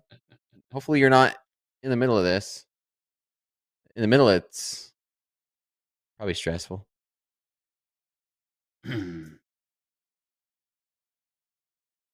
Gabriella says, we raise deer. That's kind of funny. If you know, you know. Yeah. 50 to 60,000 for a horse. Yeah, that's normal. You could get a quarter horse for a few thousand. Wait, that's not what it means. It doesn't mean a quarter of a horse. That's a premium. That's what I meant. Yeah, we got it. Yeah. How much is a quarter of a camel over there, Mo? You made me laugh there. What's a quarter camel? How much what? You ate your camel, They're right? very expensive, by the way. They're very expensive. How big of a deep freeze you need for a quarter horse?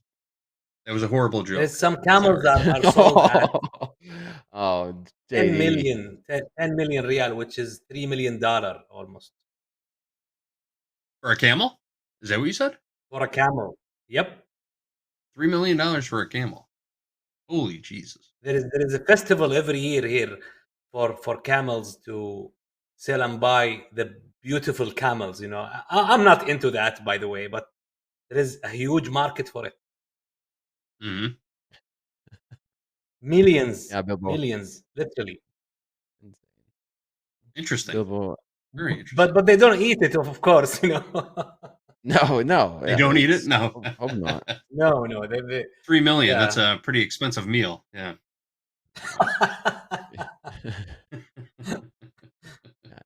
I buy my horses a quarter at a time.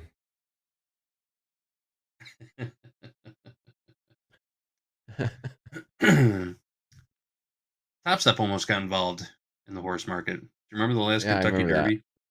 Yep. There were some rumors flying around. Nothing came from it though. Get it, Nasdaq. Let's get through these. 420. All right, we're up at the upper channel line. Mo, are you still in this trade? Your CYA is right around here, huh? 35, yeah.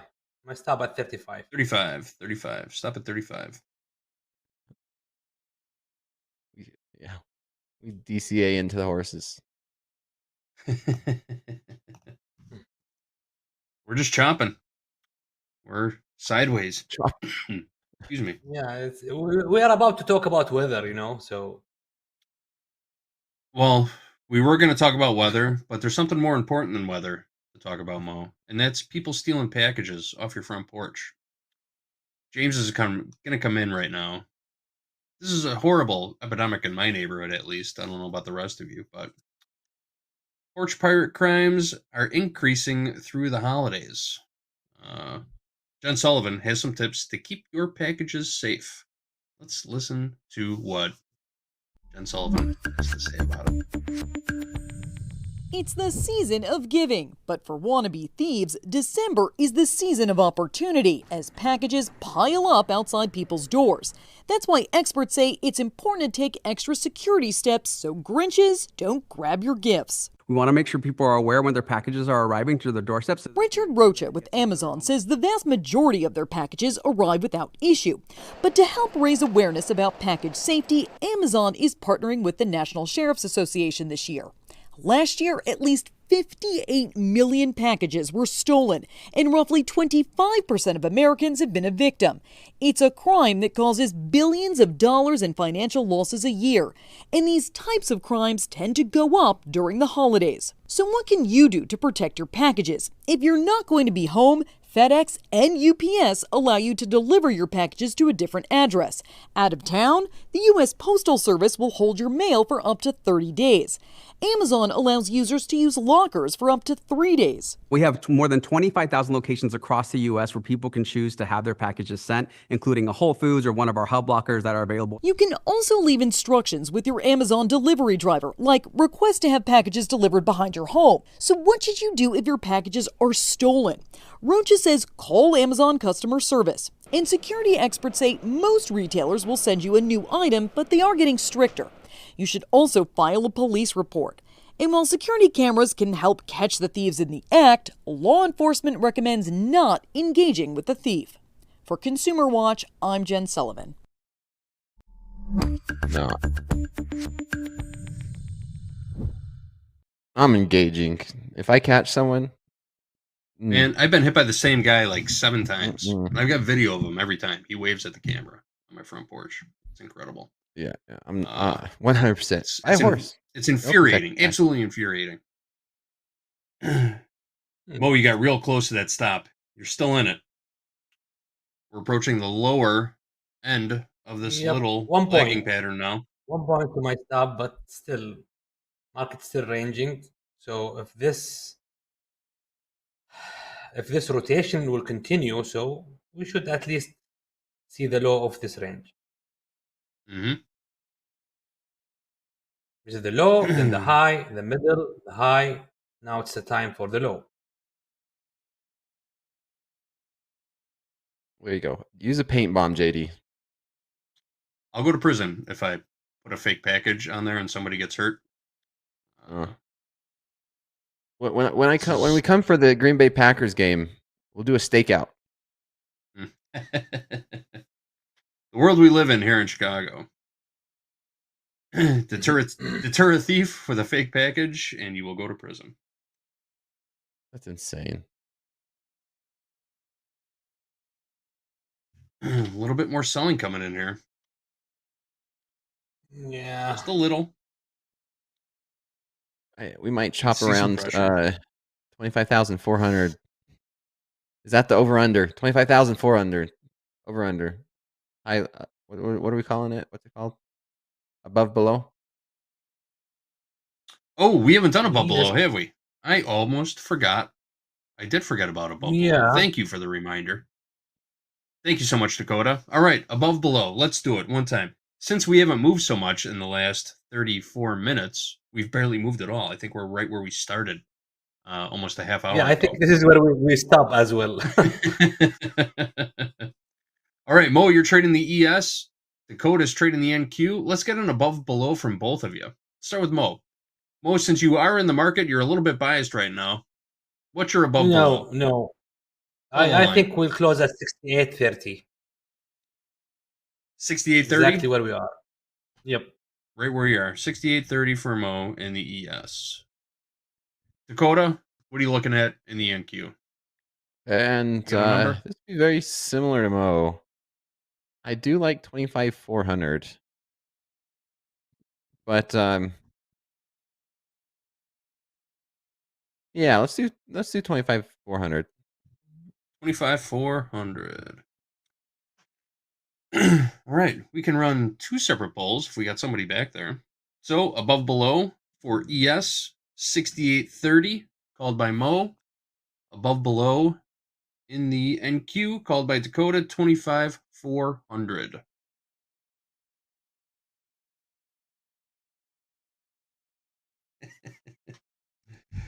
You really can't put a fake package, huh? In Chicago. Well, I could put like a box of bricks out there or something. But as far as like those videos that you see floating around of like someone stealing a package and like blue paint sprays in their face. Yeah. Like if I put one of those out there and the person that stole my package got injured from like paint in their eyes or in their mouth, they will sue me and they'll win. And that's just the reality I live in here. What if whatever you ordered injures them? You mean like a box of scorpions?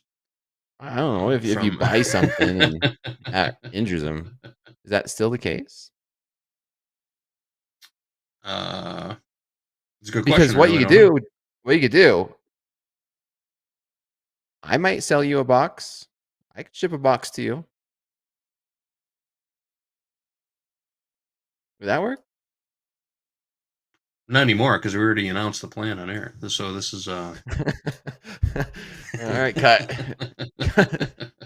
We'll have a conversation after then. I'm sending you a gift, JD. Christmas gift. This would be considered premeditated, right? No, I'm sending you a Christmas gift. I have a great video. I shared a video a couple weeks ago of a guy grabbing a package off my porch. I don't know if they still have it on the back, on the production side. I don't know if we're allowed to actually share it anymore, but it's clear as day. I was sitting right here in this chair waiting for that package. It was on my front porch for less than 10 minutes when a dude on a bike just pulled right up, walked up my front stairs like he owned my home, picked it up, smiled at the camera, and walked away. That's insane. Incredible, right? Yes. All right, Nasdaq's 410s. 410s. Can we see these 420s? I'm going to be honest. If we break through these 14s, I could see a push up to the 430s again. But I'm going to be happy, right? Got to be happy with 420 on this. Let's get it. All right. We're back up at the upper end. Yeah. Back at the upper end of this range that we've been in since the beginning of this segment. I'm stepped out. Get it? Oh, there we go. Two tries. Oh, not working. 419. Not like this. Not like this. Code is still sitting on longs. What do we tag? 419 again? 419, that was the number. We got 10 minutes till the high of the range. The high of the range.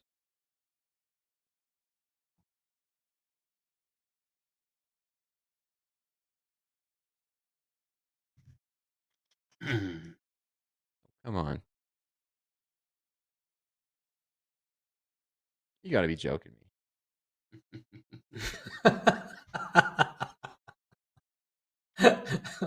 We're in range. The range. Why aren't we playing the range? Yeah, there we This go. is the breakout. There you go. There we go. Come on, let's get it. Let's get it. I just want 420. Let's learn my lesson from earlier. No, I'm going to watch this. We got to get it. The big fat round number of the day. The big fat round number of the day, 420.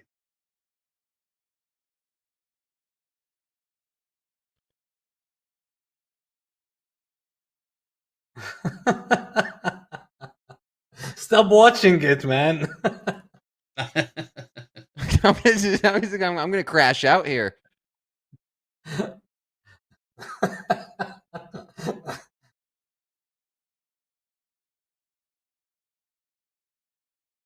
Yeah, apparently they were going up to take my stop. That's it. Not to give you a profit. Mission accomplished.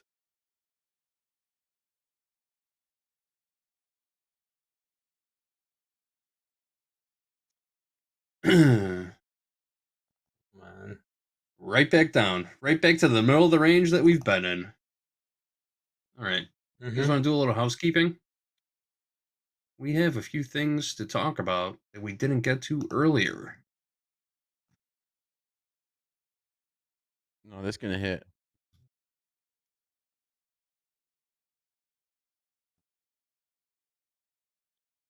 Want to give it another minute? Nah. Feels like a I don't wanna look at gravity it. to the down there. There's something Do the housekeeping, man. grabbing this market going lower. This is just chop, man. This is just pure chop suey. That's all it is. 418.75. Diabolical. Diabolical. Insanity. What's for dinner tonight? All right, let's take a look at some payouts and P&Ls from yesterday, or from Friday. Here are Friday's abbreviated trading session. Look at some of these numbers that our live funded traders put up on Friday during a shortened trading day. When the CME went down too. This is impressive. These guys got in and out real quick. Anthony S, 14,000, almost call it 15,000. Trading micro Bitcoin, silver, micro gold, and the micro Nasdaq. Colin, 10,335 trading the Nasdaq and the ES. Derek C, 10,277 trading gold and the Nasdaq. Myas, 8,248 trading the Nasdaq and the micro Nasdaq. And Collins K, $8,211 trading the S&P, gold, and the Nasdaq. Decent numbers from these live funded traders. That's We also had some payouts. We had some traders take some payouts going into the end of the month. You want to talk about a great way to close out a month? Here comes 420. Let's see it. We gonna get it? See those payouts. Yeah, we're making a run back up to these highs. The highs of the last hour, folks, not the highs of the day. Or are you thinking about the highs of the day? It's the highs of something. All right, here we go. I got my tick profit. The high of the previous 1 hour candle. Here we go. All right, I got my tick profit there. Picking up. And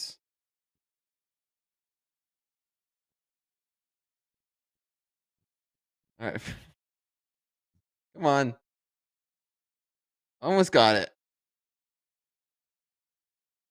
Real close. Real close. Yeah, let's switch to his. Yep.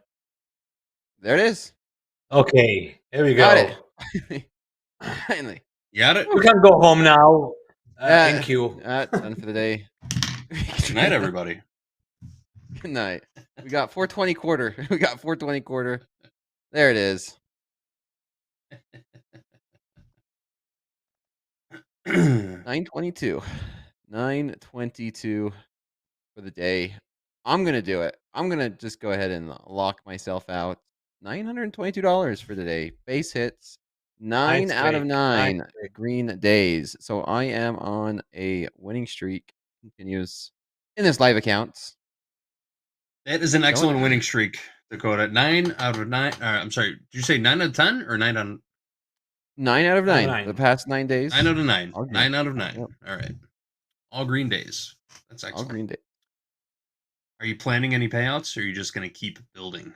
Building and building. Oh, we're building this. We're gonna build. I'm gonna build this. Continue to hit base hits, and yeah, as soon as I get maybe 3 months of consistency, I'll start to size up again here in the live account. That's a good plan. It'll be the same process. It's the same process you see me doing on micros. It'll be with minis. Okay, I'm short now. One more time. Mo is back in. Where are you short from, Mo? What's the trade? I'm not short. I'm flat. I hitting my daily, my DLL 1000. So liquidate. Okay. Mo is flat. Auto liquidate. Maybe for better. No trades for Mo. Dakota's locked out. We got 14 minutes left here in Power Hour. What the hell are we going to talk about? Oh, we still got payouts left. Let's look at some payouts. live funded trader payouts. Talk about a great way to end a month. Here we go. Top 5 live funded payouts from Friday. Patrick C, $17,000. Jonathan M, let's call it 8,000. Alexis L, 7,200. Robin D, 4,000. And Johansson 33.50. These are live traders lining their pockets with that hard-earned money from the live funded account. Pulling money out of the live account, out of the live markets, put in their pocket. That's impressive stuff right there. Big shout out to all these live funded traders. Yeah, the minute I hit my DLL, the market moves now. Should be short in this one. We're right back. I mean, if you look at my chart, it's following this triangle pattern almost to the tick. I drew these two lines at the beginning of this segment, and we are just consolidating and trading inside this pattern right now, waiting for a breakout. Hasn't happened yet. Those 420s was the high very right there. sideways. Yep.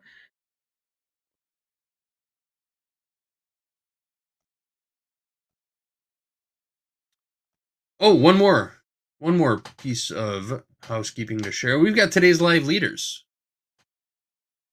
If we want to pull those up at the top, Tyler A, 22,247. Kyle K, 12,096. I wonder if that's our old buddy Kyle K. I'll find out. Yeah. Poe, 11,965, and Alexander, 10,915. What's up, Dakota? I was gonna say they kept him on there, right? Love to see that. This morning they were up and they're keeping the profit. That's good to see. You know, it's not out of the question that somebody from our risk team reached out to one, if not all of these traders, and said, start locking in profits now. Start scaling down.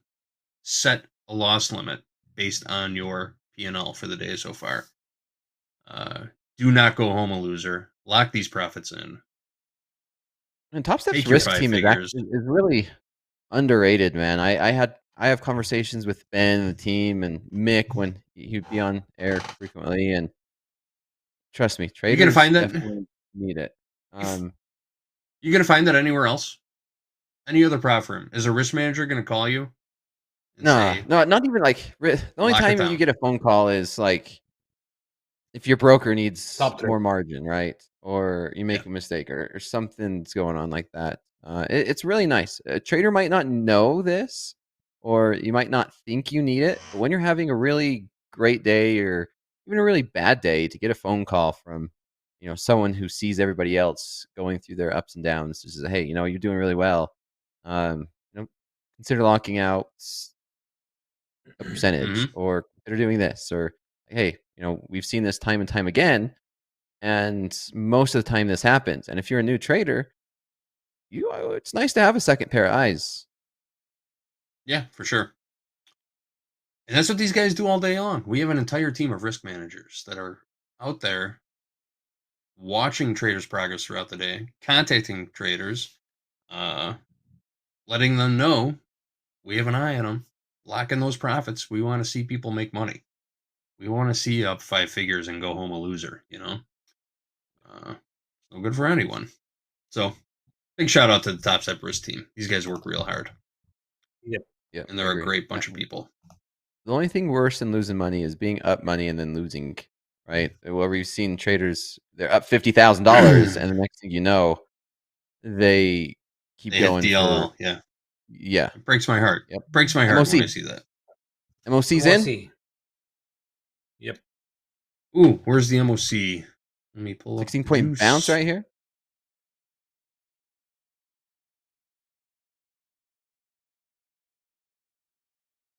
CFTO says, because of them, I am what I am. I hope to grow and so appreciate the opportunity to be here every day. Love that. Be every day. I still don't see the MOC. Hang on. I'm refreshing. Juice. It looks like a nothing burger based off the price action. Yeah. We haven't seen any movement in this power hour. Super slow Monday power hour. Oops in the chat. All right. S&P. 920 million to sell in the S&P and Q. 324 million to buy. Dow 182 million to sell. Mag 7 383 million to buy. Mixed signals.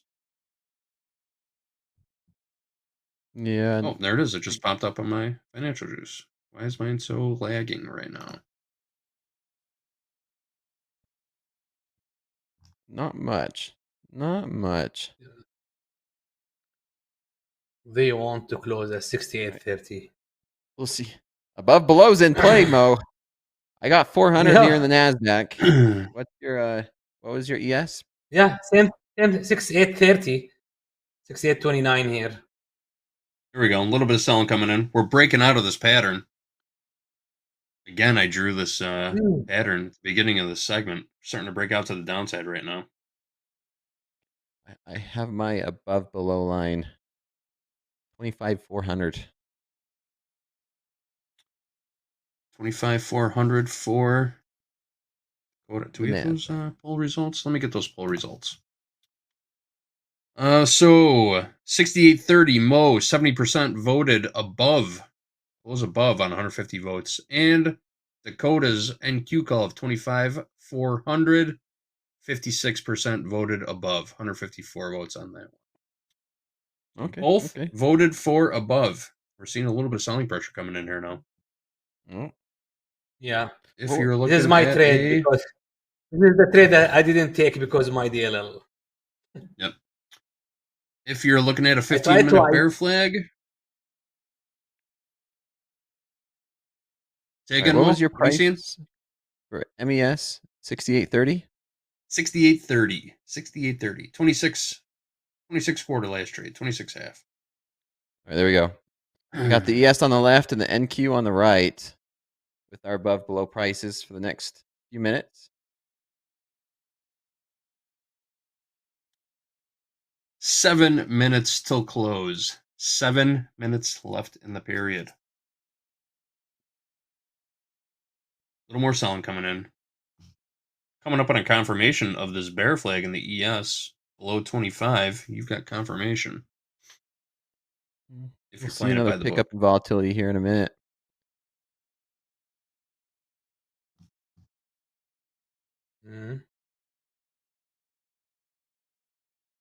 There's a nice bounce here. A little bit coming in right. Just complete the mission. The mission is to visit this low. 68.23. I can see us getting above it. I can see us getting above it right now.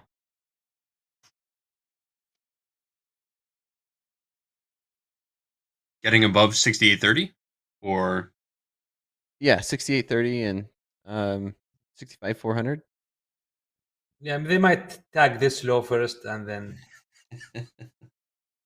buyers jump. Uptown Dunk says the 1 minute chart is crazy. 1 minute chart is wild. Or 1 second chart. 1 second chart. The 1 second chart is wild. Trading with the 1 second chart. One way to do it. Right now. Nasdaq's at 400 almost. Nasdaq's closer than the ES right now. 27 last print in the ES. 68. ES is not as volatile. A little more selling coming in the S&P. Friday's low, 68.24 quarter coming up. We're going to melt right through it.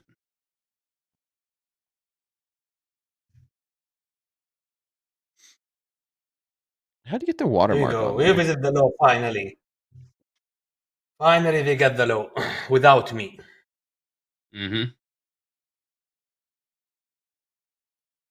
Funny how that always. How do you get the watermark in the background? I was just looking to see how you get that watermark in the background. I don't think it's custom.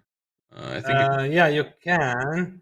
Settings, canvas. I think watermark. Just take it out. Yep, watermark. So right click on your chart, Dakota. Go to settings and you'll see canvas. I got it. And there's a tag for the watermark. Thank you. Yep. Oh yeah, that's a lot better. Yeah, it's clean. That's clean. We can still do it. 4 minutes left. Nasdaq, they're catching a bid. Yep. Nasdaq's just a little bit stronger. Just a bit. Seen a little bit of buying coming in.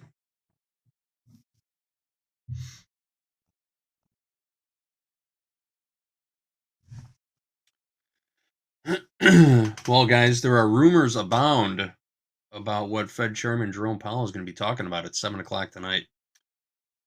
But if you're tuning in to TopstepTV, as you should, Coach Dakota and Coach Jay will be here starting their slow market segment. And they will be here for Jerome Powell's speech at 7 o'clock p.m. Central Time. Make sure you're here for it.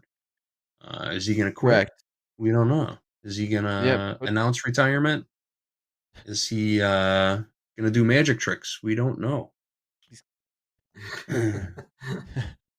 Yeah, Coach Jay and I, we're going to start earlier, starting slow markets, like you said, at 7 to catch that. So it's going to be a real good one tonight. For sure. I'll have my live account ready to go. Here we go. 3 minutes ago, we got sellers stepping in here. 68.21, 68.22 last print in the S&P. Nice. I think a strong sell-off will come at the close. Feels like it.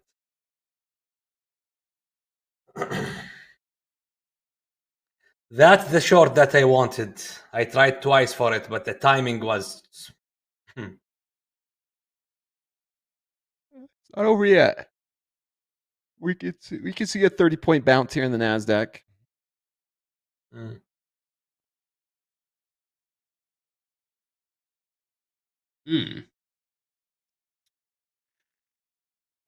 Waiting. 68.22, 21.5 last print in the ES. Man, it was really slow until the last 2 or 3 minutes there. Brad Sims wants a nice Kermit the Frog. Not sure what he's talking about. I know who Kermit the Frog is, but is he looking for an imitation?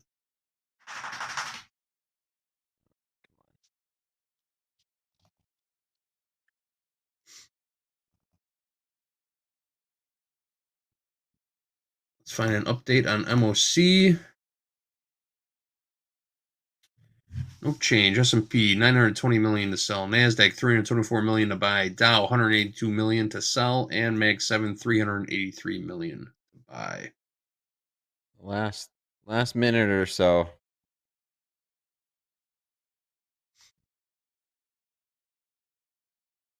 $80 seconds left. 70 seconds left. Can we see 25 points on the Nasdaq the next minute? It's not unheard of. Feels Not out heavy. of the question. You want to see a pop though, huh? Are you buying it right here? No, the above below is at 400. No, I'm not in. I'm locked out. Yeah, me too.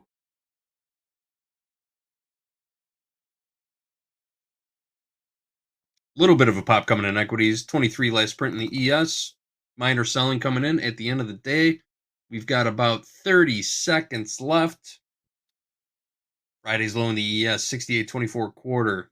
Having a little trouble getting above that in these last minutes. Come on, let's get it. We got 15 points. 10 points. Here we go. Starting to see a bit of a 5 rip. points here. You're stepping in. Here we go. Here's a rip. 5 points here. I think we can above below 400. Yeah, do 400. it. Here we go. We're pushing. Three, We're pushing. two, We're pushing. 150. 10 seconds. I thought that's empty. Oh, look at that, Mo. Look at that. All right. There it is. Let's see. What's the settlement price? Let's get an Almost official had that roll. one, Mo. Yeah, I had 68.29. 68.29 quarter. Excuse me. Wow, what a Nasdaq. call. Nasdaq. What a call. 400 even. I think is what it closed at. All right, guys. Mo, Dakota, thanks for being here for Power Hour on this Monday, December 1st. First trading day of the month. First trading day of the last month of the year. Appreciate both of you guys. Great calls on those over-unders, by the way. Or above-belows, I should say. Don't forget, catch Dakota and Coach Jay for slow markets tonight, 7 o'clock p.m. Central Time. They'll be going live as Fed Chairman Jerome Powell goes live. We're going to see what he has to say. He's got a scheduled speech tonight. We have President Trump coming out. He's going to hit the podium in just a minute now, 3 o'clock p.m. Central Time. We'll go through that during at the buzzer with Coach Jay. So stick around for that also. All right.